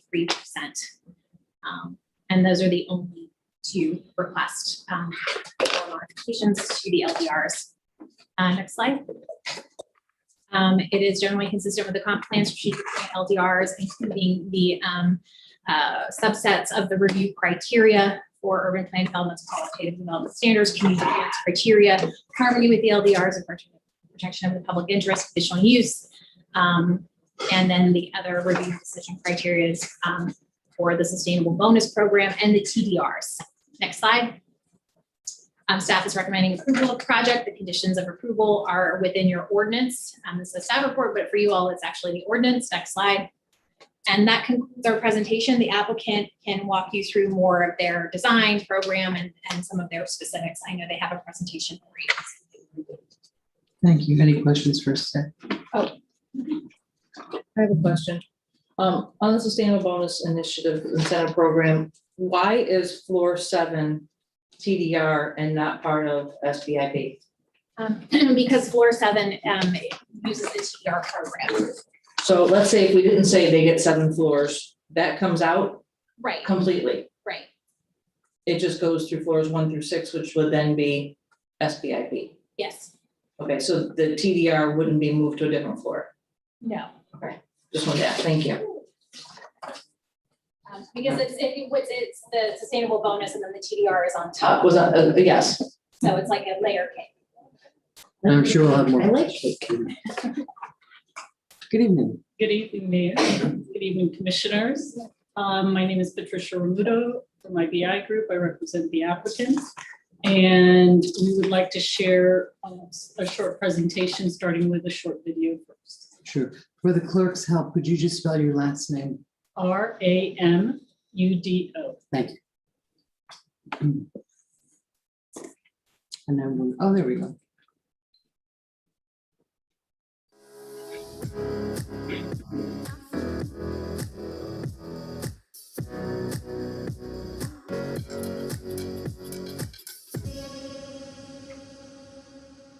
We started working in our project. We realized that we needed to provide something to the city. We were working very closely with the CRA, and we came up with a project that provides a public space around 30,000 square feet of green space for the visitors and the residents to enjoy. Looking for properties to live, you want to be in a place that's close to where the things are happening. Could that be turned up a I little was just bit? gonna ask that. My lip reading skills. Open areas, and Deco Green has all of those things. The concept for the project was actually inspired by the like the Art Deco, the Bauhaus, and some of those kind of recognizable architectural features. Unique Deco Green style. Our project has a diverse unit type. We are looking here families. We have a 3-bedroom, 2-bathroom units. We have here catering as well for young people. We have 1-bedroom, 1-bathroom units. And also we are looking for artists to live in our property. We have townhouses, 2-floor townhouses. We are designing the first in the whole city of Lake Worth 3-bedroom units. This has never been done in the city. So this hopefully will bring new young families to come on board and participate in all the different activities within that beautiful plaza that we have provided. Those buildings kind of create this three-sided capture of the village green, the park that we've created. The park is designed so that it can have art festivals, you can do different kinds of events and have public gatherings. But what was really unique about the 3-story buildings is the retail doesn't all face Dixie. We turned the buildings perpendicular to Dixie so that they face the public green. And then we created these storefronts that have garage doors that open up. So literally the retail space, the restaurants and art studios and things like that can spill out into the public green, really making for a festive environment for the public. As landscape architects, our responsibility was to make this project a very unique and green space. And that's why we dedicated the idea is to make this artist-oriented, where people will walk and enjoy having a cafe, talking to neighbors, dog park dedicated for the residents that have dogs, and also a playground for kids. In essence, it's the outdoor that everybody wants to enjoy. We have brought together a team of professionals from different expertise: architecture design, landscaping design, marketing, and contemporary artists, in order to come up with a proposal that engage not only with the city requirements, but also with the community of Lake Worth Beach. We look for those real estate opportunities that are sustainable, that are in markets that are very attractive, that have a lot of rental potential, that have many ways to get income from. We are confident that our development will give rise to greater connections and attract new residents and new businesses to Lake Worth Beach, while creating a new landmark to the city where people will live, work, and play.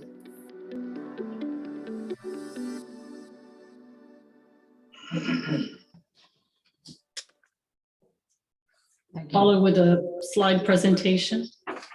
Oh, now there's just. Yes. I hear a little boy and I don't know what it is. Can you tell it? I was attempting to make it louder so that you could hear, but Oh, okay, thank you. correct it after the. Okay, sorry about that. Give me 1 second. Sure. Okay.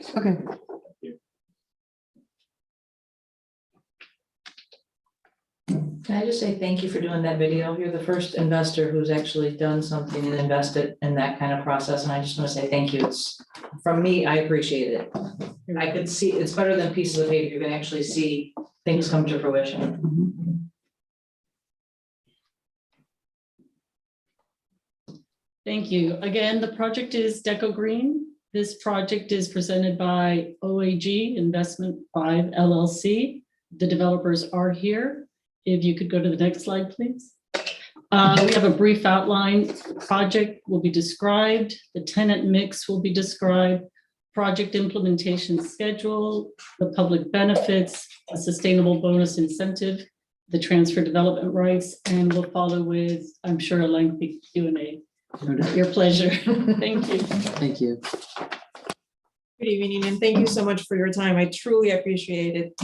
Well, my name is Annabella Garcia. I'm with the Martin Architectural Group, and I'm a senior project manager, and I've been involved since day one with this project, along with Dominic Ranieri here, our principal in charge of the Florida office. Again, I thank you for the time and the opportunity. Again, next slide. You all know pretty much our site, very well familiar with. Next slide. Well, this is a very unique and very special project for us because we've been working with this project since 2019. We participated in an RFQ, we got shortlisted, we participated in an RFP, and we won. It has been a long engagement for us with everyone within the city, staff, and everyone, including neighbors. The developer has approached the neighbors and the community, especially the ones to the back, to the west, where we're building our big building. I just want to take, again, as you saw in our video, our proposed master plan, it's here. We're proposing 3 buildings. To the north, it's a 3-story mixed-use building. To the south, it's the same mirror building, mixed use with residential on top, retail on the bottom. And to the back, to the west, we have the building number 2, which is strictly residential.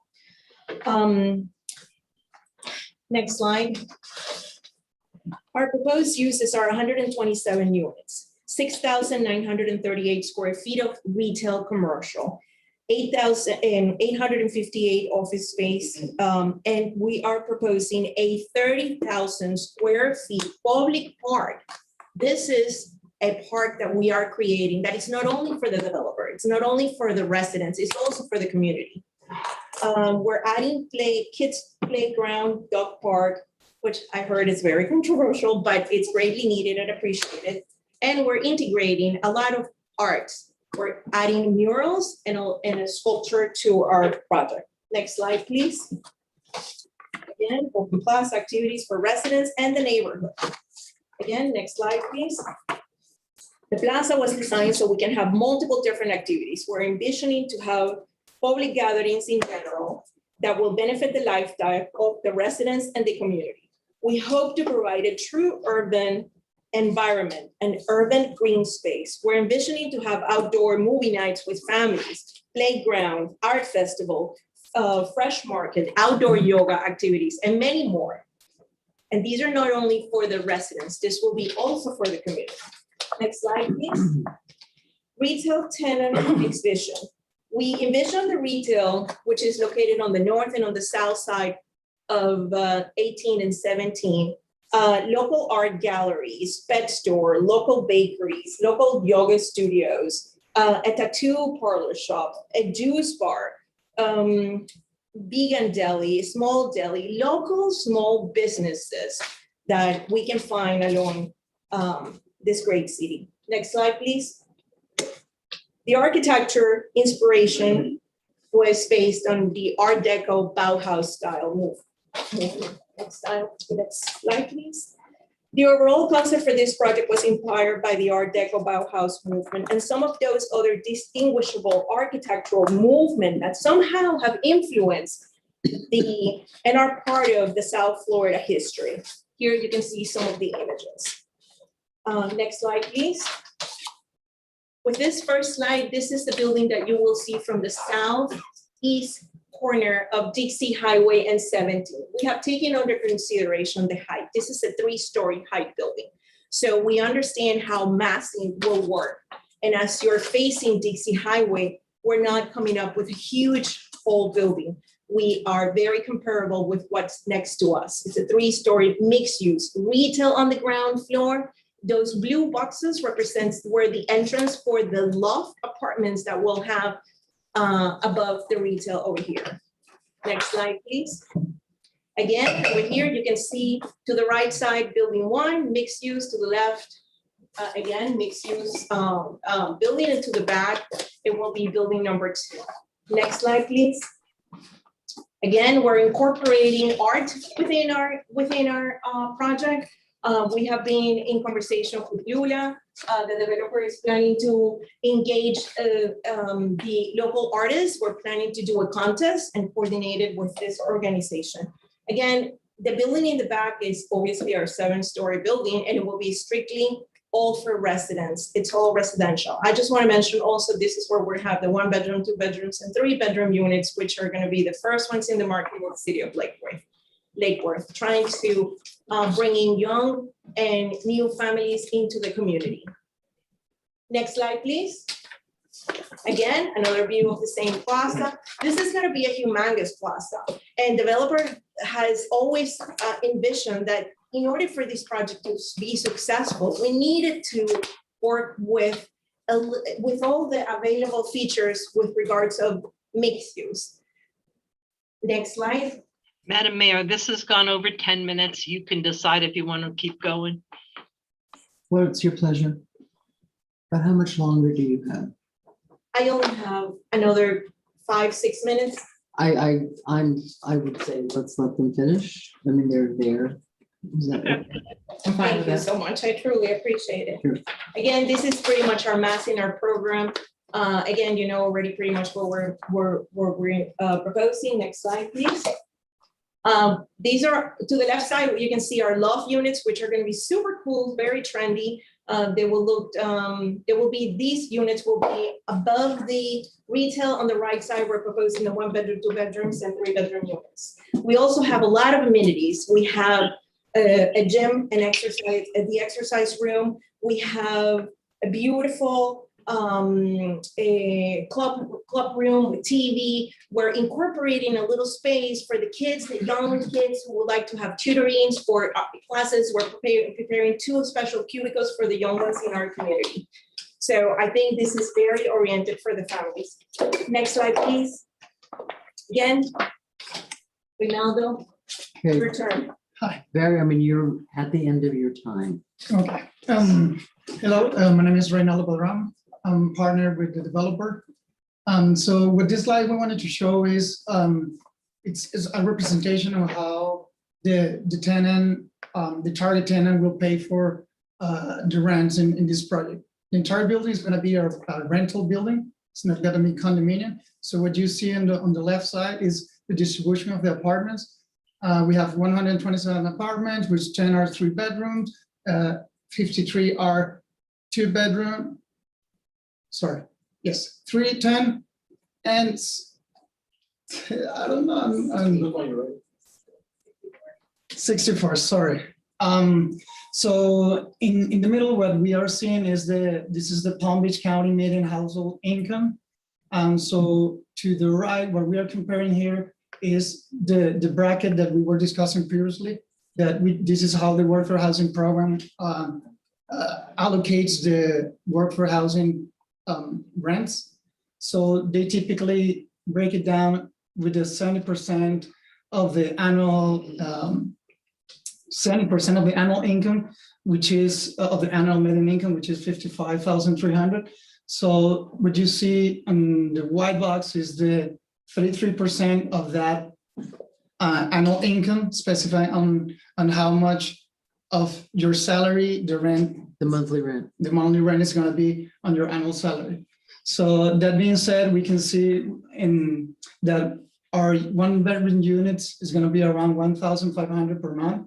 The 2-bedroom unit is going to be between 1,700 and 1,800, and the 3-bedroom unit is going to be in 2,250 a month. So we are within the limits of the affordable criteria in the workforce housing program of Palm Beach County, and that's what this slide represents. So if you could please go next. So the mural, as Annabella was saying, we're gonna sort of, I think this is sort of extra stuff, and I think there's gonna be some questions that will give you an opportunity to talk about that stuff. But we do want to be fair to everybody. We really can't just, I mean, we would love to going and hearing more, but we have other things that we have to decide as well. So I'm going to ask you now to stop for just a second and open it up. I see lights coming on. It's time for questions and comments, and you're welcome to stand or sit down. So we're going to start with Commissioner Malega. Okay, so let's go to your pricing structure. My question is, why did you go, or what is the method or the theory that you guys went from 80 to 90%, 90 to 100 in 1 and 2 bedrooms, and then for the 3 bedrooms, which is families, you jumped it down to the 100 to 110 bracket? You didn't stay within the same bracket. No, that is because the rent you charge per square feet, so the 3-bedroom units are bigger, so you charge more. Okay, but you didn't stay, you're bringing up the affordable housing and the median housing income. So my question is, if we stayed in this bracket, why are we adjusting? Why aren't you I understand what you're saying your square footage is, but if you're trying to say that you're going according to median household incomes and what's affordable, one would think that you would stay within that same bracket across the board, 1, 2, and 3 bedrooms. Yeah, but the thing is that this is a market rent project, so we are just comparing to the exchange program that the county has with the rent that we're going to charge in the project. So it's not really worth it. Can I jump in? I mean, you're referring to this table? Yes. The 1-bedroom. And the 2-bedroom goes to the next one over. Correct, but the idea is that we are within the brackets between 80 and 120%. So if you pass this slide, you will see the 2-bedroom units. Can you please pass the slide? Okay, so you see we are on the other bracket that is within the 2-bedroom units. Yes. And then the 3-bedroom, you drop down. Correct. So affordability for families is kind of going by the wayside at that point. You're like, well, you've got kids, so now we're gonna jump you up to the 120%. I'm just, again, this is just an open conversation. So that's my first concern, is that we're not sticking to the same, we're almost punishing families for having families in this pricing structure. That's my opinion. My other question is in regards to, I've been slammed in regards to the artificial turf and the green space that's being used. I don't know if anybody else has, because we're not allowed to talk about anything up here. So I have received many emails, including advisory from the tree board, who we trust to govern us in regards to landscaping. And I do believe that the mayor will read that in public comment. But that was my biggest question is the affordability and housing market structure. And I'm sure there'll be more. Commissioner Mavoy? I also have received all sorts of comment from different people and lots of different concerns. Looking at those numbers and listening to the description of the open space in the front, I hear you that you've all spent a lot of effort in designing and thinking about this, but the impression I come away from is that you've spent very little time in Lake Worth. Because this is just not at all connected to the community. You've got $80,000 for Palm Beach County median income. You heard the numbers. Our median income in Lake Worth is 40,000 at best, 38,000. This is just like not connected to here at all. 7 stories is way out of line, right next to single-family homes. Right next to it. A lot of concern about that. You're asking to go straight up on the end, the walls of that 7 stories. There's no setback. We have rules about setbacks. And even with TDRs, which a lot of us have questions about what those TDRs are, do they really have a solid basis in there? And the sustainability bonus, which you've also heard, a lot of us have big questions about what's really happening with that. Even with those, you wouldn't get a free pass on the not having the setback. I look at that park and a developer that wants to create a park in our community. How could you possibly be against that? Except that it's right on Dixie Highway. You show pictures of showing movies and there's going to be family movie night and there are going to be dogs. There's no fence on the dog park. There's no fence to keep the kids out. It's right on Dixie Highway. Nobody wants to be right on Dixie Highway. It is unpleasant. And those kind of rents, that's basically kind of luxury apartments. It's what people are calling luxury apartments now. Right on Dixie Highway is it's hard to see how that enhances our community. And I'm very, and obviously the artificial turf is a concern, but that's something you can easily fix. You can put in real turf. But the concept of that park space, I don't think has been thought through with the location of the site. Well, let me first talk about the rent. We are charging the same rent as the building next door, the Cmte. They have 230 units and they are fully occupied as of now. And when I went and talked to them, people are very concerned about the rent there. It's fully occupied because they gave them 2 months free rent as a piece of that. And the park, the project originally started with the park because this is an effort between us, the developer, and the CRA. We went through a entire process with public participation to select this project, and the park was from the very beginning. This project is halfway. We have another 6 months to work this project because this is only, we're asking for site plan approval, but then we have to complete construction documents. That is a lot of more compliance and technical issues. So, this is, of course, moving forward to improve, the comment about the fence. We can incorporate a fence over here. We are hearing people and concerns, the turf, the grass. We are open to talk to people. We talked to somebody today about what are the alternatives. The issue is not telling the developer what not to do, is suggesting, okay, can you do this or let's do this, because this is an effort between the developer and of course you guys and the city, of course, that they are helping us a lot with this project. And also let me talk about affordable housing, because I want to review this. I went last year to the county. I am aware of the exchange program that they provide, and the project was reviewed even before we had control of the property, because we got control of the property in September last year, and we were selected in June, and we went to ask for how is the process to get, because I wanted to put affordable housing here, workforce housing here, and the project was reviewed. And I called 2 developers at that time. I called GL Homes and I called Pulte Homes at that time. And unfortunately, they don't have money to place in workforce housing in Palm Beach last year. We're going to try this year to make some calls to see, but if the funding is not there, it's impossible to put workforce housing in this kind of project. Madam Mayor, if you want to go any further, we need to take a motion and a second to extend the meeting until till 11 o'clock. Do I have a motion? Motion to extend. Oh, Go ahead. motion to extend. Seconded by Commissioner Lega.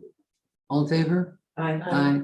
Aye. Thank you. We Thank have you. Every hour now until midnight. Yep, Then we thank go. you. Thank you, Madam Clerk. Commissioner, Mayor, I have a question. Sure. By my calculations, if we do not approve 7 floors, you're losing 15 units, is that correct? Yes. I wanted to address the comment about the turf. The only synthetic turf that is proposed is for the playground and the dog park. What you see in the event lawn is sod, and what you see along the perimeters is a very lush vegetation, and it is all natural landscape materials. So the only synthetic sod or synthetic turf is in the playground and the dog park. Why is that? Because why did we limit it to those two? No, why did you use it there? Oh, well. The dog park, I can speak personally. I put in synthetic turf in my backyard. I have 2 dogs and 4 grandchildren, and I couldn't keep the sod alive. It was always just bare Brown patches and muddy. Sorry? Brown spots. Yes, so I love it. I absolutely love it. My grandchildren love it. My dogs. It's very functional, very practical for dogs and children. Now, the playground, we can look at other surfaces if that's your pleasure. But we don't want to use natural turf in these high activity areas that will just be worn down and will require a lot more maintenance than turf. And they only represent 1.4% of the site, actually, in area. Okay, thank you. All right, any other questions, comments? Through the CRA process, was the major thoroughfare guidelines mentioned or considered? Does this fit a major thoroughfare guideline design, the site plan? It does. It does. With the frontage of, I am pleased with the density. The architecture is something that is attractive, and I'm looking forward to more of this kind of creativity in Lake Worth Beach. The height could be broken up with the other buildings, or somehow the site plan. I'm struggling with the site plan. The only thing I'm struggling with. The layout of the units is terrific. If we only focus on affordable housing, we can do, I hope we can do both. This will attract something of a higher income than we're used to, which is, I don't think is a bad thing. Again, the sustainability bonus program is, in my estimation, flawed, but I'm hoping that we don't discourage the architecture and the development of projects like this. I don't know. Thank you. I agree with you, Commissioner Robinson, that, I mean, it's nice to see something possibly going into a big empty field. I'm gonna piggyback on going back to module 1 and the pricing. You are in line with the mid. The mid obviously doesn't have 3 bedrooms, which we all know. My question is gonna, Juan's looking at me like, here comes his eye twitch. How much is the CRA being paid for this property?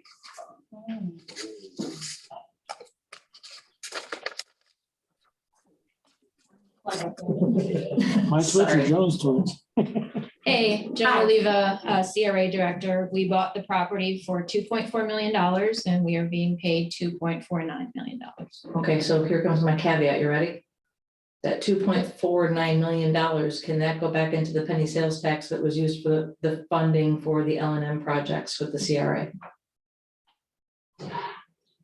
No, because our bond that we took out to buy the property says that we have to pay it back with the tax increment that is paid or by On selling the that property. particular property. Because it was bought with. No, that's why I'm asking these questions. Right. Again, Yeah. you know, it's a learning curve for us and Sure. people out there. When they hear about the CRA owning property, I want them to know that we've asked the right questions, that money cannot go back into penny sales tax. So that's not going to waver on how we vote or don't vote, just so that's clear. Sure. Okay, that's that. What by right, how many units, just if they just came in and no, you know, what by right, how many units could they get on this property? Well, that's I'm trying to. Yeah, and I know it's a complicated question without, Unit base is 30 units an acre. By right means that it's approved, and that would only be a project less than 7,500 square feet, right, which I don't know how many units you can get in that. So you've got about 70 units on the 30 units an acre. Mhm. And then it's jumping up, and the sustainable bonus program can give you a bump of 50% from 30 to 45. And then the TDR program can add another 10, so you can get to 55 units an acre. okay. 45 units would be the answer for without the sustainability program. No, 30. Okay, here it says 20. Isn't this correct? I don't know. The thing that you guys had in your agenda, your analysis, it says base zoning district 20, total 45 units. That's on the east side of Dixie. Dixie Highway has 2 different densities. So that's what was, that's why the question was in the packet. The east side is 20 units an acre, but west side is 30. So that's incorrect. It's correct for the overall district, but not, when you go to a plan development, you use the base zoning of 30, and it's by right, it's 20. So Okay. it's just, when you switch over to the plan development, you use the underlying base density in the district, which is the 30 units on the west side. So for future reference, could we use what we need to use in here so we don't have the wrong information? We just try to be the most conservative, but we will fix it. So it's not 45, let's call it 65 then? How many acres are there? How many? Little What over 2. is it? 2.4. 2.4? So if it's 30, so that's 65 acres, 65 units, approximately 63 something. Yeah, but we are here, you know, if we do 65, we cannot pay $2.5 million. And if we pay 2.5, we have to charge more rent. This is you know. No, I was just helping answer the question, the mayor's question, that's all. My concern, some of the feedback that I've gotten is those, the 7-story building, that's how many feet, 80? It's under 75 feet. It's not considered a high rise. It's considered a mid rise. Okay. One of my concerns about this is the lack of the setback. Okay, it's- No. You know, the setback by code is 15 feet. We put 45 and 70 in one part of the property. I think the mayor misspoke. You meant step back rather than Right. set. Yeah. The building, I'm talking about the, yes, No, thank you you. know, setbacks. I'll We explain that. originally, Is that the setback, and I think we should be, what was. No, I understand that, I just misspoke. It's, once you get to What the, might help the public though, is Okay. that how our code is written is any building over 2 stories falls under both sustainable bonus incentive program and must be set back an architectural model of 8, 10, or 12 feet. If you want to run the facade straight up, Mhm. you can go, you add on to the initial setback, which is 10 feet from the front. The back is different. The 7-story building, because it's so far back from Dixie Highway and so far forward from the west side, it meets all the setback requirements. If you do allow in the code to go straight up, if you have a setback of more than 18 feet from Dixie Highway and 10 feet from the north and south. So that 7-story building does meet the setback requirements and doesn't have to have that setback. The 3-story buildings do go straight up and they provide an additional setback of 2 feet versus 8 feet to do that. so the 7, and I'm having a little trouble reading this chart, I guess. Can I point out the setbacks over here on the screen? Can I get closer so everyone can see? Well, the step back, so that we understand. the Somebody building. have a pointer? Or, Do you see how we come in? We created a back road that drives everybody to the parking space. Mhm. Our building ends further, there you go, Andrew, who is marking? Here. Andrew? Okay, can you mark the line of our building? May I go here? Sure, go ahead. About? Yeah. Thank you. I mean, Our building, our two-story, our seven-story building has this shape over here. Okay, has this shape. Mhm. On this part over here, we're 45 feet. And on this part over here, we're 70 feet. Therefore, that allow us to go straight up completely without jogging our building. It's a very tall, very interesting 75-foot building right on 17th Avenue North, which is a very major, so oddly enough, 17th Avenue North in Lake Worth is a connect, I don't know if it's the right term, but that's a street that a lot of people use going to the west. Vernon Heights, A Street, East Terrace Drive, that's a big street, goes under 95. and on Into Lake Clark Shore. And on into Lake Park Shores, once you get past the gate. So that, yeah, it's, I'm getting dizzy. Doesn't take, it's a short trip. So I'm looking at the south end of the building, and I'm looking at a chart, and I'm not reading it right, apparently. The building 2 wall height is 76 feet. Correct? And it said, and again, if I'm reading this wrong, correct me. Maximum wall height at setback 45 feet. Am I mixing apples and oranges here? Because it looks like 45 feet, but it's 76 feet. This is where it gets to be odd. The code, the LDRs, the maximum height by right in the LDRs is 45 feet. We don't go into when you can tack on additional 3 stories. And so that's where the incentive program pulls from the comp plan, which is then rewritten in the section that's in the plan development. The only way you can get to this size of the building is as a plan development. You cannot do it any other way. So our code, the part you're reading from, is a base development that doesn't include plan development. It's a straight zoning type project. And the height limit there is 45 feet max. Okay. And so the only way you can get beyond the 45 feet is through the plan development process in 2 stages. One is sustainable bonus, gets that 45 feet to 67.5. And then you can tack on another 10 or 15 feet for the TDR program. That's how you get to the 7 stories. And this, so as a result of the sustainability is how they got the extra 38 feet. And a combination of both sustainable Right. bonus and the transfer development program. Right. Right now, it's my interpretation is right now it's 4 stories. If we approve this tonight, now if this development doesn't go through, now it's like, oh, you approved a 7-story building. Now this is zoned for this height. So this, to go back to what we were talking about earlier, right? They said, oh, we already approved the additional density for that Bexley project. So now we're going back and we're asking for more for a new project that's better. So if we approve this tonight, we're basically saying you got your 7 stories. Yeah, exactly. And Right. without it, it's like 4 stories. Mhm. It does look like a nice project, but I'm struggling right now with what Lake Worth's brand is. Because we're like this low-rise beach town that's eclectic and diverse, and this doesn't really look like a Lake Worth project.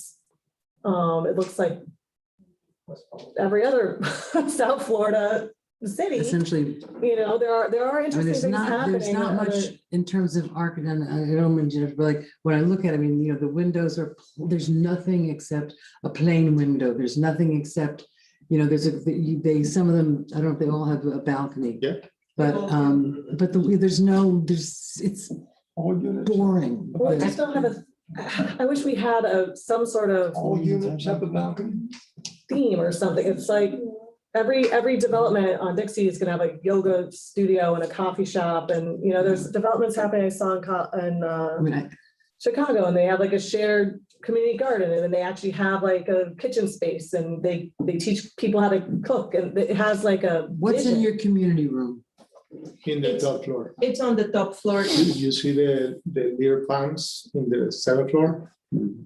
Is there? In the middle there or on the end? No, no, Oh, on the end, The okay. 7-story. On either end? Yeah. And what do they consist of, those? We're gonna have a club room. The club room will have a business center. It's gonna have the study room for the kids. It's gonna have a lounge that will have a big TV for people that can rent a space and have their events and parties for the residents.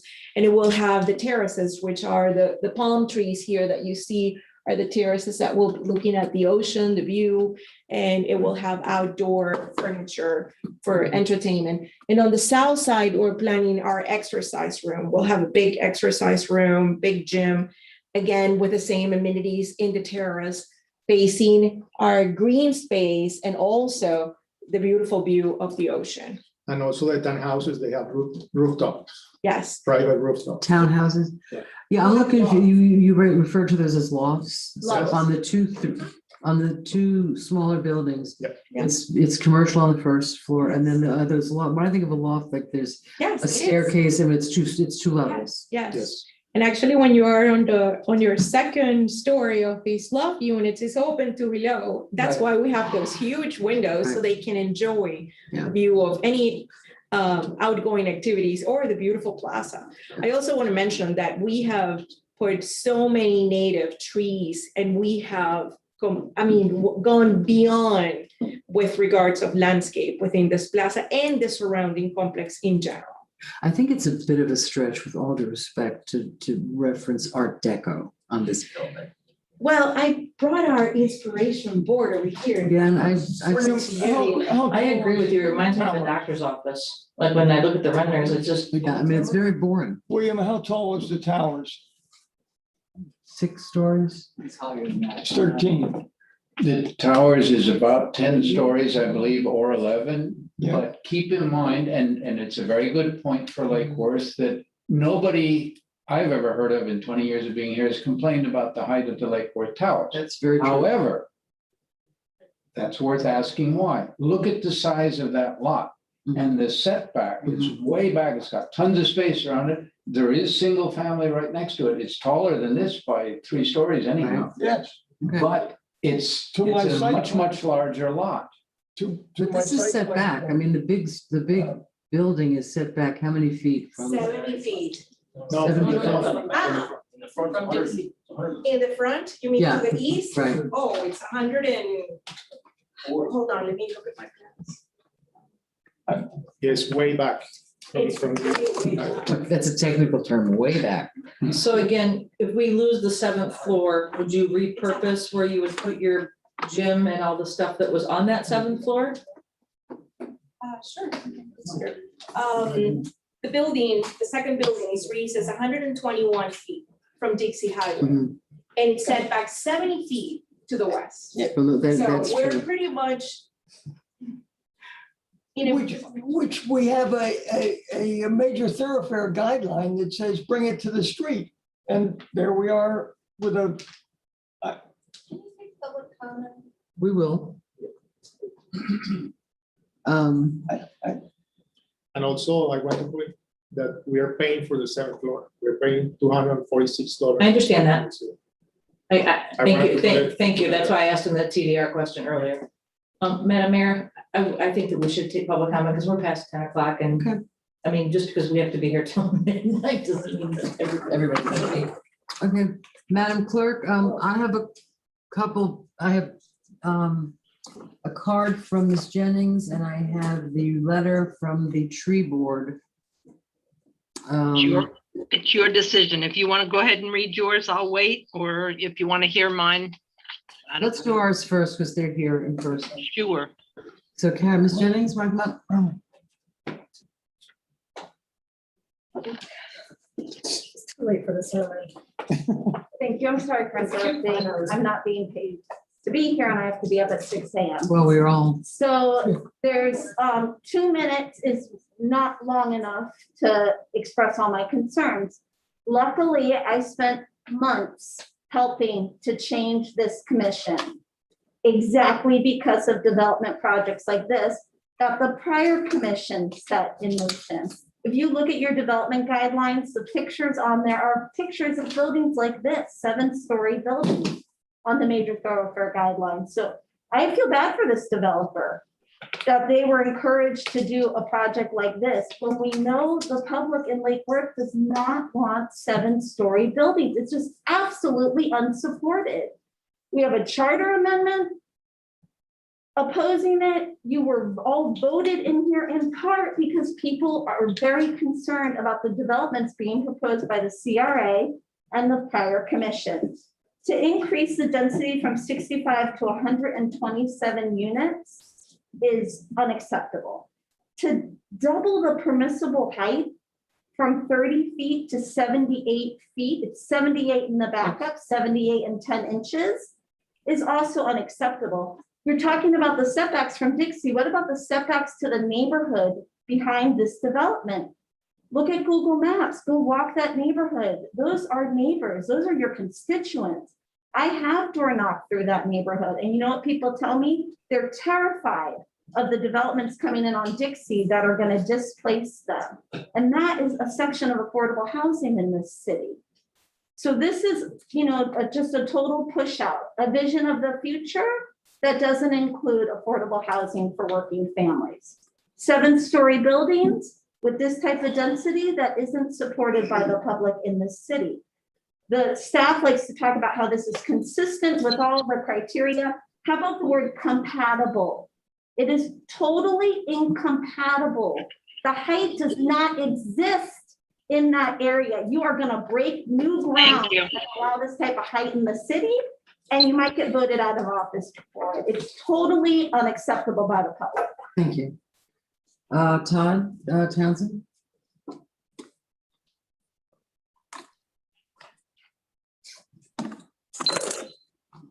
Good to see everybody. Todd Townsend, 502 South J Street. I think these people have been bamboozled by people that, they're not from around here. I think that they got this message that they can do all this and do all that. And there's a very good chance that they might have received that message from other people who would like to build big, tall buildings. So let's break the ground with these people who are innocent, have no idea what has been delivered to them, because they've been obviously made to think that they can just build all this crazy tall stuff. And I wonder who sent them up to that. But the other thing is, if you have a park right on Dixie Highway, you know who's going to be sleeping there. That's going to be a mess. And I think you should work with these people. They're very nice people. And try to get something done with the design or something. They're nice people. They've been bamboozled, I think. That's it. Thank you. I'm going to read, this is from the tree board, and I'm going to be reading what the tree board wrote. And I know there's answers that we've provided some answers, but I'm going to read what the tree board has said. Excuse me, Madam Mayor, do you want me to set the timer or not? I'll read fast. Okay, that's fine. Just making sure, yeah, there's actually not, unless I'm just missing a part of it. I can do it. This is June 11th, Tree Board, Lake Worth Beach. Dear Mayor and Commissioners, as you are aware, the City of Lake Worth Beach Tree Board serves an advisory capacity to the City Commission, including, quote, to establish policy and provide standards within the city landscape ordinance policy, which will include but not limited to planting of native species. In this context, the Tree Board at its last pre-COVID meeting in October of 2020 extensively reviewed artificial turf. The board provided clear direction to the Historic Review and Planning Board, suggesting that with very few exceptions, artificial turf should be rejected for use in the city. Here's a representative sampling of our professional reasoning.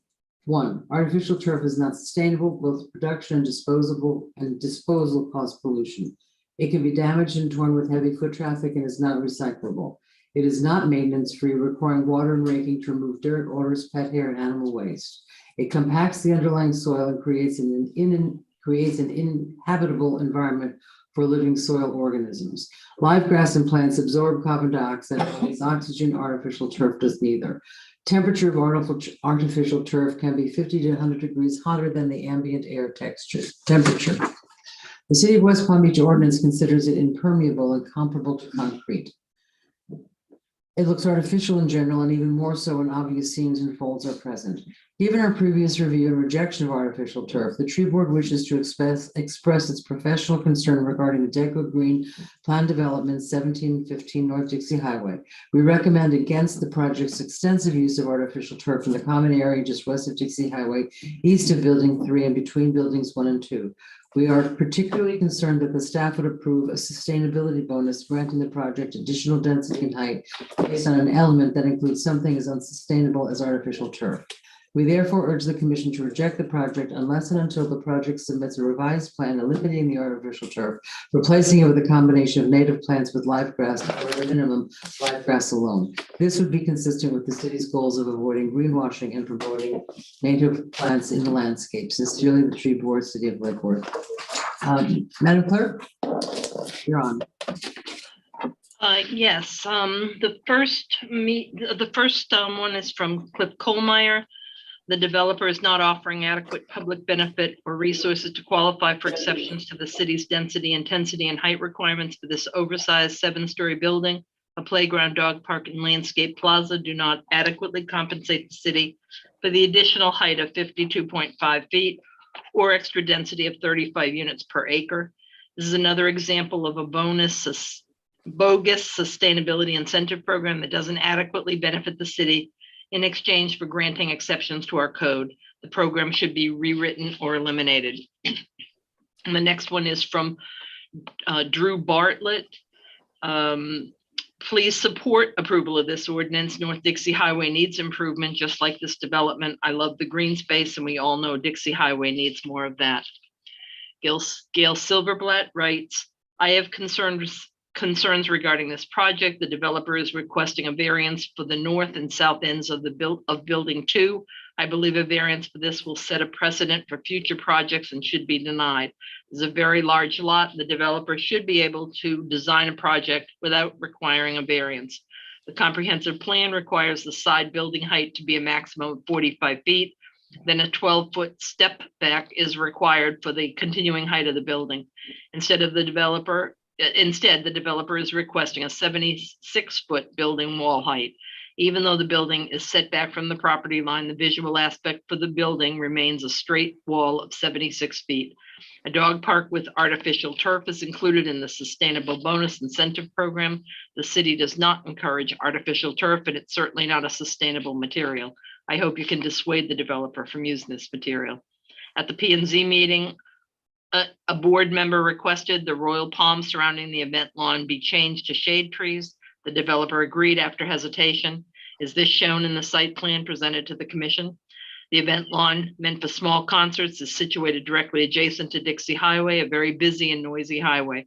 Perhaps the space could be better used as a native planting habitat with strolling walkways through the landscape. This is not much green space on this project, as it's mostly hardscape using semi-pervious pavers and semi-pervious concrete. The addition of an area of shade trees and native landscaping would be a welcome retreat from the urban heat and noise from Dixie Highway. I hope you consider my suggestions to try to make this more attractive and sustainable project. Ramsey McLeod, I reviewed the provided documents and only found one rendition that showed an angled view of this project, so I don't know what their vision is for a street view of this complex. The items they're offering under the sustainability program are not significant enough to warrant a variance for a height increase. The artificial turf they're recommending for the dog park has already been proven to cause health issues with animals and humans. I have concerns over liability issues in regard to the playground they're proposing. Will it really be made available to the public or just residents? There's not enough parking spaces actually available for residents and any potential customers. Also, the request to exceed the maximum allowable impermeable surface coverage is a concern, as this could create some drainage issues. I'm under the impression that the elevator is located in the lobby, but I couldn't find it on the drawings. Will you be requesting a second elevator for trash removal? I really feel more of an effort should be made to get feedback from neighbors who face the potential of 2 large apartment complexes impeding their ability to get in and out of their neighborhood due to the amount of traffic flowing in and out of these complexes. Matthew Brennan writes, I am curious what value to our residents is being provided by building one of the largest developments that will loom large in skyline and will stick out significantly in comparison with the other building heights in the general area. Will there be a large percentage of affordable or workforce housing that make up the building units? Will it be binding? Will the developer be providing additional green spaces for parks or community use to make up for the vast visual space they're taking up? As housing prices skyrocket, is there even a market to sell so many units? Or is there a high likelihood the units go unsold for long periods of time with minimum sellout and this property is just sat on for years? I'm struggling to see the value of such a project, especially one that changes the look and feel of our charming town with smaller houses in exchange for modern new buildings that loom large. Daniel Gorman writes, good afternoon. I'd like the commission to know that I'm full support of the Deco Green project on Dixie Highway. As a business owner and longtime resident of Lake Worth Beach, I welcome this project. Current and new residents of our city will have more choice when looking for a new place to live. Not only will this project increase the tax revenue, but will also bring in people to the area. Something is surely welcomed by local surrounding businesses. Suki Dijong writes, I am opposed to approving this project. 7 stories is too high for this residential neighborhood, considering it's not even affordable housing. Why isn't it affordable housing? Lake Worth and Palm Beach County residents are being priced out of their homes, and that needs to be addressed, which this does not. Let's stop with these development giveaways and actually improve our city for the residents. Thank you. Richard Stowe, if he's on, has asked to speak, but before he does, I'll read David Sims. Excuse me, this is my last comment before Mr. Stowe.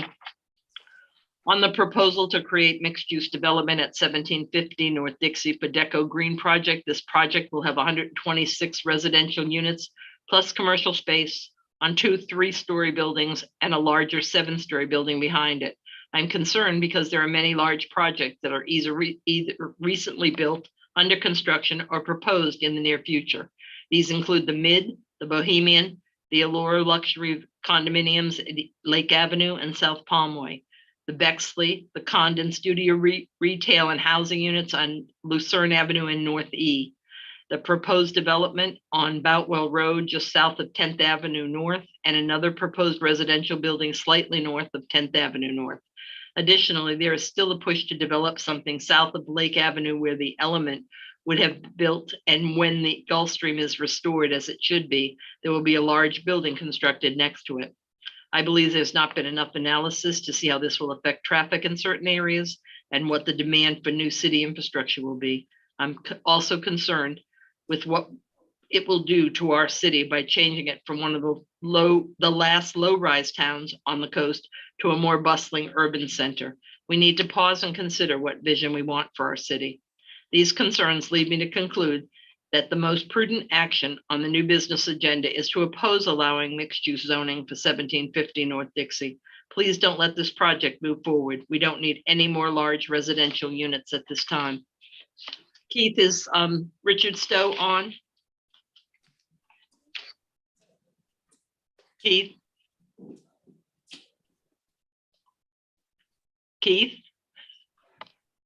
Keith is sleeping. Keith went home. I don't know what happened to Keith, but I don't see Richard Stowe on here, so he didn't leave any comments. So that's the end of my comments for this item. Okay, thank you. Can I ask for a description of the contact to the neighbors? That's one of my questions. Yeah. How many elevators in the building, in the tall building? 2. And we also have a trash chute and a compactor. Well, there you go. Let's talk about, I mean, looking from the west side, I mean, I'm a little concerned about the not the setback, the step back. That's a big building. Okay, and yes, you do have the road behind it and the parking behind it, which does create some sort of a visual distance, but that's still 7 stories looking down on a residential, small scale residential neighborhood. And I am concerned about that. And I don't know how I like Gail Silverblatt's idea about the strolling, like a shady spot rather than an open plaza. So that's one of my concerns is the back of that building, when you look at it, is really big.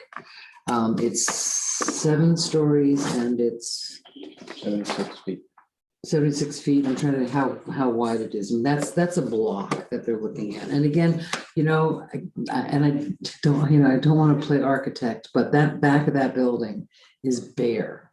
Yes, ma'am? Yeah. Yeah, quickly. Okay, all right. The back of the building, we have provided a lot of balconies. And let me explain, I guess we lacked of providing a rendering to the back, which we did, and we didn't submit it. But when you look at the building, it's like an I shape. It's not a block. It's to the back, you're gonna see the ends, the north corner and the south corner is sticking out a little further out west. Our center body of the building recesses in. Not only that, we have provided a step between the ground floor unit and second floor. We have recessed even the building further back. So there is movement. Every single unit to the back will have big balconies. So when you Which on one level is like big balconies with people looking down on the houses behind them. With your pool and your teepee hut and your Yeah. backyard that had a privacy. Yeah, a little bit of a privacy issue. And The thing is that the balconies are recessed balconies, no? how far back from the property line are that center? Oh my God, even further than, let me look at. So what they're really plans probably again. looking at is the parking lot more, I guess. Well, you're looking at the horizon, you're not really looking down, you'll be looking at the horizon. And these windows, I mean, there's just. Does that mean that we'll be opposed to any 2-story buildings that are next to a 1-story building? No. No. Madam Mayor, if I will. Sure. I want to go back to pricing. On May 5th which was just not that long ago, at the planning and zoning meeting, when inquired on the cost of the rooms, the response was of the units is 1 bedrooms will be 1,500, 2 bedrooms 1,800, and 3 bedrooms 2,000. Now you're in a month, we've gone up to 2,250 on 3 bedrooms. But we are, as you know, construction costs are going up. In a month, We it went are- up that much? No, we are revising the numbers as we go along, because this is a moving target for us. We don't know yet how much this building is gonna cost. Well, I just want, so planning and zoning approved this thinking that it was 2,000 for 3 bedrooms, so we just need to be mindful. That's 2.25. That's 2,250 in a month. Well, that's the thing with market rate. It's gonna up to 250. In a year. There's no. Yeah, you have to bear in mind also that these prices are projected in 3.5 years from today. So it's not the price that's the people is paying now. I mean. Well, that's what prices- people are paying now, but what I hear you saying then is in 3 years when this is done, it might be. No, this is the price that we are projected to have in 3 years from now, 3.5 years. So that's when you think the project will be complete, is 3.5 years from now? Correct, I mean, from today. From today. At this pace, So, but here's my only question is, because in 1 month, we went from 2,000 to 2,250. So by the time you come back for a second or reading, I mean, are we gonna be looking at 2,500 is now what you think your projection cost is? You're gonna keep moving this needle? That's my question, which I think is a fair question. Yes, it's the cost of doing business. I understand that. I'm a business owner, for crying out loud. However, I want to be aware that in 1 month, we've already saw the 3 bedrooms go up. So we're talking affordable market price rent. If you're going to tell us that it's not going to go up anymore from this in the next 3 years, because you have more cost, I mean, we can't price ourselves out of the market either. And we have to be mindful of what, this is not our median household income, like Commissioner McBoy said, you're going up Palm Beach County. This is double what the people in our city, the basis of what we run our businesses off of. So I just want to be mindful of that. so do we want to be the lowest income city? I didn't say that. Well, I also don't want to price ourselves out of the market to where we're not being mindful of what our needs are. My neighborhood, your neighborhood, we are not gonna be the lowest income. Do we have Prices are going up. do we have a study of a comparison of affordable housing per city? I mean, I think I want to encourage affordable housing, but I think in comparison to other communities, we probably have more percentage-wise than any other community in the area. They're all impact windows.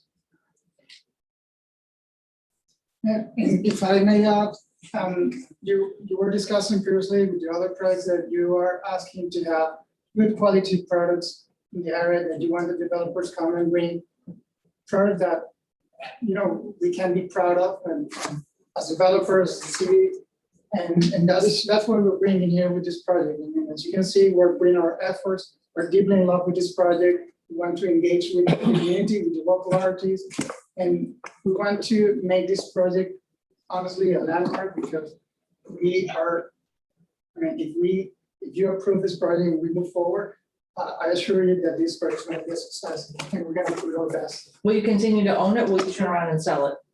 And we're going to own it and Own it for a operate it. certain time and then sell it.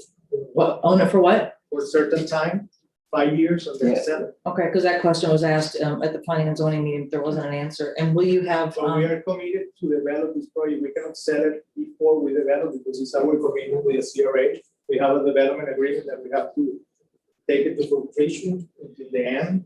We have to run the project for a certain time, and then we can sell it, you know. the day after you cut the ribbon, you can sell it? No, Okay. We said to fruition. so- Well, and which raises the issue of, you know, you're investing X amount of dollars to build this.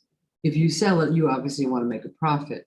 Now, the people then that buy it have to do higher rents, because now they've paid more money for the project. No, it's not that way. Well, I mean, I own rentals, and if I sell them, the people buy them, they're gonna raise the rent. Well, but they buy it with the rents that exist at the moment. Yeah. They buy it from us, Yeah, and then, well, they do what they want to do. Well, if your market keep going up, the rents are going up. I'm looking at the, I mean, and can I add something about our business plan? Because the business model is, and as we're planning to do it, is we're gonna develop the project, we're gonna operate that project, because that's what we're offering to our investors. And once the project is up and running and is stabilized, we're going to refinance that project, so that way we can return our investors a percentage of the capital they invest, and then it's going to continue operating up to 5 years. And that's where our performance and our business plan is set to. Thank you. So at least we're going to have that up and running for 5 years. Yeah, good for clarification. I'm looking at the fourth floor, you know, just the schematic of the fourth floor, and I have to say, that back where you talked about the back, and I'm looking at it, I'm looking at this, which is the private terrace floor, buildings for buildings, fourth floor for buildings. And there's really, doesn't seem like there is much of a, it's, I mean, you say it's an I shape, but I call that, I mean, that, it's pretty flat. There's not much, there's, You're, again. All right, the project. I mean, I understand that the two ends are a little bit out, but I'm looking at the floor plan. Yeah, these two ends, which is, yeah. How far out do they South, project from the building? project How many feet do they project from the middle? out. Hold on a second. 10 or 11? Yeah, it doesn't look like Sorry. much. Looks like 10 feet. Yeah. It's about 16 feet. That's not much. That's not an eye. That's, You can see it here in the. that's what I'm looking at. And it's, Concept over here. that's- Now, this whole area on the ground floor, this is a whole roof area on the ground floor. On the second floor, it's where we see more of the jog. How much of a job? I'm looking at the fourth floor here, and it's And if you 11 look at feet. page A302, Which is what I'm looking at. it shows pretty much all your 4 sites for that. Right, and I'm looking at that, and it's this, it's You can see it with the shadows. There is a lot of coming in and out. flat. It's flat. We I mean, it might has have to balconies. Agree to disagree, but I on I that mean, one. I'm looking at this, I mean, on the front, you can see there's a little more going on. But on the back, which is where the people that live in the neighborhood are gonna be affected, not the Dixie Highway people. I mean, when you look at that, that rear elevation, number one, the windows are as plain as they can be. There's no, I mean, there's no interest there's balconies, but on the parts with just the windows, it's just this flat. It doesn't matter how interesting you make it, they're gonna be in a shadow. more than half the day. The people that are behind that building are going to have a shadow over their yard. They're going to be. So I thought we were gonna ask more about the outreach to the, so are the neighbors behind this are like, yay, please? There's actually there is only 2 single-family homes in the back. There is actually a church and the rest is a commercial use. Let me see. But you got the support of the neighbors that are. Did you have, what kind of We meeting was? hear the neighbors when we went in one of the, we were in one of the CRA meetings, that the building was too close to the property line. Yeah. When we decided to push the building 45, 70 feet in the front. We lost space in the plaza when we did that move over there. But I think it was fair for the neighbors just to have the building with a lot of setback in the back. We're also providing a big landscape buffer towards the back. So you're gonna see big trees in there.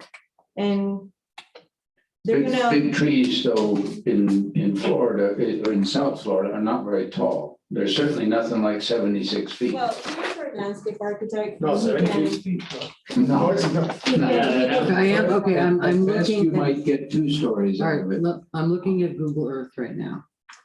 And to be fair, behind them, it's a little hard to see, but the Lighthouse New Testament Church is behind them. And it looks like a multi-family and a single. There's multifamily in there. Right, and there's maybe, only 2 single-family homes in there. yeah. And those 2 multifamilies are not really in the best condition. You know, they're I think, old I buildings. think some of, if I could comment on sort of the sentiment that you're to some degree feeling up here is, I think a lot of us feel bad for you. It's pretty clear that you've invested a lot of thought and effort into this project. And I think somebody, Todd, might have commented on it, that in a sense, you were given unfortunate direction that didn't really give you a real sense of what this community is about. The community is very engaged, really does care about the feel and flavor of the community. It has no intention of being Miami or even Delray Beach. That's not a widespread feeling. And, you know, you can't be expected to follow elections, but there was a big election here that pushed out 4 out of the 5 people, largely about this kind of development and this kind of flavor that people didn't want. Some of us up here did a lot of door knocking in the community and a lot of talking to people. And probably the biggest issue that we heard from was this development that's going on, you know, it's not terrible. It's not horrible design. It's pretty typical for lots of different places in South Florida. And it's definitely not Lake Worth. It demonstrates a disconnect to the CRA. And I think unfortunately, you've gotten yourself in a situation where you're designing something it's not necessarily horrible. In the right place, it might be fine. Unfortunately, Lake Worth doesn't feel like that's the right place. So some of it, and we have a situation where we have zoning and then we don't have zoning. We have zoning that if you are those single family homes or some of the other stuff around there, you look at the zoning map and say, oh, I'm going to be next to maximum something that's 3, maybe 4 stories. Nobody reads the fine print and says, well, you know, if you have a sustainability benefit and you put this in and you transfer development rights, then you put that in, and all of a sudden we're at 76 feet. We're actually not 76 feet. We're not a high rise. Well, 76 Well, feet. the drawings say 76. I can't help. Maybe it's 74. How tall I don't is know, the but building? I'm reading what it says, so I got to go with that. A mistake, but our building is not anything. I mean, It's 7 stories. It's very tall relative to anything else in our community. our last floor, the roof, it's at 72 feet. You can Right. see that on All right, page 72, 306. 76. No, but still, it's.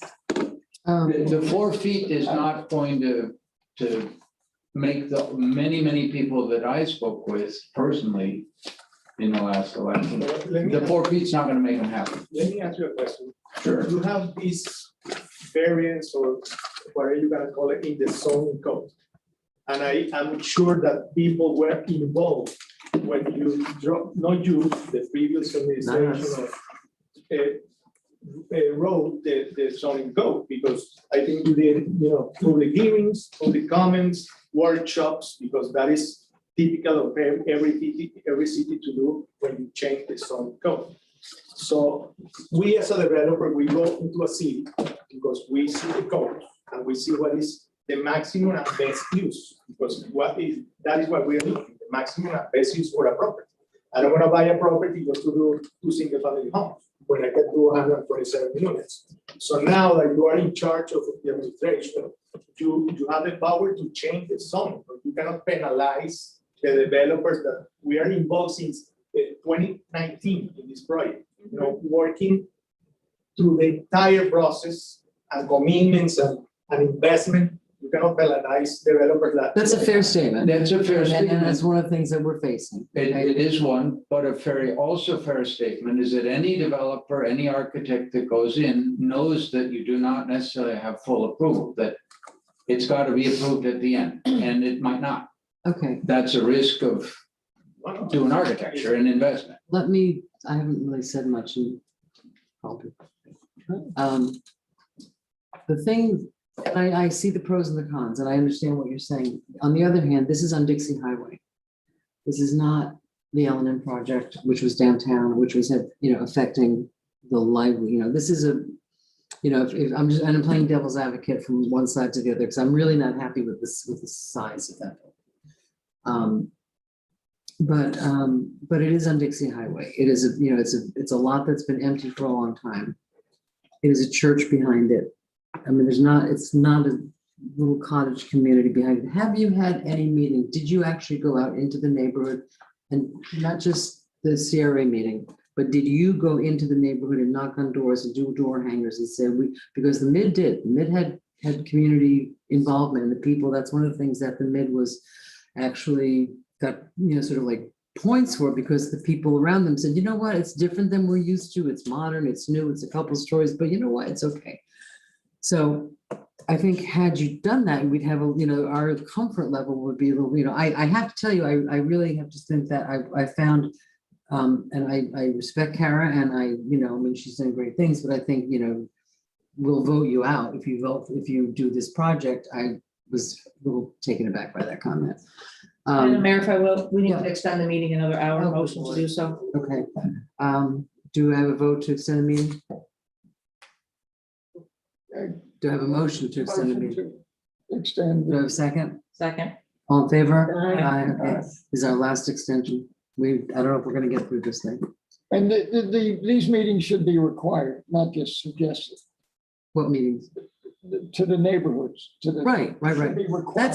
That's. Yeah, but remember that we have a COVID last year, any effort to do Well, the MID did it, and it's not, no, but they didn't report that. But in that sense, I think I would actually defend the developers that that's asking a lot, that you have to go and knock on doors. That's our job to do that. You're right that our existing code probably is out of line with what the community would like. And that's a long history that we need several extensions to get how that came about. We've talked about this now for like an hour and a half. Yeah. Are there, from the commission, are there specific things that you would like to see in a motion? If there's a motion to approve, any conditions that you would like to have built in? I would like to. My light's been on for like 20 minutes. Yeah. Oh, I thought you just left it on by mistake. Because it was dark over here. And my light is on after yours. Go Okay. ahead. First Commissioner Malega and then Robinson. Yes, I would like to entertain a motion for conditional approval, getting rid of the 7th floor, addressing the artificial turf issue, which as far as I can see is only 1,300 square feet. On the is the door. It's on the dog park. Yeah, which when kinda I makes sense to me. don't. It's only there. It's I mean, only that's all I could there. find in the rendering, and I used a magnifying glass, and I'm like. The board thought it was gonna be. Yeah, originally It was. had the whole class. Yeah, Okay. so I think it's the dog park is like, I think 1,300 square feet of artificial turf from what I read. It's 1.4% of the whole lot. I would like you in my opinion, we need to look at getting rid of the 7th floor. I think that it is a little too large, from what we're hearing from everybody. And I would really, really like you guys to go back and look at keeping the pricing in modular one structure. With that being said, that's all I have. Those would be my two main conditions. Anybody else? Commissioner Robinson. I had a question about the lot coverage versus, the site plan, existing site plan. Is it to the minimum or maximum of lot coverage? In other words, can you distribute the density differently? Based on the code, the building lot coverage, they're nowhere near the building footprint that would be allowed on that site. That's probably around 55%, I believe, in that district. So the building could get 45. squattier. Shorter. That's a But it technical would, it would end up losing the open space. They have sort of centered our whole project around. And you might have some trouble meeting the parking requirement because you probably will end up losing parking, or you'd be forced to create a tableau building for the whole thing. And that it might end up being that this one gigantic, lack of a bad word, very large U-shaped building where there's parking underneath the whole thing. Right. And that doesn't appear to be what they would like to do. You mean They have parking, street like level. first two levels parking and Well, they've then, got a tableau building in the back where the parking's underneath the first floor. If you were to. oh, is split that it part out, of what's, it's hard to see from this, so there's that's, parking all over, the first In the level, back. the big building's all parking. To get what you're talking about, would probably require that the whole building have parking underneath it, and then you would lose the that front. mixed-use retail Right. opening on the plaza. I'm concerned about the setback. I think that's a pretty massive building front on 16th and on 17th and 18th. Commissioner Stokes? I have concerns, the community has concerns. I don't think I'm not going to feel comfortable attaching a couple of conditions onto tonight's meeting and then coming back in 2 weeks and saying, well, we already proved it, so here we are, and we can't do anything. Right. I'm not comfortable with the conditional approval tonight. I'm just gonna let you know that. I don't think this is compatible with what we have right now. Okay. I think we need a little bit more work, and I don't think we need to rush it through at the 11th hour. Literally. And then once we approve 7 stories, we cannot come back from this. Right. For this project. For this project, and then once we do it here, now Take it the off. next one's compatible. Now, anytime you try to buy land, everyone's That's gonna why, be trying to build 7 that's stories. way, I mean, that's the top of the building. That's really not, I'm thinking Yeah, but more. you see 6 floors, you don't see 7. You see 6, and then you see a setback over there, and the apartment, the units are back. Is what you I was thinking more like 3rd or 4th floor. And I know why you want to do it on the 7th floor because it's less lost space. I mean, I understand that. It might really help too, because we haven't had very much of an opportunity to talk about how the code works, but the only way to get to a 7-story building in this zoning district is a plot of land that's at least 2 acres. And you've already maxed out all the density, height, intensity, and sustainable bonus, which allows you to get to 6 stories and 45 units per acre. Could be a combination of outlets. So the only way to get to 7 is a site this big.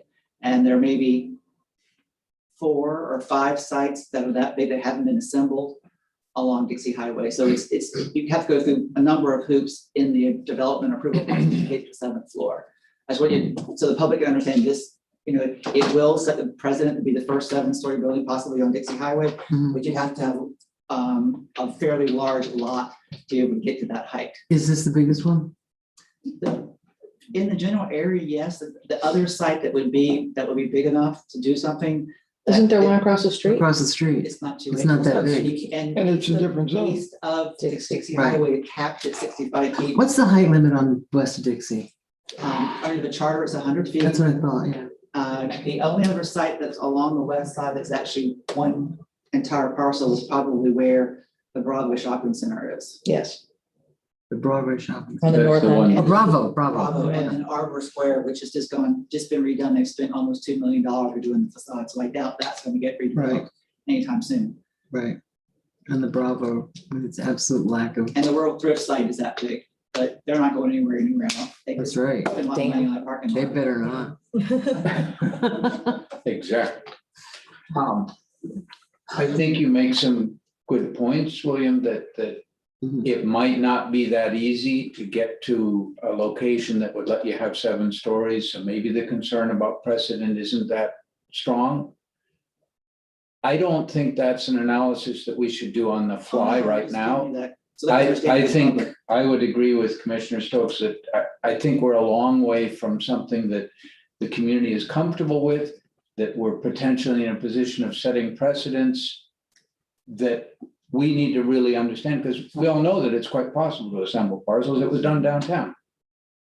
And It's not easy. it may not be easy, but it's certainly possible. And the question of precedence is a big deal for this community. This is not, as you can kind of get a sense, this is not a project that people go, oh my goodness, this is great. There isn't that feel for it in the community. It's not very oriented. I know that you mentioned you'd like to have artists living there and so on.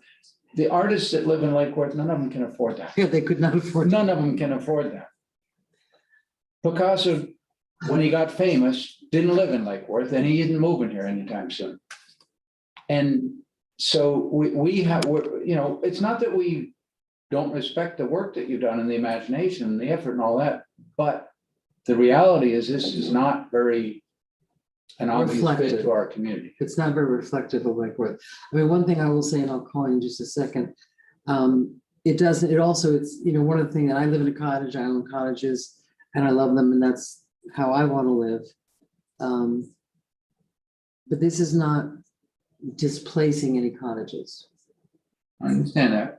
You know, I mean, we're not tearing down cottages to put up a big building. So Commissioner Malega.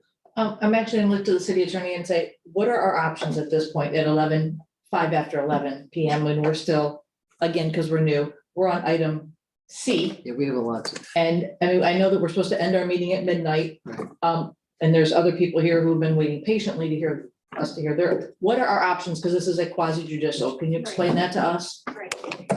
So, Madam Mayor, as a quasi judicial, you know, you have the option of, if you would like to see perhaps staff or the applicant massage this project a little bit further, you can always request a continuance to a date certain. The next meeting obviously would be July 20th. Unless you want to set a special meeting, that would be the earliest that it could be, or if you were to be continued. You always have that right in quasi judicial. If the desire of the commission is to deny it on first reading, any motion to deny it needs to specifically state the criteria that you can find in the backup in the P&Z meeting, that it doesn't meet whatever criteria you're using for grounds of denial. Obviously, if you're going to approve it tonight on first reading, if there's conditions, those need to be stated on the record. And in terms of denial, and I'm just asking for informational purposes. It would have to cite specific parts of the code that this project doesn't meet, or could it be something as more general as the a judgment that it's incompatible with the neighborhood, or it's, you know, does it have to, this is not an appeal the way we were dealing with appeals. Am I correct about that? Well, it's still quasi judicial in the sense that what makes it quasi judicial is that you have specific criteria in the code that staff reviews in its analysis that says it meets these criteria. So that's what makes this hearing quasi judicial. Your predecessors have established those criteria. You then now have to take all these developments and apply them to the criteria and say whether they meet that criteria or they don't meet that criteria. What about the sustainability bonuses? Is that something that is because P&Z approved it, we have to also approve it? I think you have some give and take in that program, but I think that more deals with the elements of what they proposed, right? Like we talked about when we were amending the Sustainable Bonus Incentive Program, it has specific categories of items that a developer can choose from that have a value that get you to the value that's required. And so that's spelled out in the code on the Sustainable Bonus Incentive Program section. It's also spelled out in the Comprehensive Plan for Future Land Use section. It's also where the TDR program, is Transfer Development Program, is described. and the additional bonuses that are allowed if you do a plan development, both in the comprehensive plan as well as the land development regulations. And they were put in place initially in 2013, amended in 2015 or 16, comp plan in 17, comp plan in 18. Here's my timeline. So, for example, and you know, the concern about the lack of affordability that Commissioner Stokes has expressed. The fact that it is not an affordable housing project, the fact that it's not, that it's market rate, would that be a legal reason to deny the project? I mean, I think I know the answer, but I have to ask for Well, that. because it's somewhat unfortunate. Affordability is a way to meet the sustainable bonus incentive criteria. The Banyan Court project being 100% affordable, 3-story building, it met it right off the bat. In discussions, the previous commission moved away from affordability being a market niche for the city and moved it toward workforce housing. So the amendment to the city's comprehensive plan in 2017 removed an appreciation and a desire to have affordable housing and inserted the word workforce housing. So then we ended up getting to the 140%, and that whole definition is based on the county's median household income, not lesser Lake Works. This is something we probably need to talk about, Ms. Stokes, and I talked about it a lot. I think Aaron and she talked about it too. It's something we can come back and revisit, but we don't have that in the code now. We don't have. Right, it doesn't exist right now. I understand that. Yeah. So legally, no. Right, so that was my, With that being said, I make a motion to continue this conversation to a date certain. to July July 20th. 20th. Was that the date you gave? That as long as our agenda isn't this thick already. So far, So good. Commissioner Robinson, this is light on. Can I ask that we can take I don't know that we're all comfortable with the plaza on Dixie Highway. Can we ask that there can be some consideration of a different site plan? Well, I think you've heard all the concerns that we've all had, so I would hope that you guys would be addressing these issues before they come before us again. I'm going to just repeat that I'm comfortable with, I'm glad to see some new architecture. Density is efficient, but the site plan is the only thing that I would like. In to the front, reconsider. the plaza area. Yes. Hence the continuation. Are you seconding? Yes. Is that something you would consider looking at? Yep. Thank you. There's my Okay, second. so do I have a second? He just did. Who? Commissioner Norman Robinson. seconded. Oh, you did, Did you? okay. Yes. Oh, thank you. All in favor? Aye. Passes unanimously. So, Can I ask one question? sure. Yes, you can buy yourself breakfast at midnight. Or drinks. Don't put that on the record. Strike that from the record, please. Oh, sorry. Objection. Would you accept an approach with the neighbors that it's not only like in the face-to-face approach, but also like in the social media, digital communication? For example, I imagine that we can target a survey around the neighbors in Lakewood. But you don't know who they are, you don't know if they're, They but you don't know if they're on, if they have an email, either. No, They have will to be leave able- a name, an address, Yes. a comment, and You have that already? No, Oh. I mean, I'm asking. If you're because we can comfortable work. That would be something to do, yeah, that would certainly help. I mean, not only paper, but we have a way to do it electronically. if it's electronic and maybe you talk, if you get public comment from an electronic means, that if you can get public, I think public comment is the underlying concept. Okay, I think I don't have as much trouble with that front lawn as other people do, but the one suggestion from Ms. Silverblatt, I really liked a lot, because it's one thing that is premium in South Florida, and I'm hopefully preaching to the choir, is shade. And that's a big open hotspot. You have So- people walking on the sidewalk. There's like shade trees, but then there's like nothing, and then.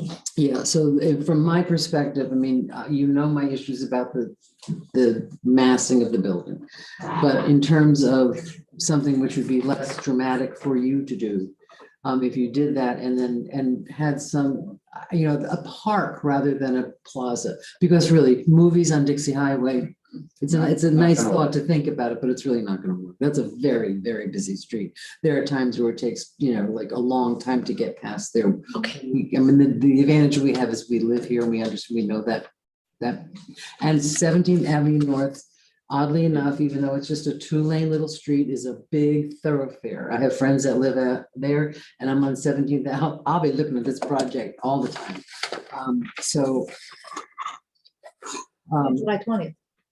What? So can you Slide 20. repeat again the conditions? Well, we're asking you to be a little more creative. We're asking for you for the plaza to be shadier and more sort of use parky rather than plaza-y. Okay. I would love a step back on 17th and 18th. I think that's a very big, massive building. Commissioner Maliga would like to get rid of the 7th story. And talk more about the price point, but yes. And the price point. So I think you understand what we're looking for, and I'm sorry, I apologize if you think we're being harsh, but we have a history in the city of having developers come in, and this has gone back quite a ways. We have situations where things happen, which if you don't understand how it happened, you think, how did that happen? So It's not a no. we want, well, it's not a no. This is not a no. This is understand who we are a little bit better. And show us what you can do. Okay. Thank you for your time. Thank you for your See you on the patience. 20th. Thank you very much. Thank you. What might help them too, Yeah. is as a little additional bit of direction. In furtherance of a setback, are you open at all to a partial 7th floor? Can you redistribute the density in No, other? that maybe the 7th floor doesn't cover the entire footprint of the building. So a setback. A little bit of a at the 6th step floor. back. Yeah. Step back. Step back, thank I you. like to try to give them as much clear direction as we possibly can. Yeah, Because their unit number is somewhat directed to contract with the CRA to pay the price of the plan, and so it gets to be. mhm. We're not asking for a reduction in density. I'm asking. I don't some think. questions. Get creative. Are you asking for reduction in density, madam? It's only 11:15. What do I know? Then you pay attention. You know what? I'm so tired. Nobody listens. No, I think the height is the main issue. It's not the density, it's the height. So we can distribute it in. How's your word, Squatty? Maybe if you're not gonna make a big plaza in the front, on the front of your big building, you could add a few units on the front and bring it up a little bit to make up for that. Or like the mid, you're saying blocking Sure. the view, direct view from Dixie Highway, creating that. A little bit, to come closer, well, the way it is, except on your big building, if you're gonna be losing some density on the 7th floor, on the higher floors, come, because that is a big plaza. You've got 110 feet, right? That's pretty big. So, and if we're not gonna do family outings and as a plaza per se, you might be able to come forward a little bit with that building and We add a don't few need, like, units another on that, wall. on the east side, Yes. rather than the top. Yeah, that's. I'm certainly. the landscape architect. Would you like to see the exposure of that open space? Yes. Yes, like oak trees, like a. No, but I think he's Yeah, asking put a- about no, put a building. building, Right. a building in front of the plaza. No, Between the plaza. No, I don't think, No, No, you still want to see the open space. yes, yeah, we don't want a building on Dixie Highway. we don't want the mid just extended and Right, like you drive exactly, down Dixie. exactly. Admit is very, yeah, no, we want, when you drive past, we want to see trees and green and so shade, place to sit, read a book, walk your dog, that sort of thing. You don't envision that a farmer's market event would happen in that area? No, we have places, Have a we farmer's have a market. farmer's market. It is, there could be a little bit for people, if people, I mean, you're gonna have an issue with people sleeping in there. I mean, that's gonna be an issue that you're gonna have to police. I mean, it's open space, it's a park. But, yeah, I mean, in terms of markets and stuff, we really have a couple places to do that. I almost, and I'm speaking for myself right now, I almost think that a shady, greeny lush kind of thing would almost be visually more pleasing. Because Dixie Highway sadly is a disaster. It's an ugly, ugly street. Thank you for helping us clean it up. What? I said, thank you for helping us clean it up. Thank you. You Yes. you might look, I took some pictures, I can't see them in my head, but if you go further north into West Palm, I think it's Phipps Park, has a bit of that feel where you've got a fairly open understory, but a canopy over it. That's a possibility. I think there's mixed feelings about how open, to your question, which is a very valid question. Do you want to close it off and have an interior green space? Well, No. that would help with the sound. And you might be able to do more things there, but now it's not part of the public They have space. hurricane windows. Sound's not gonna be a problem for them. What's that? They're gonna have hurricanes. Sound is not No, gonna. no, sound for usage of that green space. That's, the- Okay. I don't know what you do with that. Okay, I'm gonna say it's 20 after 11. Yes, moving We forward. spent a lot of time. We appreciate your patience. We're not easy to deal with, but that's what we're doing. So see you on the 20th. Okay. Thank you very much. And stay in touch with staff so that we can, that they know what's going on. Okay. Okay, it's 20 after 11. I'm looking at what we've got else to do. Are the folks here from the 10th Avenue North project? If they are, God bless them. No, really. Yes, the back row. There you are. There he is. Patient, because I'm looking at new business. We have one, we did two, and we just did the 117. We've got 10th Avenue.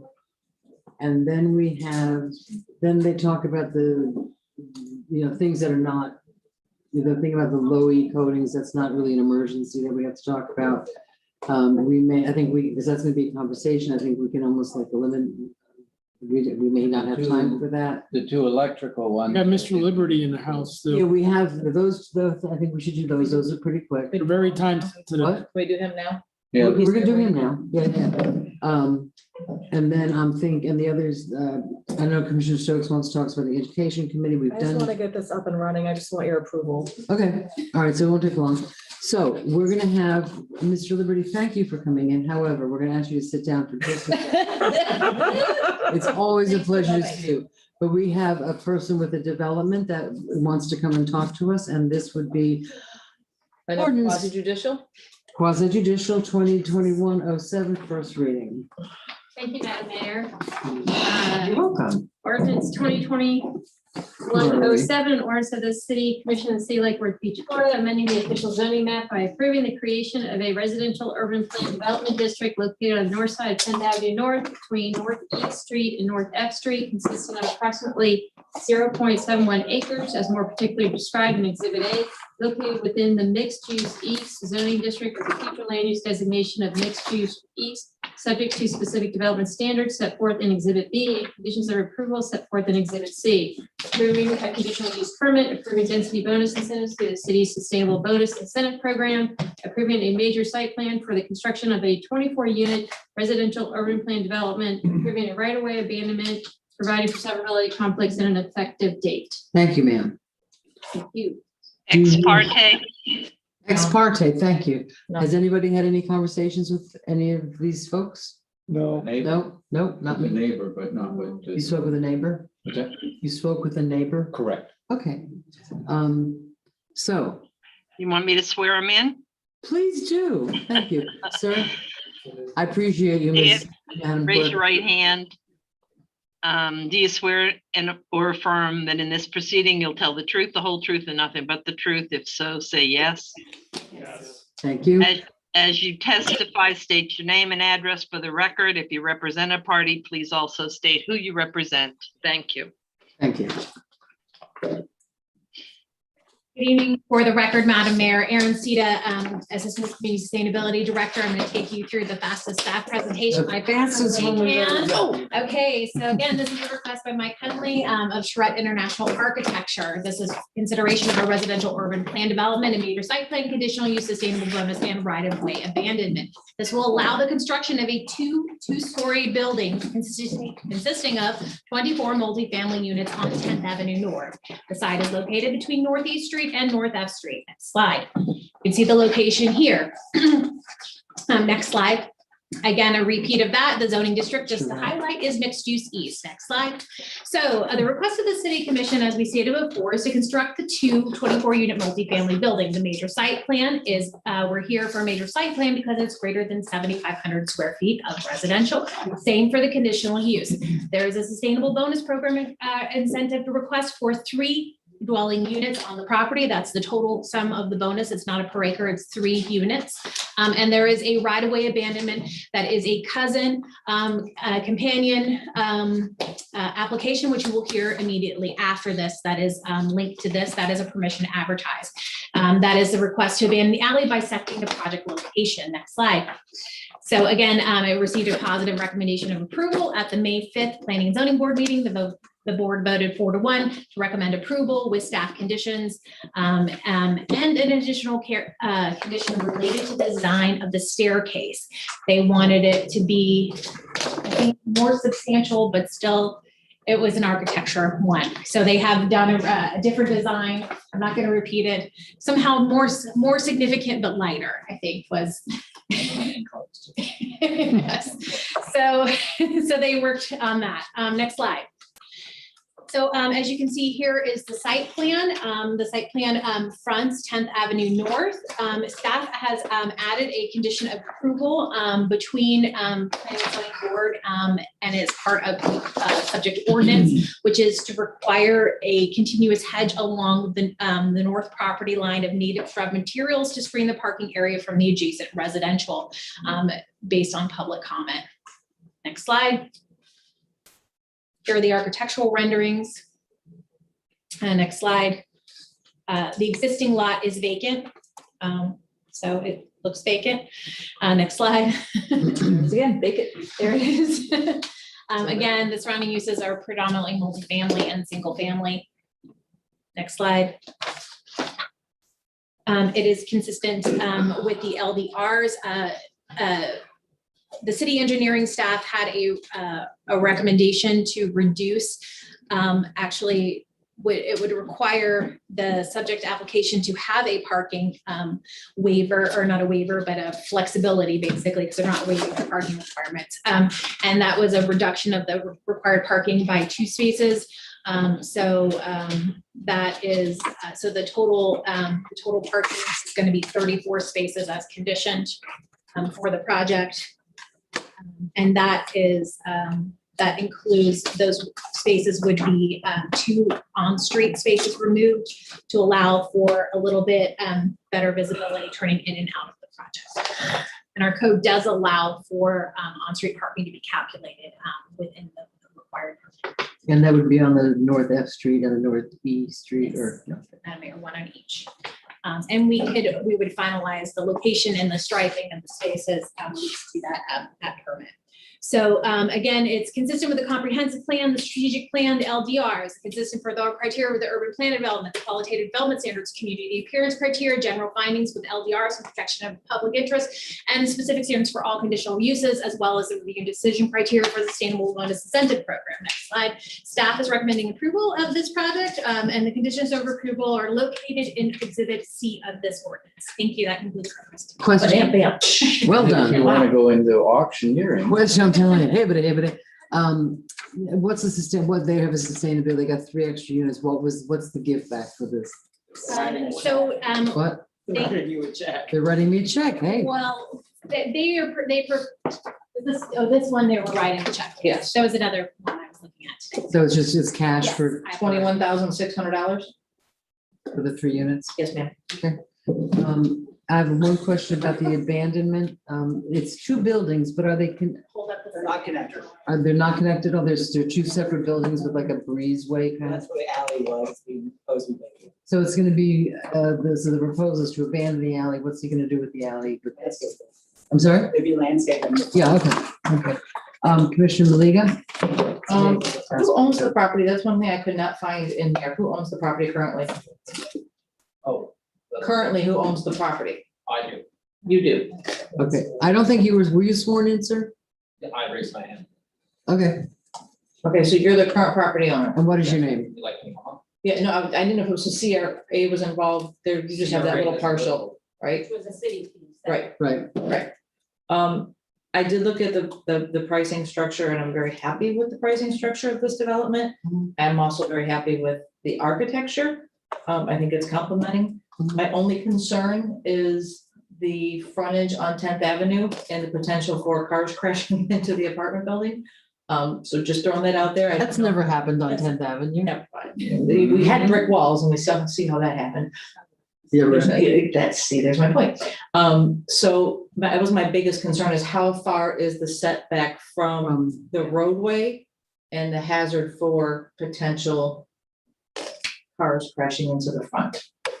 At least on the sidewalk, it's about 16 feet and it's closest to the curb. The front of the building is 16 feet from the curb. The closest it would be.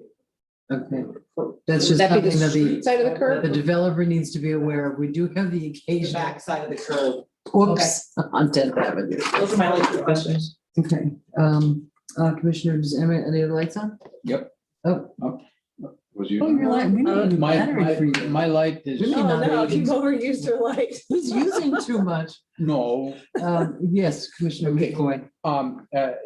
I also am happy with the architecture. I do think it's quite compatible with the community. Happy with the price structures, so cool. My concerns are all very specific to the neighbor to the north. And I think there's some small things that might be able to done that would give that gentleman a good deal of better comfort. He is 65. He takes care of his 95-year-old father part of the time. He would have come, but can't for that reason. His concern is there any is light and noise and the dumpster, because he's right next to the property. There's not much vegetation. He's got some vegetation. The request would be, could there be a fence that was 8 feet would be nice, certainly 6. And the light, the cars will be facing north when they come into park. So that light goes right into him. So if the fence was something that's fairly opaque, that would be nice. Could be a wood fence or a wood slat fence or something other. And then this was my suggestion, not his, but in terms of the lighting, it's not uncommon to put your parking lot lights up on the second floor. Could you put them down, say at about the, between the first and second floor, a little lower, so they light the parking lot, but don't right into his space, I think, or just call him up and work with him. I think you may have communicated already. And the dumpster happens to be right next to his house. I don't know that that's something you can do something about, but those are my only I concerns. spoke to him. I told him I would replace some of his windows.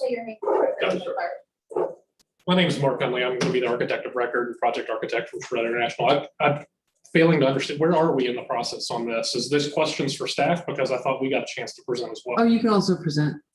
Yeah, I think had to go it's to the bathroom. 11:30. We're trying to go as quickly as we No, can. I get that. Now, we don't have a video. We don't have Right, right. anything like that. Oh, very. But we haven't even seen elevations of the building. I just want to make sure you guys had an opportunity to see it unless you Sure. want to waive it. I think they have all the. We have, Anyway, we You have have, it? Good enough. we've had them, and it's So- been on the website, so. To Been on the. the point of the neighbor, yes, there has been communication with him. In fact, the owner, Eric Schwimmer, has agreed to replace his windows facing the project. to make them Yes, hurricane he windows. mentioned that, which I thought was very kind and generous. The hedging, no problem. The fence, no problem. The lighting, agree completely. We're doing a photometric study on the project as well. I mean, he's got a nice outdoor space there and he hangs out there a lot. I don't know whether he's been his father there or not. I can't speak to that, but that's he likes the project. That's his only, I think you can work it out with him pretty easily. One thing I think we just need to take one quick look at is the rear rendering, if we could. That was part of our presentation. The only reason back up one. There you go. That's the rear of the building? That's the rear of the building. The only reason I'm bringing it up was because the only thing that came up during planning was that they wanted a 50% opacity underneath the stairs. The way that has been accomplished is in this rendering with concrete decorative block. I didn't hear. 50% opaque? They wanted it 50% opaque, 50% covered, some way, shape, or form. It was open before. It was and open. It was wide open. We wanted it more enclosed. We had a Cmte issue with it being completely enclosed because someone could hide behind it. Yeah. So- Right here. So the halfway point was to put this like it Right. can bring Yeah, we- some brick. Yeah, So that was the one condition that came out of planning and zoning that was not on the rear rendering that was shown earlier. That's the weirdest part of the design. I don't think it was your doing. Yeah, I wonder why they wanted that, but. yeah, I wonder why too. And now on the other side, can people get in on the other side? Yes, Okay, so if, all right, I agree. okay, But this, I would keep it more but that's. open. so this isn't showing the Recommended be saying. hedge. This was the compromise. I'm confused by this rendering, because isn't that parking lot facing another person's property and not a road? Yeah. It's I been think it's shown without the Okay, fence in the but- property. Well, So it's, there's gonna be a hedge there, there's gonna be a In front of the hedge cars. here. This is F Street. right? But in front of the cars, there will be a hedge and a fence. Yes, Yes. that's correct. And this will all, if it's not written in now, it will be written It'll be a in for condition second of approval. our, it'll be a It'll come condition back of, as part of the conditions for second reading. So the lowered light and the hedge and the fence, and then what about the dumpster? Where's the dumpster going? Perfect. You can see it in the back corner here. Is there any chance that you could look at where his stuff is and move it slightly, I guess, east? Would be a little further away from him, I think.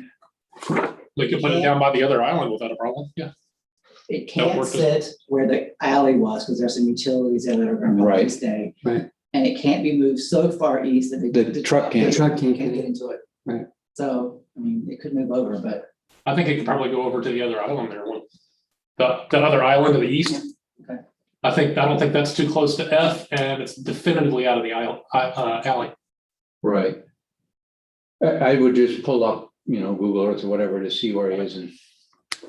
We have no problems with any one of those conditions whatsoever. only thing I'm gonna bring up is there's a Uh-oh. on the other side too. There's people on the other side, that's why he didn't talk to them. Side. I forgot about that. I thought it was open. One of them was open, but I guess not. No. I don't know anything. I haven't heard from the There's a other. It sounds like this gentleman that was willing to talk to the neighbors and work with the neighbors. Yeah, you We have talked to the neighbors. very amenable to it. So Mhm. thank you. Kudos to you for that. Yeah, I love the name of your architectural charrette. Actually, that is my partner's last name. Oh, is it? Is it really? The dreaded city charrette. Well, what's really funny is that it's just the two of us, and we both went to the same school. And yeah, when he was going through school, every time somebody read roll, charrette architect, Mhm. all charrette? Yeah, okay. That's all we do is charrettes. Exact same thing. Oh. Yeah. Okay, any other questions? I have, Oh, I'm sorry, Commissioner Malika? I didn't see anything in here regards to security lighting, ring doorbells, anything like that. We're doing full photometrics to ensure proper lighting for safety across the property as a Okay. whole. As far as doorbells, ring doorbells or anything like that. Or security cameras on the corners of the building? Is it, what kind of We could put security? them in. Yeah, Security is big for me, so ring, Put in. especially where there's no gate, there's no privacy. Right. And you're on 10th Avenue, I would be happy if I could see cameras and maybe ring doorbells, not, it doesn't have to be ring, but something like that to add some more security to it. We can do that. There are washer and dryers in the units, Yeah. correct? Yes, Stackables, I'm assuming. Yep. yes. And then is there gonna be an on-site manager, or do you find the person and say, you're it, you get to report to us, you're captain or whatever? There's not gonna be an on-site manager, but will there be, here's my question along those lines. Will there, and this is something I want to talk to with staff at another point. Will there be somebody that if a tenant has a problem with, there's somebody local that will respond? Like I got a call from a tenant, say the hot water heater's broken. I Well, own a lot of apartments. you do? Yeah. In the area? No, in New York. Okay, but that doesn't help us here. I live in the area. Oh, you I live don't in, even live in New York. So I manage a lot of apartments that I built, buildings that I built. I'm building buildings in New York right now. I Okay. manage them. so you're gonna stay the owner, and this is your property that you're I live developing? in Boca. I live in the area. I'm not going anywhere. Okay, He's gonna stay the owner and he typically runs with a property management company. To answer the question. okay, great. So there is somebody that the residents can call if something breaks at 3 in the Really morning, or important. there's an issue, there's a Yes. building person that will And always maintain answer the a lot of phone. my properties. Okay, Okay. so somebody will always answer the phone for that. Always. Okay. Do you know a good plumber? I need a hot water. I tried to do workforce housing, Still gotta could not locate workforce housing. It's hard. Tried to get workforce housing. If Okay. you have workforce housing, I would love workforce No, housing. your pricing points is, and you're offering more square footage than some of the Yeah. other compatibles, so. It's a new thing on 10th Avenue North, which is a good thing. And it's completely compatible. We have Right. rural apartments like this all over And the just to city. highlight, one of our former projects is actually in the development guideline as an example. Well, thank you. Well done, sir. On 10th Avenue. Where are you based? Well, my partner's office is in Hollywood and I'm in Tamarack. We're both working out of our house right now while the pandemic is happening. We talk 6 times a day. There's no reason we have to be. Any other questions? We do. have Thank one- you. Thank you very much. Appreciate it. Public comment? Thanks for your patience. We have one public comment, Richard Stowe. Richard's still with us? Look at you hanging tough. He went home and came back. online. I have a couple. Oh, I'm sorry. But we'll let Mr. Stowe go first because he's here. Sure, that's one of them. That's one of them. Okay. You have a choice, speak or have it read. Richard Stowe, I'm against this, a number of things in this project. The first thing is I'm against the abandonment of the alley. Second, I don't see the need for a planned unit development. So I'm against that. I'd like to see the development like planned with the existing lots that are there. And then my main concern is along 10th Avenue. I oppose the sale or exchange of the property from the city to the CRA because I'd like to see that 10-foot. I'd actually like to see a 15-foot setback where you could plant like major native trees, shade trees along the corridor. And this is our main entry into Lake Worth. And it would be really nice to have that kind of treatment. So it would make the sidewalk more walkable, it would protect like for the development, would give it a buffer. And then also just an out of the box thought is I feel like I would split the buildings up so that one building was on the northern property line and one building on the southern property line and the parking in between, and I'd just make it one way with entry on F Street and exit out of Northeast Street. Thank you. So thank you very much. Okay. Do we have a motion? Oh, no, we have public comment. I'm so sorry. That's okay. The gentleman that they were talking about whose house is there, is it Nelson Moscoso? Correct. Okay, that's fine. And he had written something, but I won't read it because you've already talked about it. Then I have one comment from Ramsey McLeod. I support this development, but have some concerns. They are not meeting the parking requirements, and that will have an impact on residents in the area who use street parking. Adjustments need to be made to ease this burden to neighbors nearby. Also, I did not find if there would be a wall built behind the parking spaces behind the complex. That should be included in order to provide privacy to the neighbors residing behind them and reduce some of the noise coming from these apartments. I understand the need for the removal of the right-of-way and believe this complex will allow sufficient access for PBSO and fire rescue, that its removal will not have a negative impact. I appreciate the fact that there has already had a conversion with the neighbors to the north of them. It demonstrates this developer wants to work with residents within the vicinity. That's all. Thank you. Any others? That's all the comments, ma'am? Yes, Commissioner Stokes has a question or a comment? No, go ahead.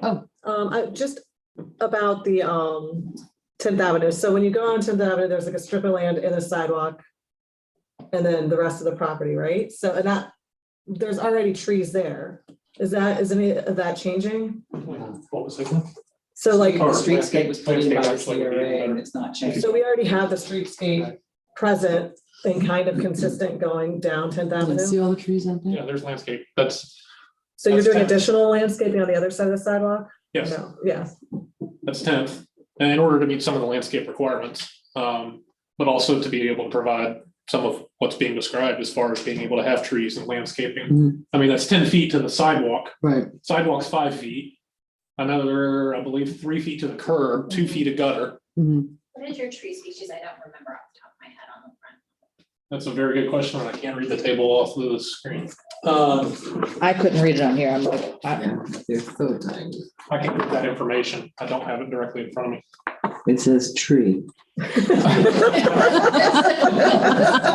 means they're native, right there. it's a little, it's kind of on the drawing, the teal star. That's all cute. It's like, some of them are oaks. Mhm. We've got a great landscape architect we work with out of Delray Beach, Chris Cavazos. Yeah, his Another- survey looked. Okay, CRB. we have to move along. I just wanted to very quickly answer the question about parking. Okay, To clarify, we do meet the parking requirement. okay, We have 36 spaces. okay. Some of them are on street. Some are the maximum number that we possibly could get are off street on our property. And then there are 2 that are actually being counted by utilizing bicycle racks. The only way we would be going under is that, Aaron, remind me who the gentleman was that requested. It was It was from our, it was, Engineer? the city engineer. city engineer is Yeah. requesting for visibility to remove 2 parking spots, which would take us to 34, which is 2 under what we have. But what we have specified at 36 Mhm. meet all the legal requirements and do meet the parking. Okay, thank you. So just for clarification. Thank you. So we have some adjustment, Commissioner, Just one thing, Yeah. piggyback on what Mr. Stowe had brought up and Commissioner Stokes. I think that if we could change 1 or 2 of those trees up front to some shade trees, that would be beneficial for I think they everybody. are shade trees. They're a mix of green buttonwood and oaks. So they are shade trees? Yeah, they are shade trees. Okay. And then for future reference, you use a Range Rover in your drawings. That's cute. Not a Range Rover city. though. I know, we're sort of like a Honda Prius Civic. city, but- If it were not 11:45 at night, I would tell you why that happened, because it is kind of funny, but Okay, Tell me the next one. another day. Email us. Okay, do we have, somebody make? We need a motion. I'm on it. Hey, I think I heard that it is 11:45. Okay, yes, thank you, ma'am. Do I have a motion? I move What are you moving?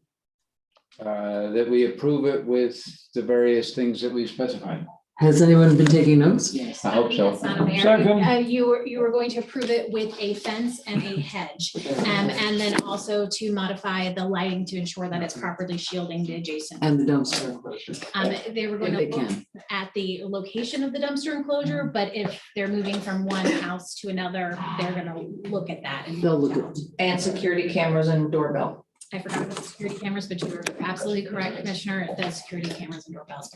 Somebody better be taking notes. Second. All in favor? Aye. Thank you Aye. very much. Look forward to it. 12 minutes. Okay, now we have city stuff. We gotta go really fast. Madam Mayor, if we could just hear the right of way abandonment that. Oh, the right of way abandonment, Oh, yes. yeah. Okay. This, Can you read that? if A second.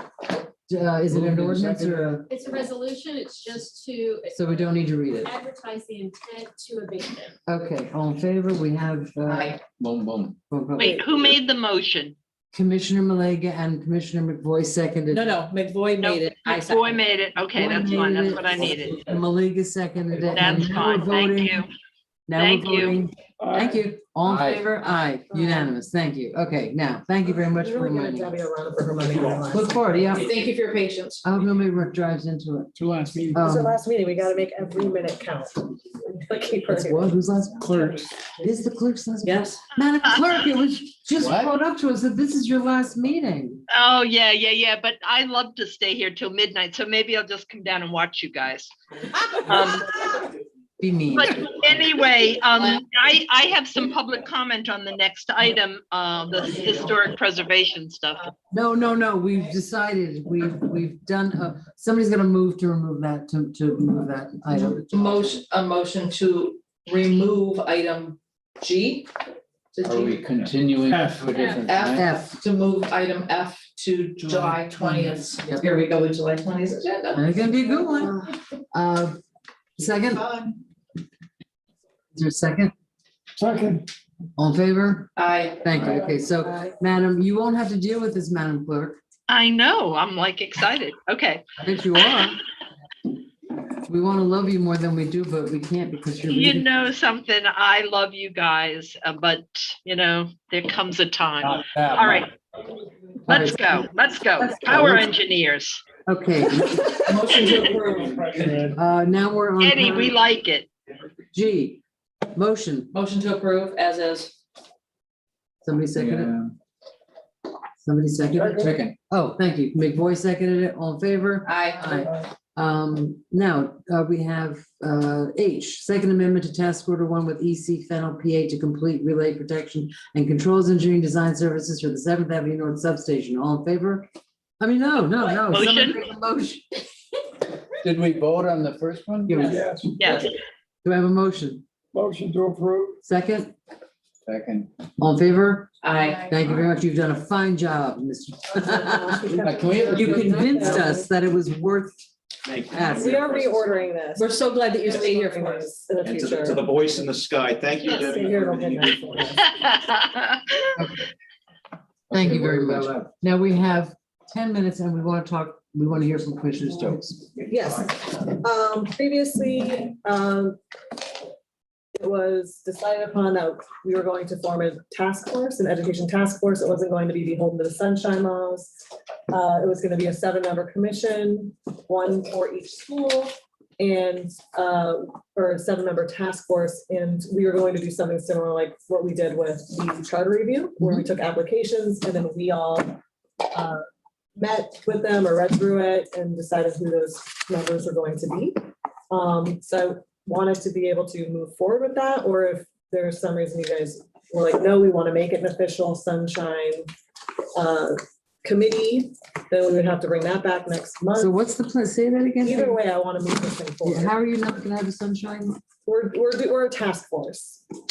So we're being charged to study an issue, to find out more about our community schools and partner with the schools and the school board and try to make improvements in the lives of our children. And city attorney will have to correct me if I'm wrong, any recommendation that will come to us will come through the liaison and not directly from the task force. You won't make recommendations. I won't make- That's the only difference. You'll just study an issue. We're gonna study. And give us the study. Present a report. Guys get to run with it however you. Yes, yeah. What's your pleasure? I would like to move forward as a task force, and we just, and we've had many conversations with the people who are interested in being part of this task force. If for some reason we find that there's some lack of structure, something that we're missing due to the lack of being like an official board of the city, then we can revisit at that time, but we would like to move You want to forward. get going? Yeah, Yeah. so then we would just, if everybody agrees with this approach, we'd need to pick a date before a meeting or something to interview the candidate. We already have the application, it's already online, we're ready to advertise, we're ready to go. I just need the go ahead and to pick a date. Do I have a motion? Motion. Is it a motion to do something or just? Just a motion. Just a motion. Task force. Well, I would say that we'd have to make a motion to open the applications for the process to start for the applications to come in, just like we did the charter review, like Commissioner Stokes said, and give it a 30-day cutoff. You want 30 days for applications? What are you thinking? Well, when, I don't have my calendar. The next meeting. July 20th. No, No, I think no, once, not July 20th. So it's, Well, Yeah, we'd be doing it before a meeting, right? Like we did, it Yeah. wouldn't be added on to the Yeah, agenda. yeah, We yeah. come in at 5. yeah, okay. otherwise it's August 3rd. I think it would be nice to give the people this. Don't we already have something on the July 20th? We have meeting? something, We have a budget workshop at 6 o'clock.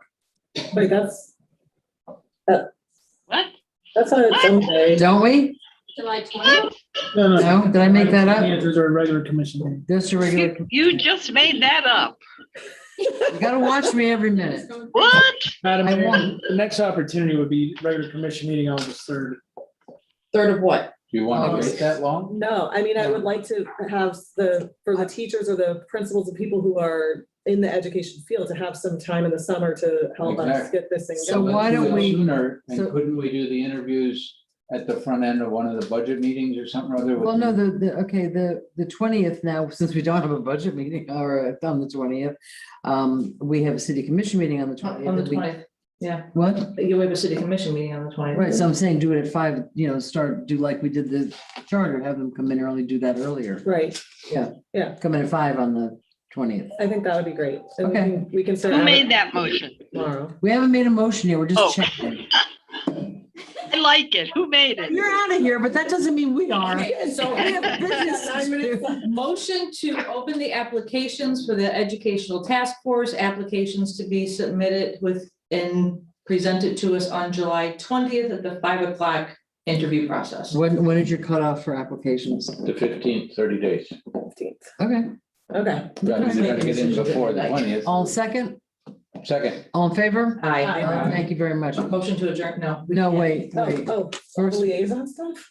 we're not. Oh. It's midnight, we can't. Yeah, so what are we doing? First, we have to say, Madam Clerk, we can't see you, but we know you're up there. we could see her. I'm down here. You're down there?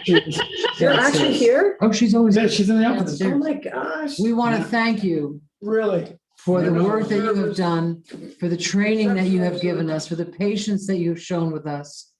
We wish you the best in your retirement. We're going to try not to resent you too much for retiring and wish you well. Thank you so much. I'm Thank very you. sad. Thank you so much. And I am going to miss you guys, although I don't necessarily think I'll miss you at 5 minutes to 12 on July 20th, but it's all good. So when is your last day? Friday. Friday? Well, Friday is my last day in the office, and then I have vacation for 2 weeks. So maybe I'll come in after I get a tan and show all of you people what Rhode Island looks like. I didn't think you were mean. I think I- It's all good. Anyway, let's take a motion to adjourn. Oh, wait, are we doing city attorney's report or no? Do you have anything important? Sure. Like, You want to talk? anything? 5 minutes. Anything to report? Nothing to report. And then we're gonna skip commission meetings. Nothing I want to report. City manager?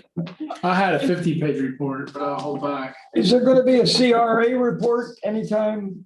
Motion to adjourn. Second. All in favor? Aye. Good night and thank you. You missed your chance. You gotta move faster on this. Plan. That was planned. Lord. Thank you, guys. Thank you. Love you, Deborah.